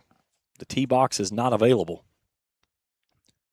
And we've saw that shot about 2 holes or 2 player groups before, and it did not end up favorable.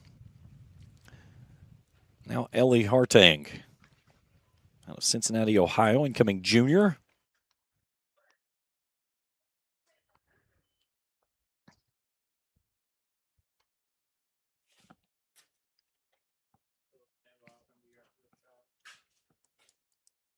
Several golfers still out on the putting surface, working out, doing the putting. A couple over on the chipping and putting green. And looks like a few bodies maybe still lingering around over at the driving range. 2 balls off, 1 on the putting surface. Over to 18 now. 1 in tight. This is going to be in the pink. That's Ellie Gonzalez-Ribble lining up a long putt on the backside.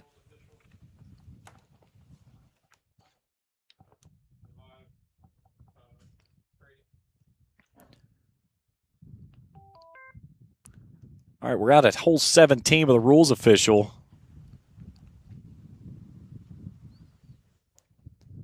see if we can listen in as well. Let's see what we have here.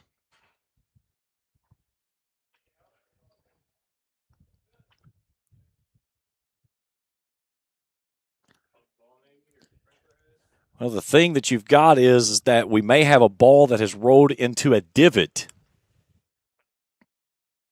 Okay, that was a very quick.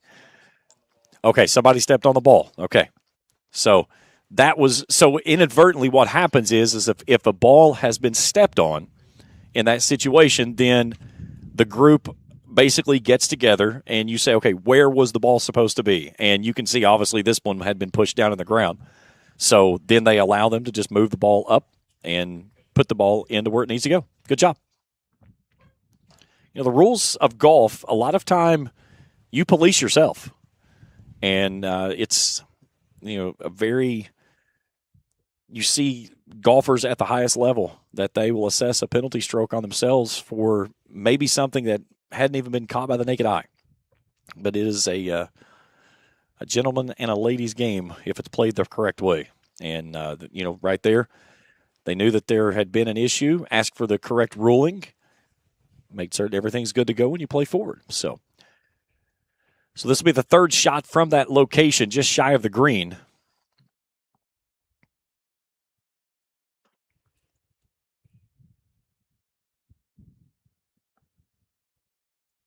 Trying to trickle it on and needed it to hop onto the green just first. Now out of the bunker, off the right edge. Short-sighted, not a lot of room to work with.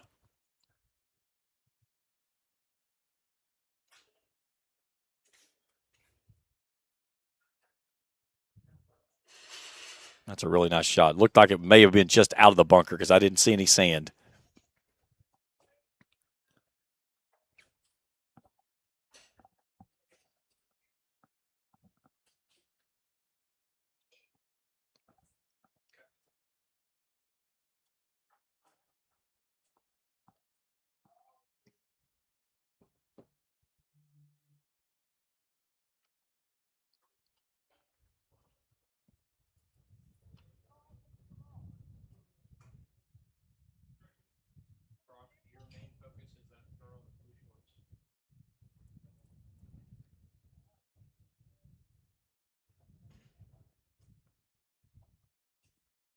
So again, Adela Palawowski, qualifier on Monday, sits in red figures, 3 under, and with a birdie run at 15 coming up.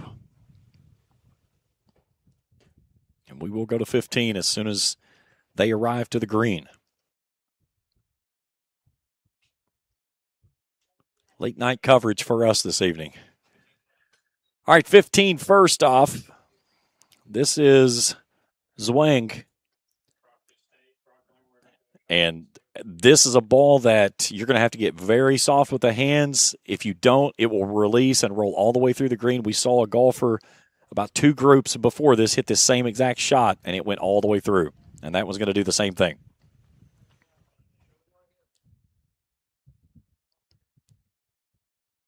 That is the devastation of going long at 15.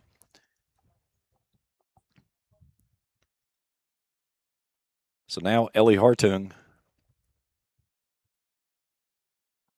with a tough chip, short-sided on the backside of 15.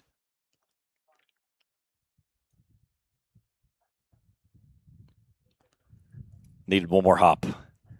Tried to keep it so soft coming out of that thick rough and just did not get the release that she had thought it would go with when it came out. Hey, tell Brock to say hello. Here's one of our crew members back there. Now, you'll see the delay that we have here in just a second because he's going to start waving, and now we take him off screen. All right, here's our leader, Adela Palawowski. This to get to 4 under par. With the pin in, up the hill, right to left.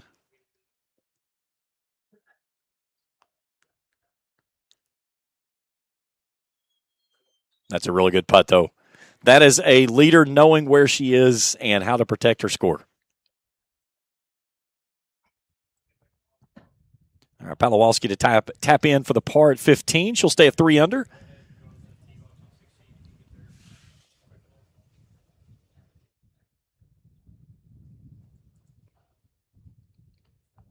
as we work through the weekend, or the week, I should say. We'll try to make sure we get all the crew on the air at some point. I said we'll try to work tomorrow and see if we can get Brady out on the course. We'll do some on-course reporting with him. I'm going to get creative how to get his audio on. I've got some ideas.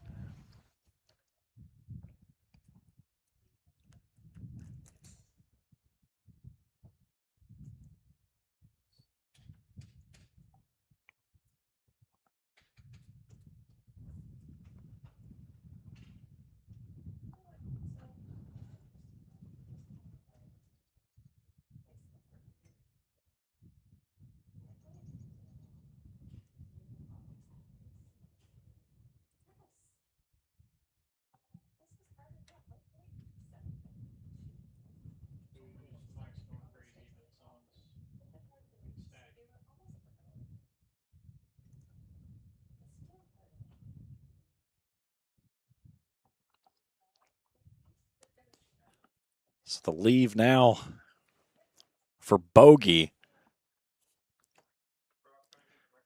And this is going to be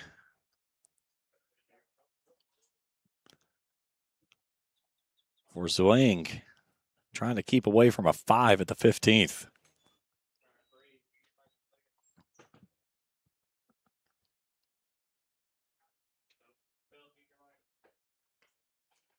Good finish. That's a nice 4 from where she was off of the tee.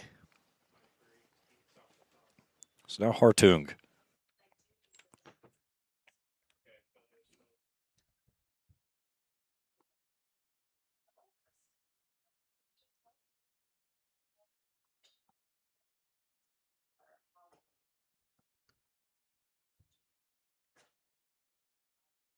Good finish. So our leader with the flag in hand, 3 under par, the only lady in red figures, walks toward the 16th. Now we go to 17.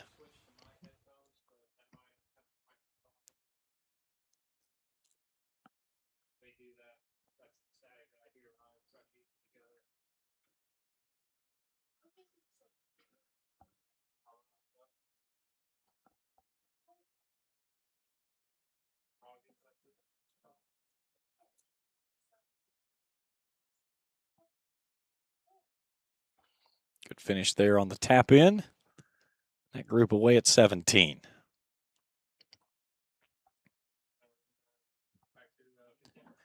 All right, here is our final grouping. This is Yub and Kim.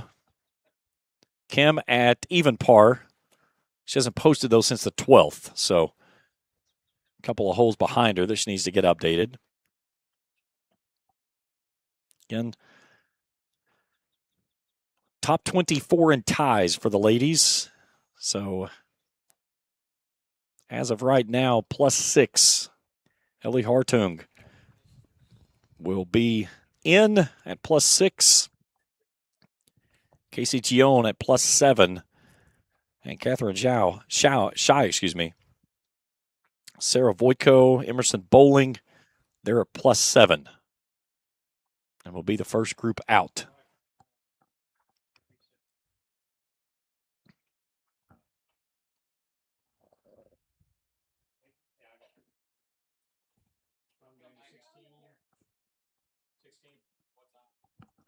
Whenever.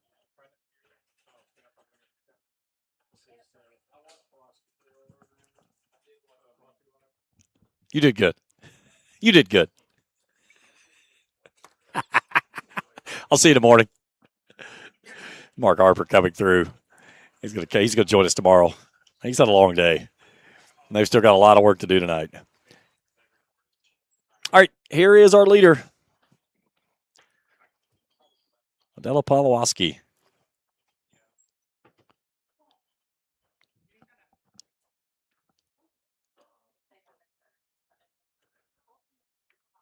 Hook that one off to the left.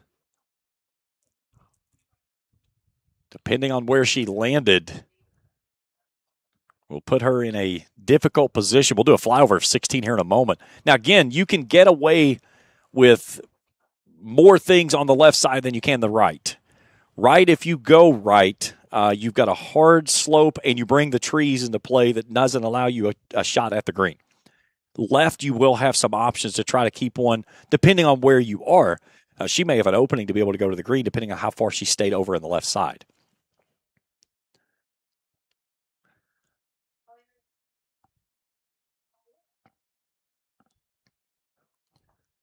A lot of the volunteers coming in off of the course. A phenomenal job by them all day long. Again, this tournament, it takes a small army to make this thing work, and everybody a part of it does a great job. That is the reason why that there are 96 kids in this field year after year, and there are more that try to get in. Again, 56 boys, 11 girls qualified on Monday. The boys, 56 playing for 7 positions. The girls, 11 for 2. And the 2 girls that are in first and second, both qualified here Monday.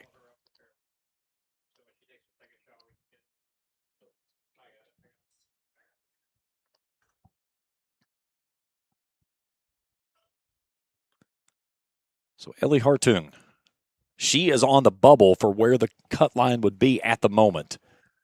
Again, we won't know that until we get into tomorrow, but you would like to try to find a couple of shots to put yourself on the right side of that bubble going into moving day tomorrow.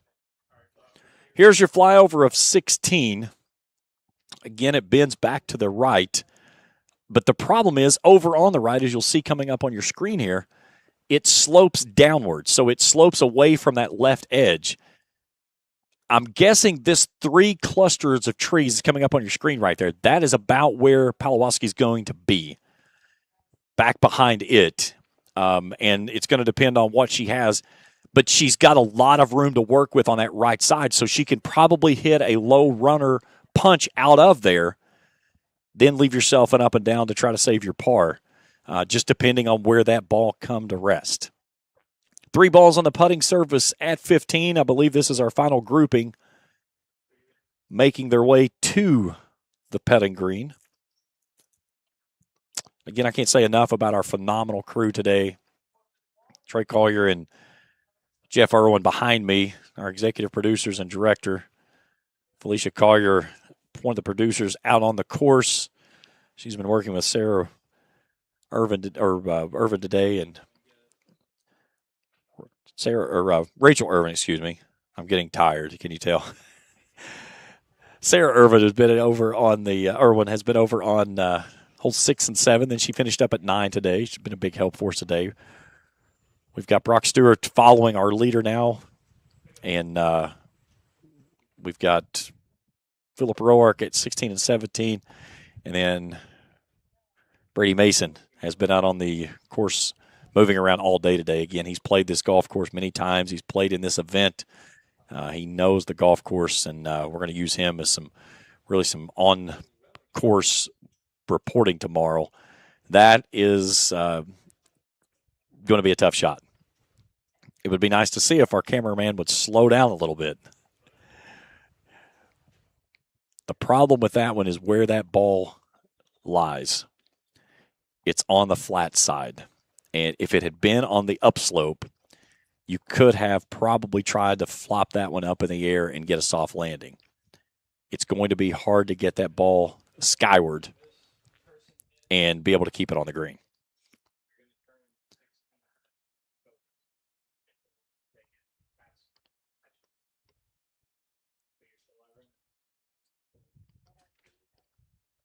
Middletian looking for her 3rd championship in 4 years. Come up short last year to Athena Singh, who won her 2nd. And Athena just wrapped up play in last week's LPGA U.S. Open. All right, to Brady and 17.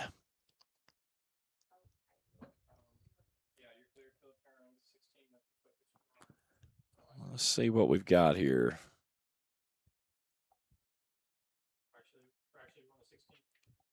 Over to 16, Pawlowski.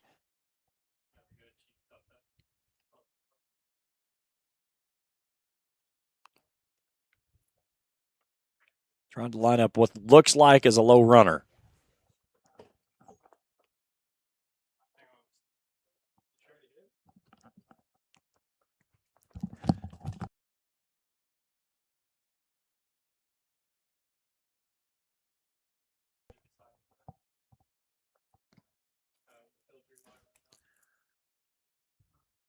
group walking up 16. All right, over to our final group, Emerson Bowling.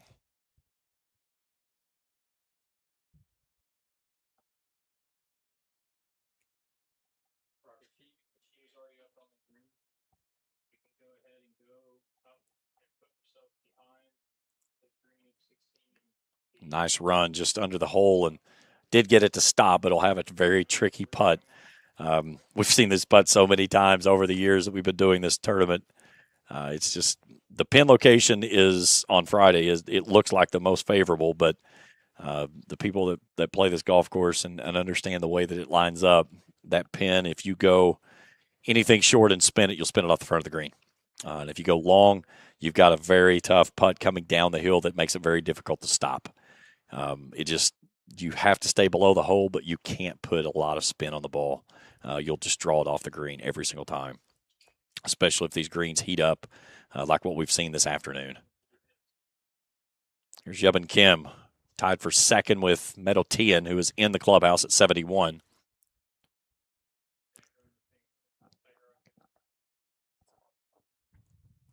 Bring in our side leaderboard here so you can see what we have going through. Again, the scores rolling through the bottom.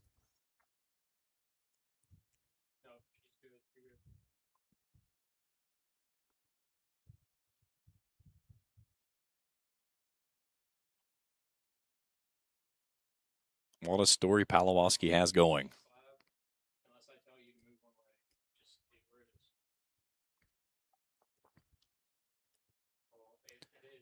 Again, we have a camera with her coming in, so we'll have her through 16, 17, and 18, all the way to the leader coming into the clubhouse. And Emerson Bowling here, my mistake. In our final group that went out around 3:10 this afternoon.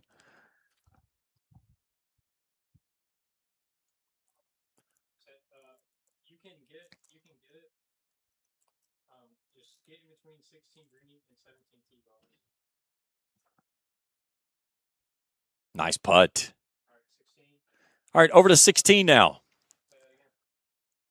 Palawoski short of the green. Really good recovery from that left side. Looks like she's going to go with a bump and run. No, flop it, excuse me. And threw that one back and got the stop, but a little bit too much. The way she set up there, it was hard to see her club. Looked like she had selected something that was a little bit less lofted, but did get the spin and the stop, so she'll have that left for a par to stay at 3 under. Again, she is the only player in red figures for the ladies. The boys is a different story. 19 golfers in red figures for the boys today. 7 under for Colin McLeod and Brady Faulkner that missed the low round of 62 that was set back in 2017 by Kelvin Lim. Cameron Phillips has the low 36-hole and tournament record through 54. Phillips shot an 11 under, tied Cody Gribble from 2006. And then in 2024, broke the tournament record of minus 13, 63, 66, 68 for Cameron and the 2024 championship. I understand their group absolutely ran through the Pro-Am scramble yesterday.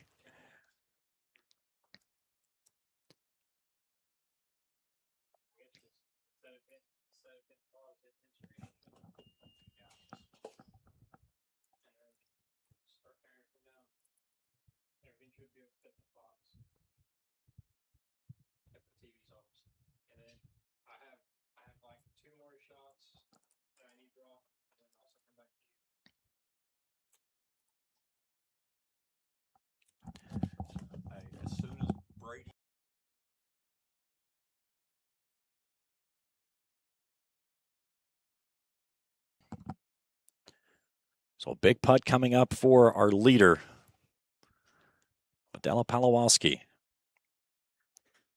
Palawoski today, 4 birdies on the back 9, 10, 11, 13, and 14. Had 2 bogeys on the front, 6 and 9, a birdie at 7.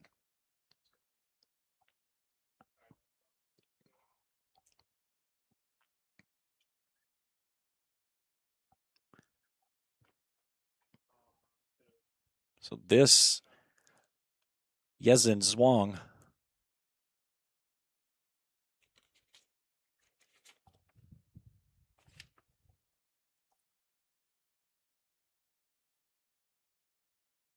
trying to get it to bend back and never got it above the hole.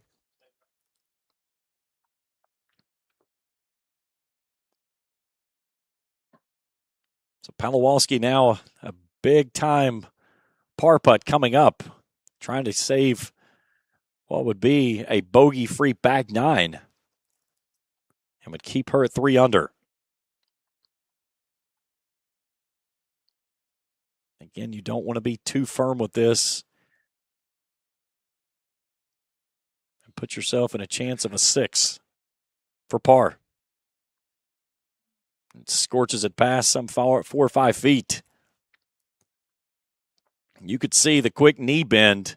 She knew she had got it a little bit too hard. 2 full steps there out to kind of line up that putt. First, Ellie Hartung.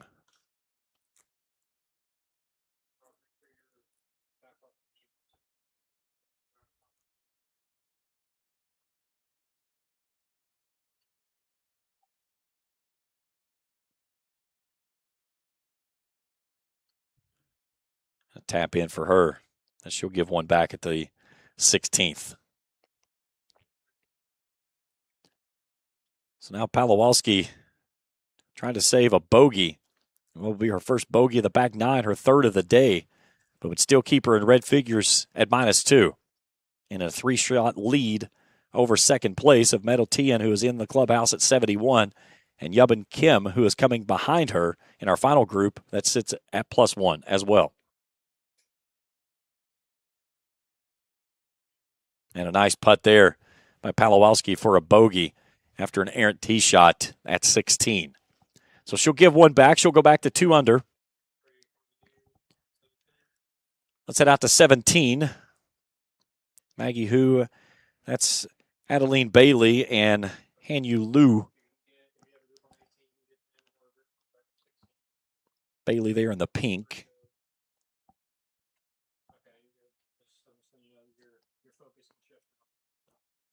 It's been a really fun first day of golf. Some low scores for the boys this morning. They will be flip-flop tomorrow. They will go out late. So they started at 7 o'clock this morning, was their initial tee time. They didn't go out until 10. And then the last group of boys went out at 1:39 today. So they will flip-flop around, and they'll get the latter 10s and early noons without rain. Here's Hanyu Liu.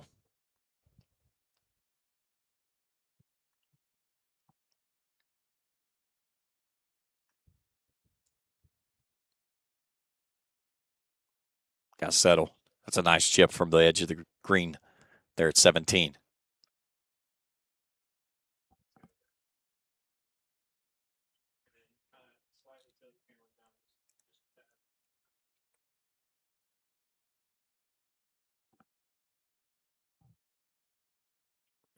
Maddie Hu lining her shot up. She's sitting on tie for 6 to 3 over par.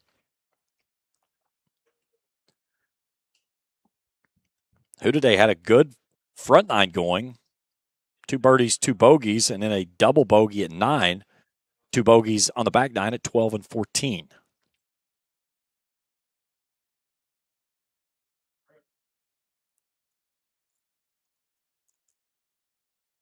Lengthy putt here at 17, which I would believe should be for birdie.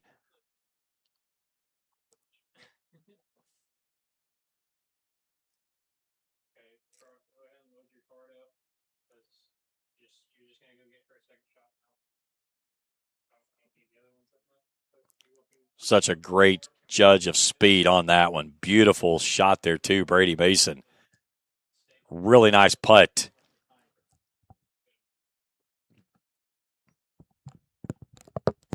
That's what we've talked about so much this week, is just how well they do judging the speeds of these greens as they start to speed up. And we talked about Metal T in earlier, and that was something, she had to really battle through the changing conditions. That the way things started and the way they ended was definitely different front nine as compared to back nine.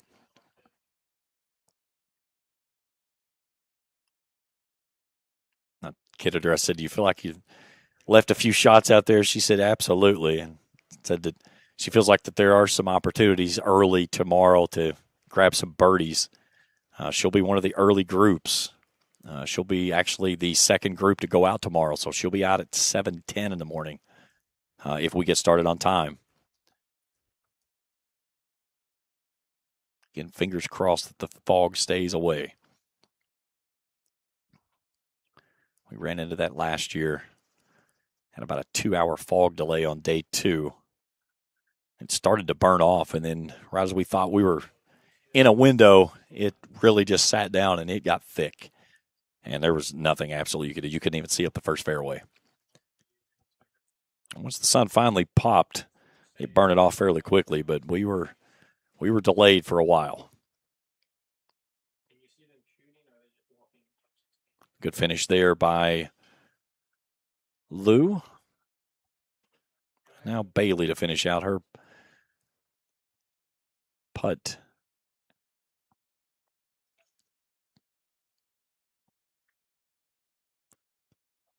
So 2 groups behind them at 18 and 17. Or excuse me, 16 and 17. They are headed to 18.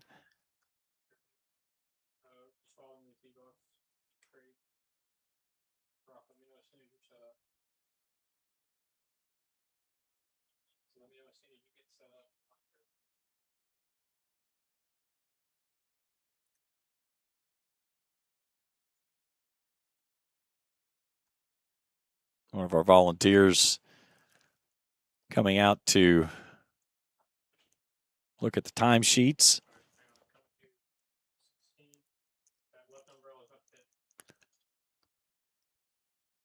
All right, out to 16. 1 ball on the green. Another one coming greenward. Gets a favorable hop and hops on the dance floor. So 2 looks at birdie at 16 coming up for this group.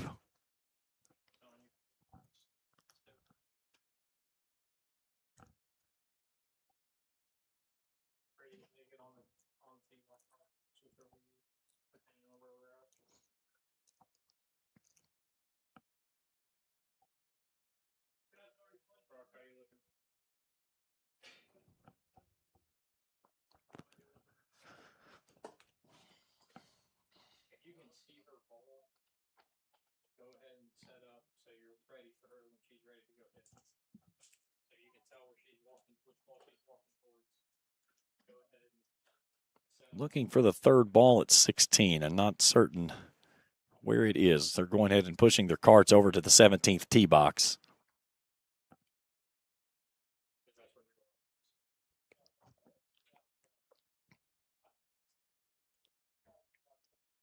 Emerson Bowling grabbing the iron first and then the putter just off the backside of the green on the right side.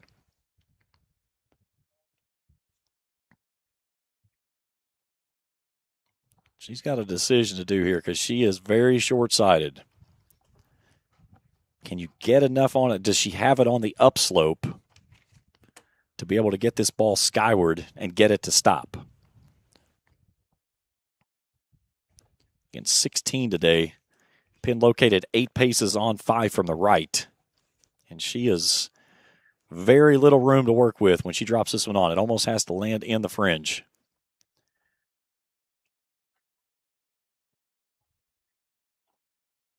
Just trying to keep those hands smooth through the ball and finish high.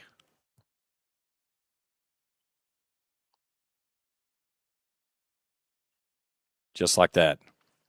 Maybe didn't get the hop she wanted out of the fringe, but A lot of things that could have gone a lot worse with that shot had she got it too much. And a little bit of work left to do on that, but certainly an opportunity for a par putt there at 16. So Kim and Jiang with birdie runs here at the 16th.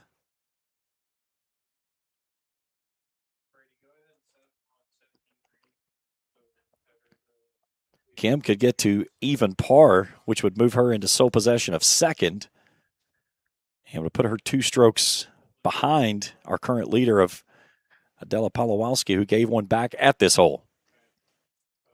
That's a 2-stroke swing that Kim could roll off.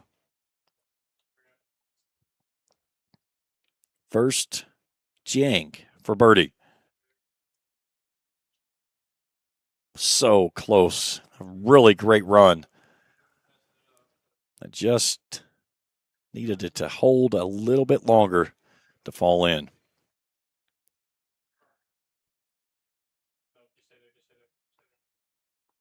So Kim with a big run at a birdie here to get her to even par and move her within 2 of the lead. Let's see if we get bowling first.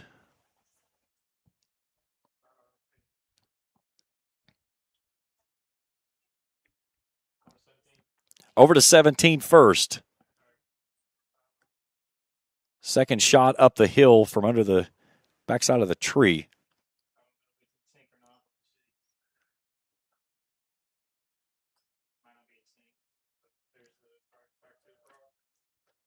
That was from Palowalski. So I believe she has found the green, and now we go back to the 16th and Yubin Kim for birdie.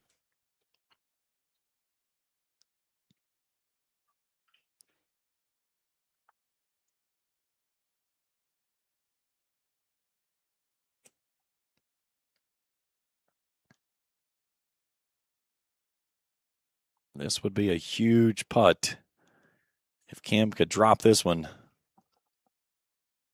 to pick up only her second birdie of the day.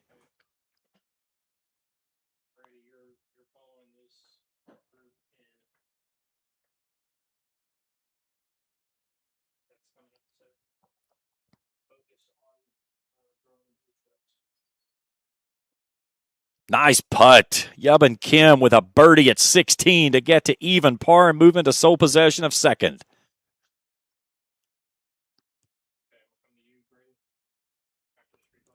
Here's a look at it on the instant replay. She knew it when it left the putter face.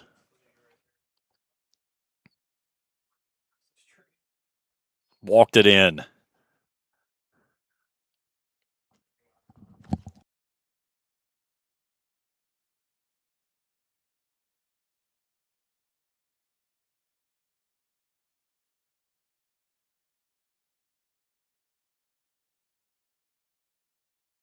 There's your leader, Adela Palowalski.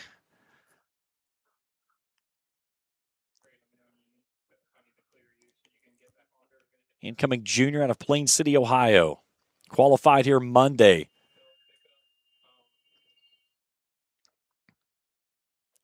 Shot a 4 over 74. Birdie on 3, a bogey on 4, a double bogey on 5. Went out in 37. Came in 37 with a bogey at 10, birdie at 11, and then bogeys at 16 and 18. All right, 18th green. This is Voiko, Kim, and Wang. That's Sarah Voiko out of Stowe, Ohio.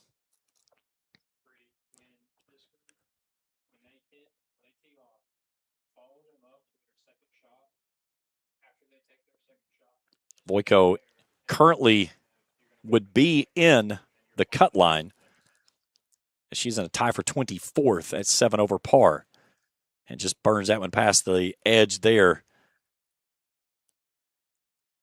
So she'll finish out with a tap in. And you can see the frustration knowing that she left one just on the table. So Palowalski.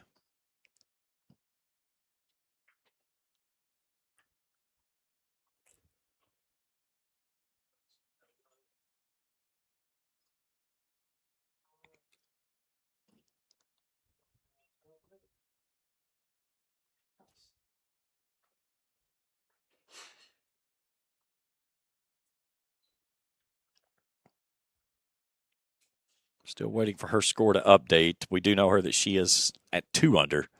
And she gave one back at 16. Still posted, though, on the AJGA website at 3 under. Again, we have to wait for the official numbers before we can change them on our side.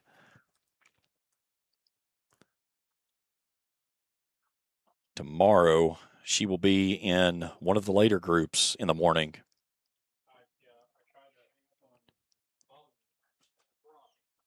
She'll be in group 11. She'll be the next to the last group to go out for the ladies. Should put her around 8:40 in the morning that she should tee off.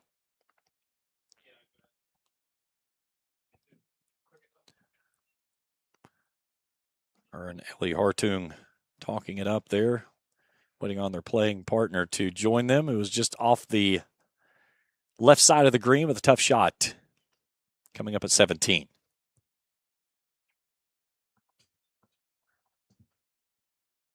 Nice lead, needs the run out. Not a bad shot from that location.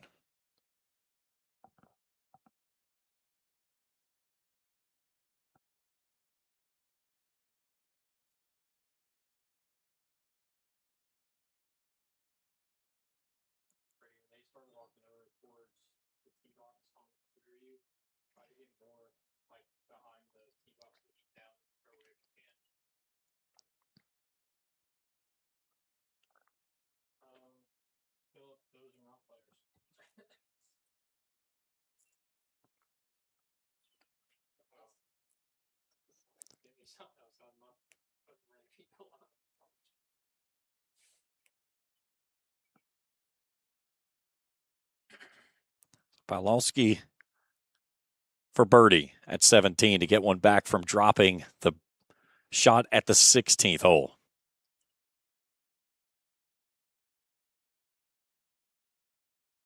Just leaves it short. So a tap in par for her at 17. She'll remain at 2 under. Coming to the 18th hole. Trying to stay as the only golfer on the ladies' side in red figures going into moving day for round 2.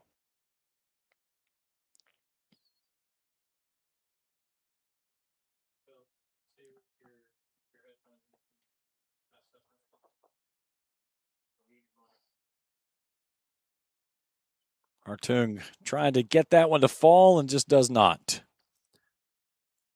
Again, she's one of those players that's right there on that bubble. Currently would be in.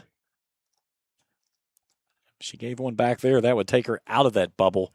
That would be one out coming in tomorrow. Again, boys top 42 and ties will play on Friday in the final round. Girls top 24 and ties. Field of 96 that we started with.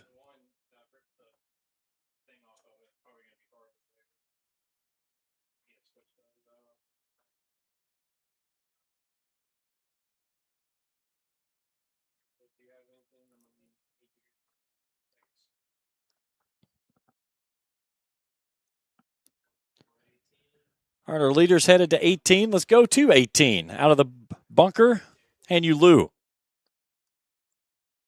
Short-sided on that left bunker. That is a beautiful shot. Got the nice skip right there off of the collar and leaves it under the hole. Now from the back of the green, Yubin Kim.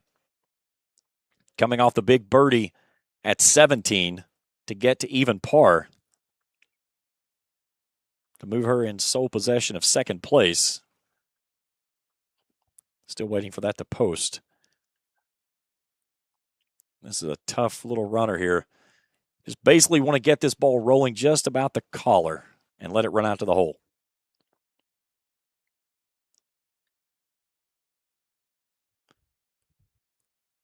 She wanted it to go. She had the right idea and I think got just a little bit of a check right at the collar edge of the green. So a par putt coming up for Yubin Kim. Trying to stay at even par to close out her round of 70. Now Emerson Bowling. Or excuse me, no, that was Matty Who, my mistake. I'm looking at my notes wrong. My mistake. That was Adeline Bailey that just chipped up. It's been a very long day, guys. I'm sorry.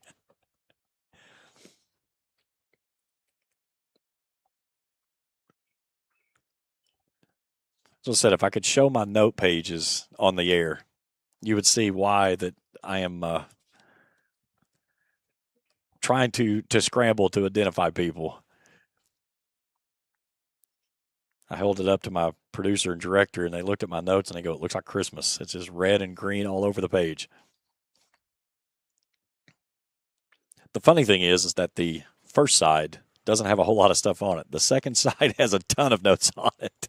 And the good part is tomorrow is how much that it carries over into tomorrow's coverage. And, again, we're going to make some adjustments with how we did stuff this morning.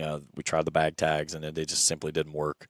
But we're going to try to stay with the bag tags as well as pictures early from the first tee and see if that doesn't help us quickly identify people as they get out on the golf course tomorrow.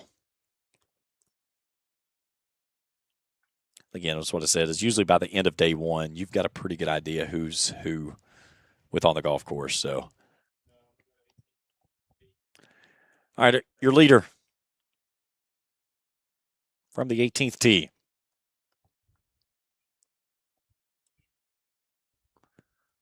Pawlowski. And you want to start this at the right-hand side. The fairway does bend down to the left. There in the mound that you see kind of midway through the screen. You don't want to start it left. It'll run it out into trouble and get over behind those trees. You want to start that right side, get to about the top of that mound, and let it run out from there.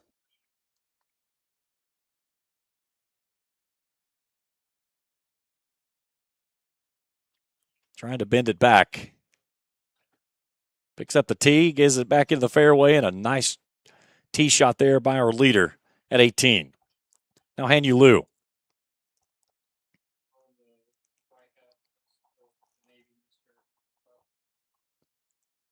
Liu leaves it out to the left edge too much, and we'll give one back here at 18.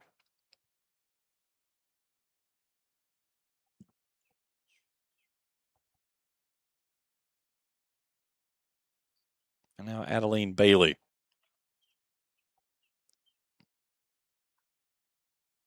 Bailey in the cut line at the moment, a tie for 21st at 7 over par.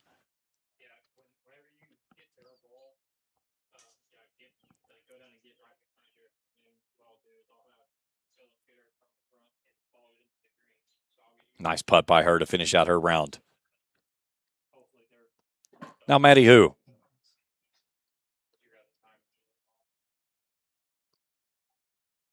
Who at 3 over. I believe this is for bogey.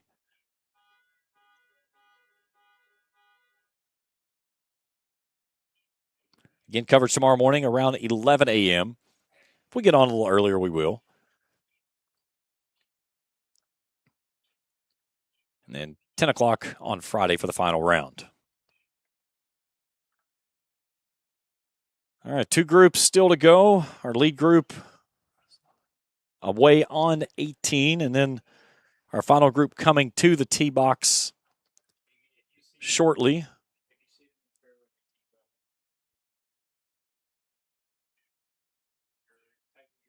There's our lead group coming up the fairway at the 18th hole.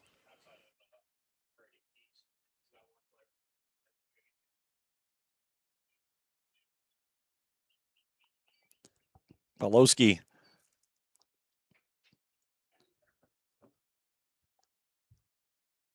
finds herself coming up the right edge there.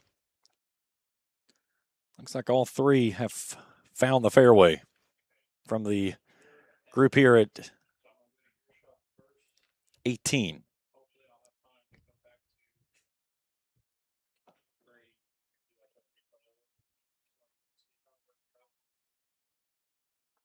Pawlowski coming over for some shade.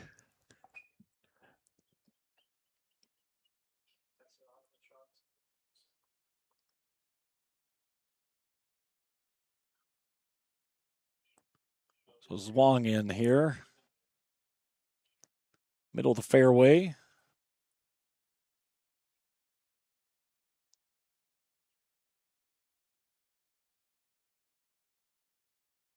And you want to land this short of the green and let it hop on. Anything directly onto the green is going to roll through. Just like that. Nice approach shot by Yezin Zwing.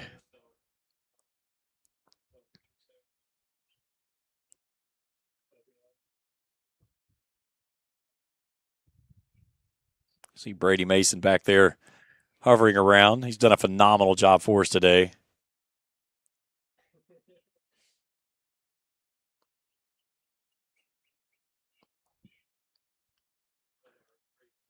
One thing about it, when we do stuff, we only know how to do it one way, all out.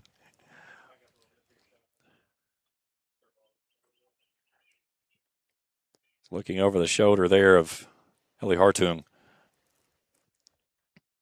Incoming junior out of Cincinnati.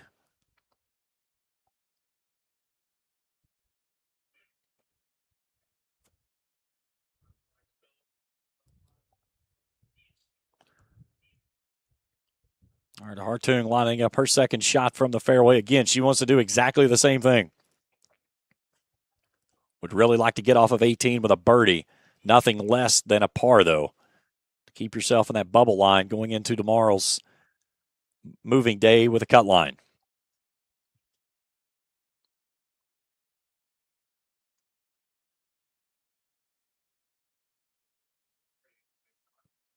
Leaves it off the left edge, though, and will leave her a sizable par putt, but is in a good position to be for that putt to run a birdie at it and still leave yourself in a chance for a par. Now Pelosi. You got to look at her. She just seems like she's just cool, calm, and collected out there, kind of dancing around as she's looking at her yardages and figures out what shot that she wants to go with here.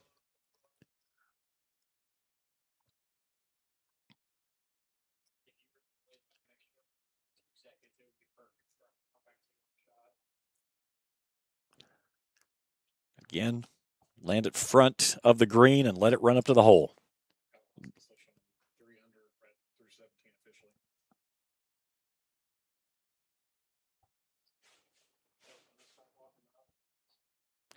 Now Pelosi has posted, and apparently the shot back at the 16th was not for bogey because she is still showing 3 under. Again, that's why we say we wait until it's official. She's going to trickle this one on the front edge of the green with some work to do for birdie at 18.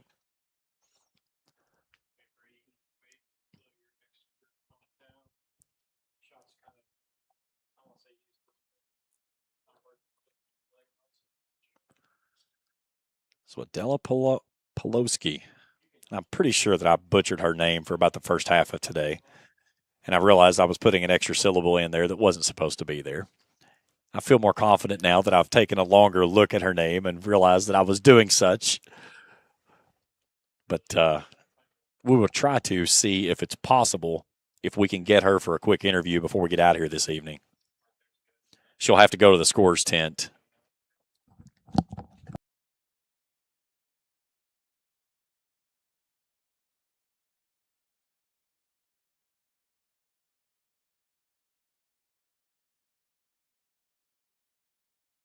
With her, most important thing is so that I can make certain that I get her name correct.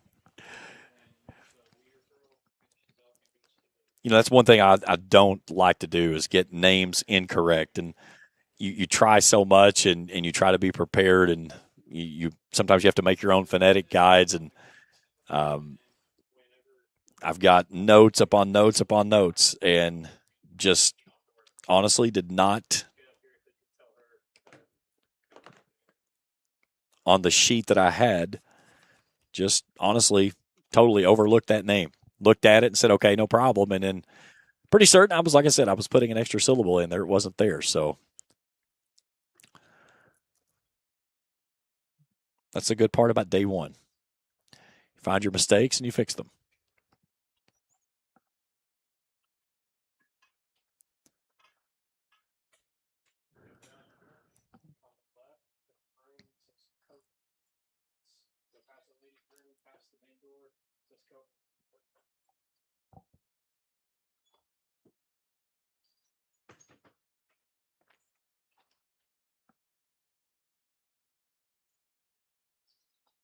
Yevon Kim still has not posted since 15. So we're waiting for that. As again, she sits in a tie for second with Metal Tian, who is in the clubhouse at 71 today. Tian a 35-36 with a bogey at 16 on a putt that just missed going down. But all the focus right now is on Poloski.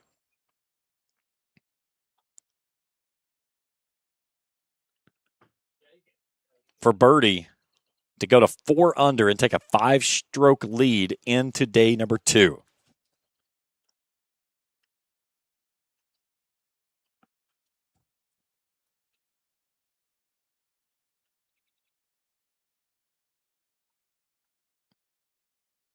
What a great pace by Poloski. She'll have that to finish out for her par. And an opening round 67.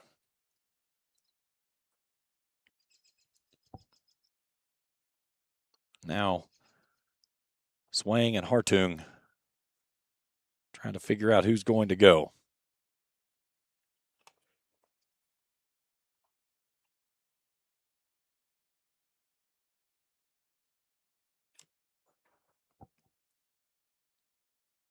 And it will be Ellie Hartung.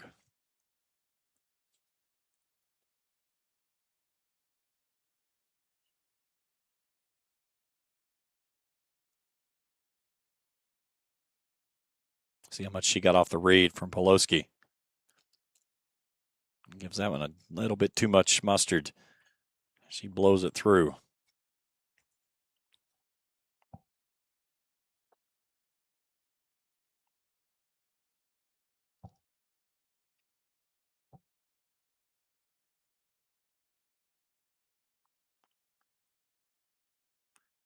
Peace and serenity at the golf course right now is surreal. A few members out on the golf course playing, the ladies finishing up their rounds. Mother Nature showing off the day after some ugly storms early this morning. The latest in 3 hours. But it has been beautiful today, just a little bit warm. And it's going to be that way the rest of the week.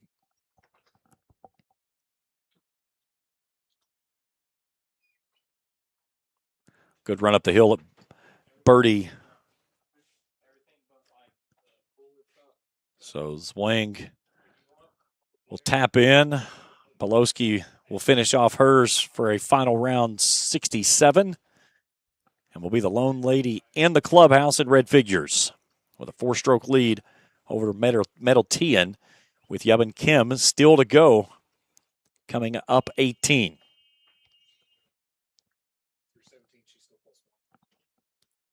So Kim still +1 through 17, so the 18th hole for her to try to get one back.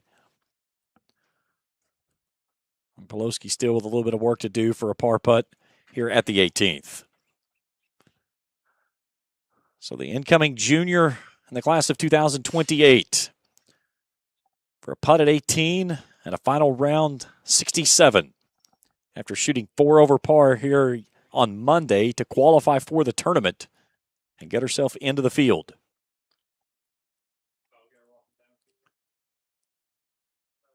And she does so. So Adele Poloski is your opening round leader, and you can see the emotion she's sharing right now. Betted herself 7 shots from her qualifying round.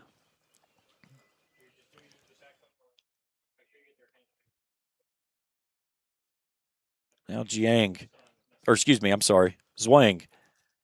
went too far down on my sheet. Taps hers in to finish things out at 18. So again, we'll try to grab Adela when she finishes at the scores table and see if we can get some quick comments from her. What a story. Qualify Monday, get yourself into the tournament, and then shoot 7 strokes better than your qualifying round on Monday in arguably one of the toughest tee times to go out on. 3 o'clock today, when the course really started to dry out and show its teeth with a lot of these greens. Adela Poloski finds red numbers here on the opening day of the 2026 Bluegrass Junior. You could see the emotion as she finished out the round there at 18.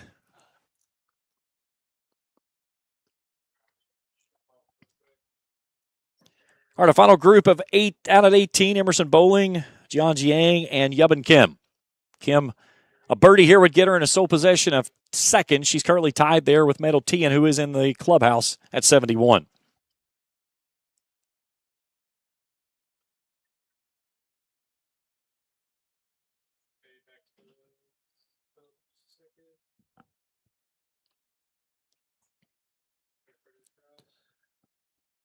I know they're not looking at Instagram and Snapchat. They're logging in their scores on their phones.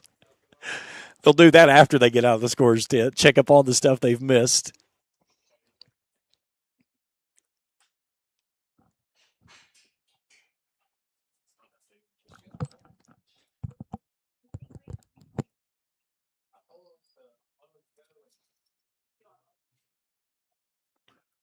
So Yubin Kim from the middle of the fairway at 18, trying to put one in close. Trying to give herself a look at birdie and outright second place if she can get into a birdie here at the final hole of the opening day. Needs it to spin, and it's going to run through. And that's what we've talked about these greens today. That ball, if it hits middle of the green, it's not stopping. It's going to run through.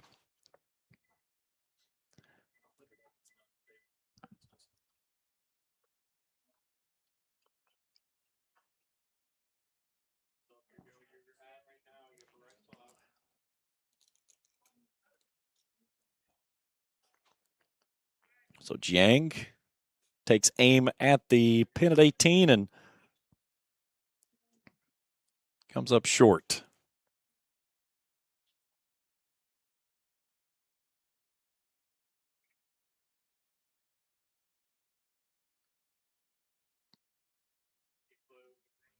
And she flew the green, we were just told. So depending on where she lies is going to make it very difficult. She could have an easy shot. She could have an extremely tough shot. Hopefully, she has herself in a position to where she can get a club underneath the ball, maybe with a little bit of elevation. She will have a long green to work with, so that's a good part. And they move that pin placement on the final round and put it up front left. Tomorrow will be front right. Really bring that right bunker into play, and then they'll bring the left bunker into play that you see there just underneath the scoreboard. That'll come in on Friday.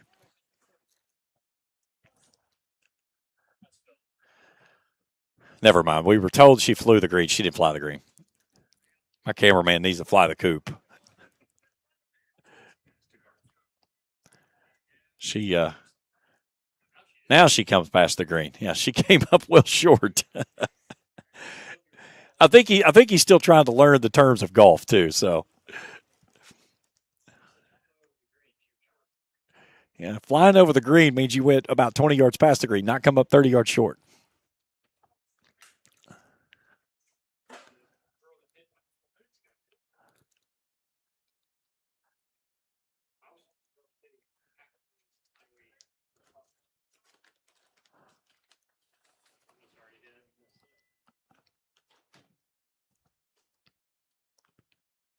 See the frustration there from Emerson Bowling.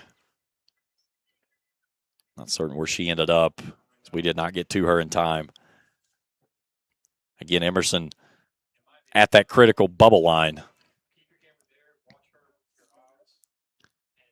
As of right now, she would be the last player in on that cut line. She sits in a tie for 20th, but she has not updated since the 11th hole.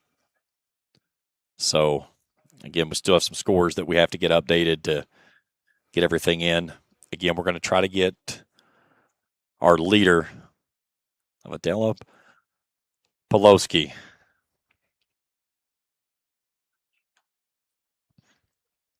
Bowling left her short. So this her third shot at 18. Needs Emma to release. She's going to leave her about a 15-foot putt.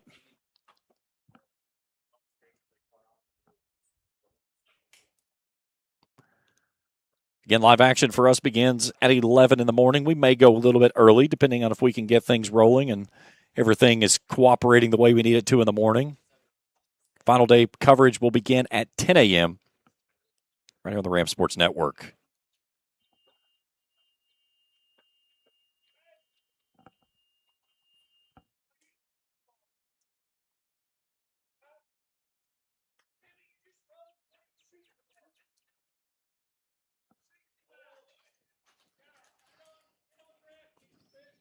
So Yubin Kim trying to stay in a tie now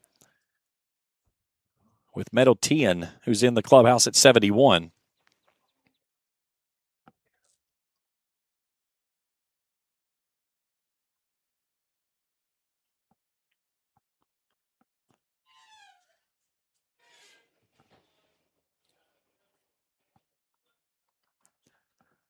Tough chip here on the backside of the green. Maybe land this about 3 or 4 feet on. She got it too much air.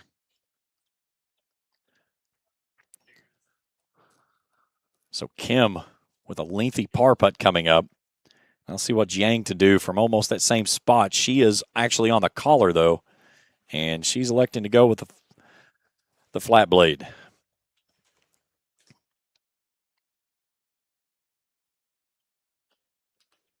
The old Texas wedge, as they call it.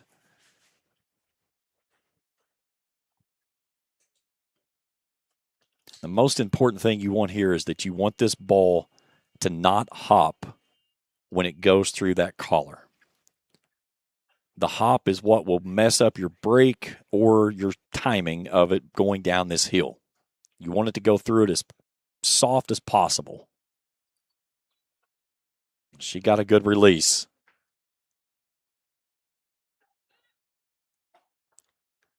Comes up just a little bit off the left edge.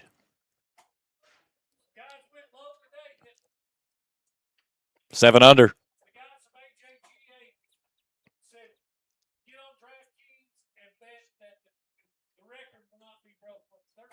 Mm-hmm. Not tomorrow. Yes.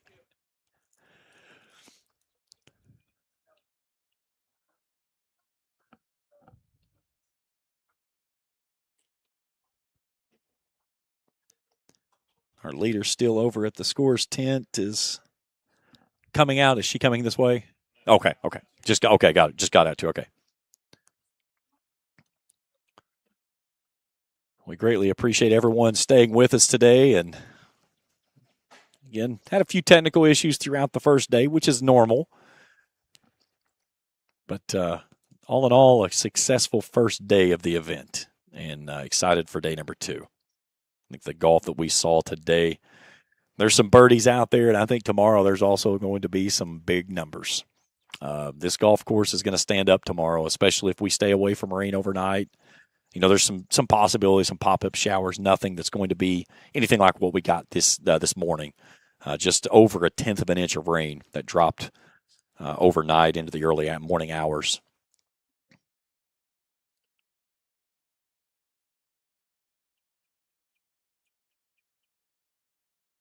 Okay. Pawlowski has posted at -2. She did have a bogey at 16, so we were correct. Okay.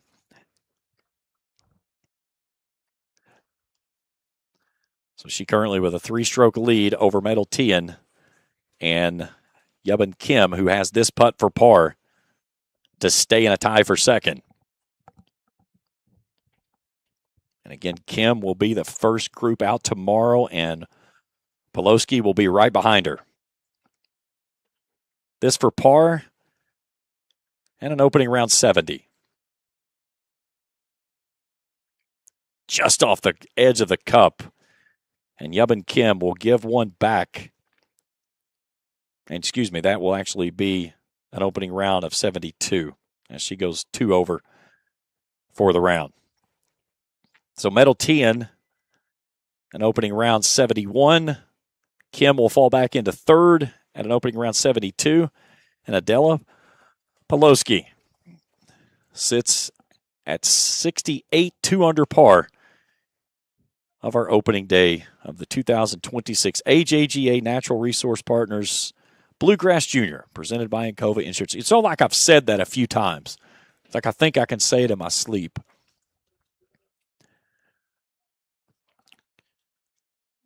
$68 on the opening day for the next to last group out. That is phenomenal. And it'll be interesting to see how things play out for the ladies that go out early in the morning because Yubin Kim will be the first group out at 7.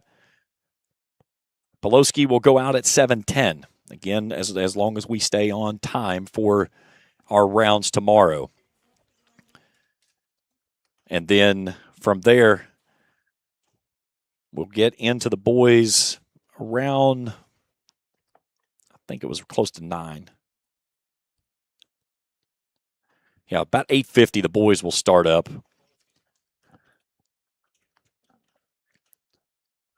All right, we're going to step out for a quick break. We have our leader for the ladies, Adela Poloski, that is on her way over. We're going to verify her name and talk about her round when we continue our coverage here on the Ram Sports Network. Download our app today. Whoa, easy on that trigger, partner. Are you talking to me? Ranger Rodney here, looking out for your wallet. You gonna put in them rewards? Rewards? Hot doggies, give me that. What in the Pixar? You know, Clark's Rewards. Save on gas, get free stuff. There you go, partner. Gets them every time. Rewards. Got it. Clark's Rewards. Return, refresh, refuel. Since 1985, CW Services has been a leader in offering electrical, engineering, construction, automation, project management, and fiber optic services. CW Services have prided themselves in being that one-stop shop, being able to help a customer from design to go live. They have worked from coast to coast, from small project to extremely large project, and are happy to talk to you about performing these services for you. For more information or to begin the bid process, visit them at cw.services. Bellefonte Country Club is recognized as one of the premier country clubs in eastern Kentucky. Founded in 1921, the club prides itself in providing best-in-pride amenities and services. The club features a restaurant, pool, and a challenging and beautifully maintained 18-hole golf course with zoysia fairways and bent grass greens. The practice facilities feature a driving range as well as putting and chipping greens. The club also offers several pickleball courts for the pickleball enthusiasts. For more information, go to bellefontecc.com. The Bellefonte Country Club, proud host of the Natural Resource Partners Bluegrass Junior, presented by Encova Insurance. Trust is something earned, not given. For over 90 years, KFB has built trust in your community. We believe our neighborhood is our responsibility. Through our quality service, innovative products, and local decision-making, we are committed to your financial success. Better financials lead to a better life. All with the Better Bank, headquartered in Boyd County and serving the tri-state. KFB, the bank you trust and the community you love.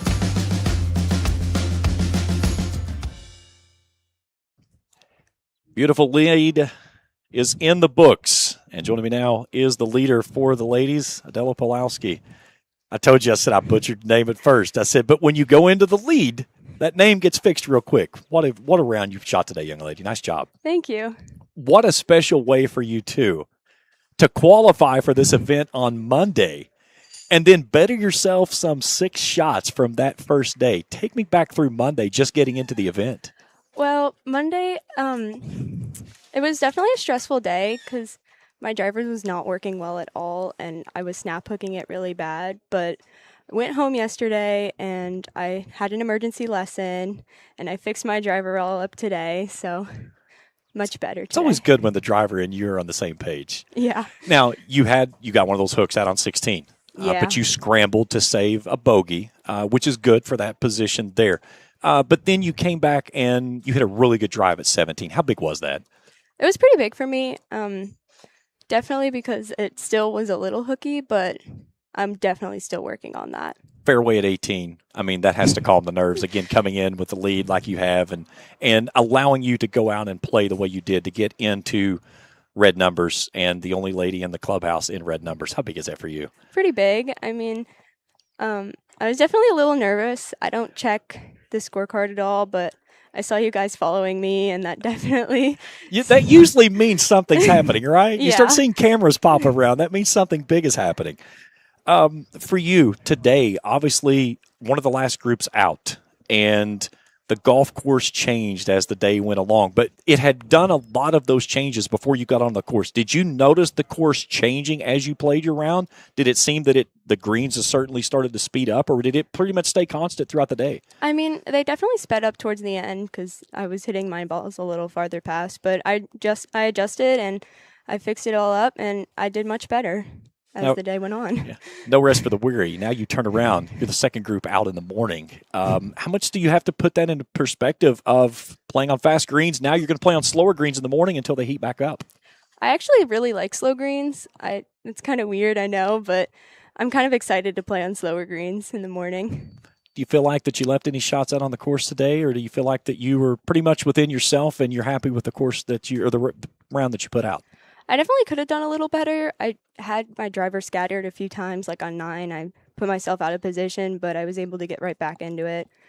But I got away with a bogey, but I definitely could have done a little better on some shots. One that won't show up on your scorecard, but one that I want to compliment you on, your putt at 15. I thought that you took a perfect read at 15 and you put yourself in a position to where you didn't bring bogey in and you still gave yourself a look at birdie. And at 15, that is big. Yeah. So congratulations on a great round. Nice job getting in the clubhouse under par, and good luck tomorrow. Thank you. Adela Pulowski, our first day leader here as she finishes at 2 under par, 68 to get into the clubhouse. You're good, young lady. Go rest and go home. You can take your headset off and leave now. You're finished. Unless you want to sit here and talk to us, we'll sit here and talk.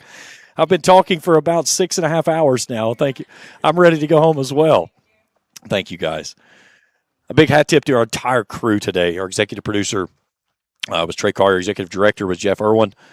Producer out on hole number 15 of Felicia Collier. And then our camera operators today, phenomenal job by them. Rachel Irwin, Sarah Irwin, Brock Stewart, Brady Mason, and did I miss anybody?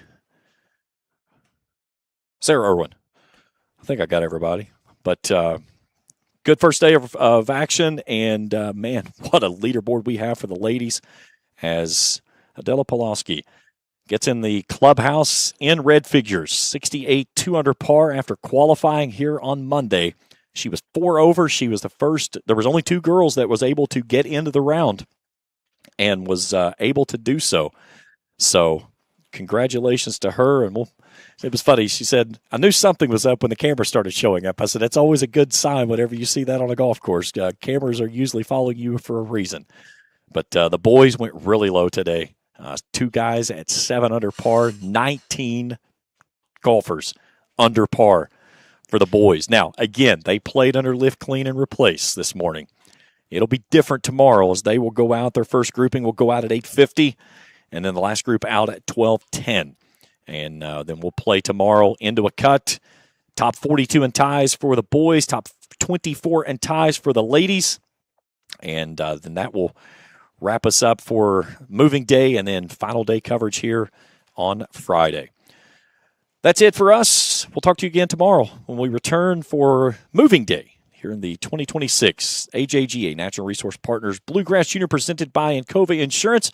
Our airtime will be at 11 a.m. We may sneak on a little early if everything's rolling good and we're ready to go in the morning, but we'll see how things roll out. But for everybody with the crew, big thanks to all of our great sponsors, Natural Resource Partners with Jeff Conley and Jay Perry, as well as Encova Insurance, all the great folks here at the Bellefonte Country Club. So for all my great staff here with the Ram Sports Network, James Collier, saying so long. We'll talk to you tomorrow morning right here on the Ram Sports Network.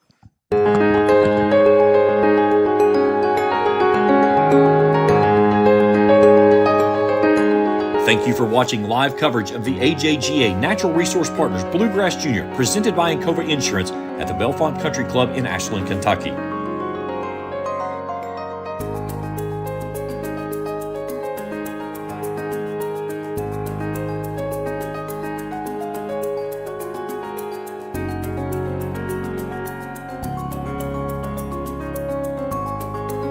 This broadcast of the AJGA Natural Resource Partners Bluegrass Junior, presented by Encova Insurance, has been an exclusive sports presentation of the Rams Sports Network.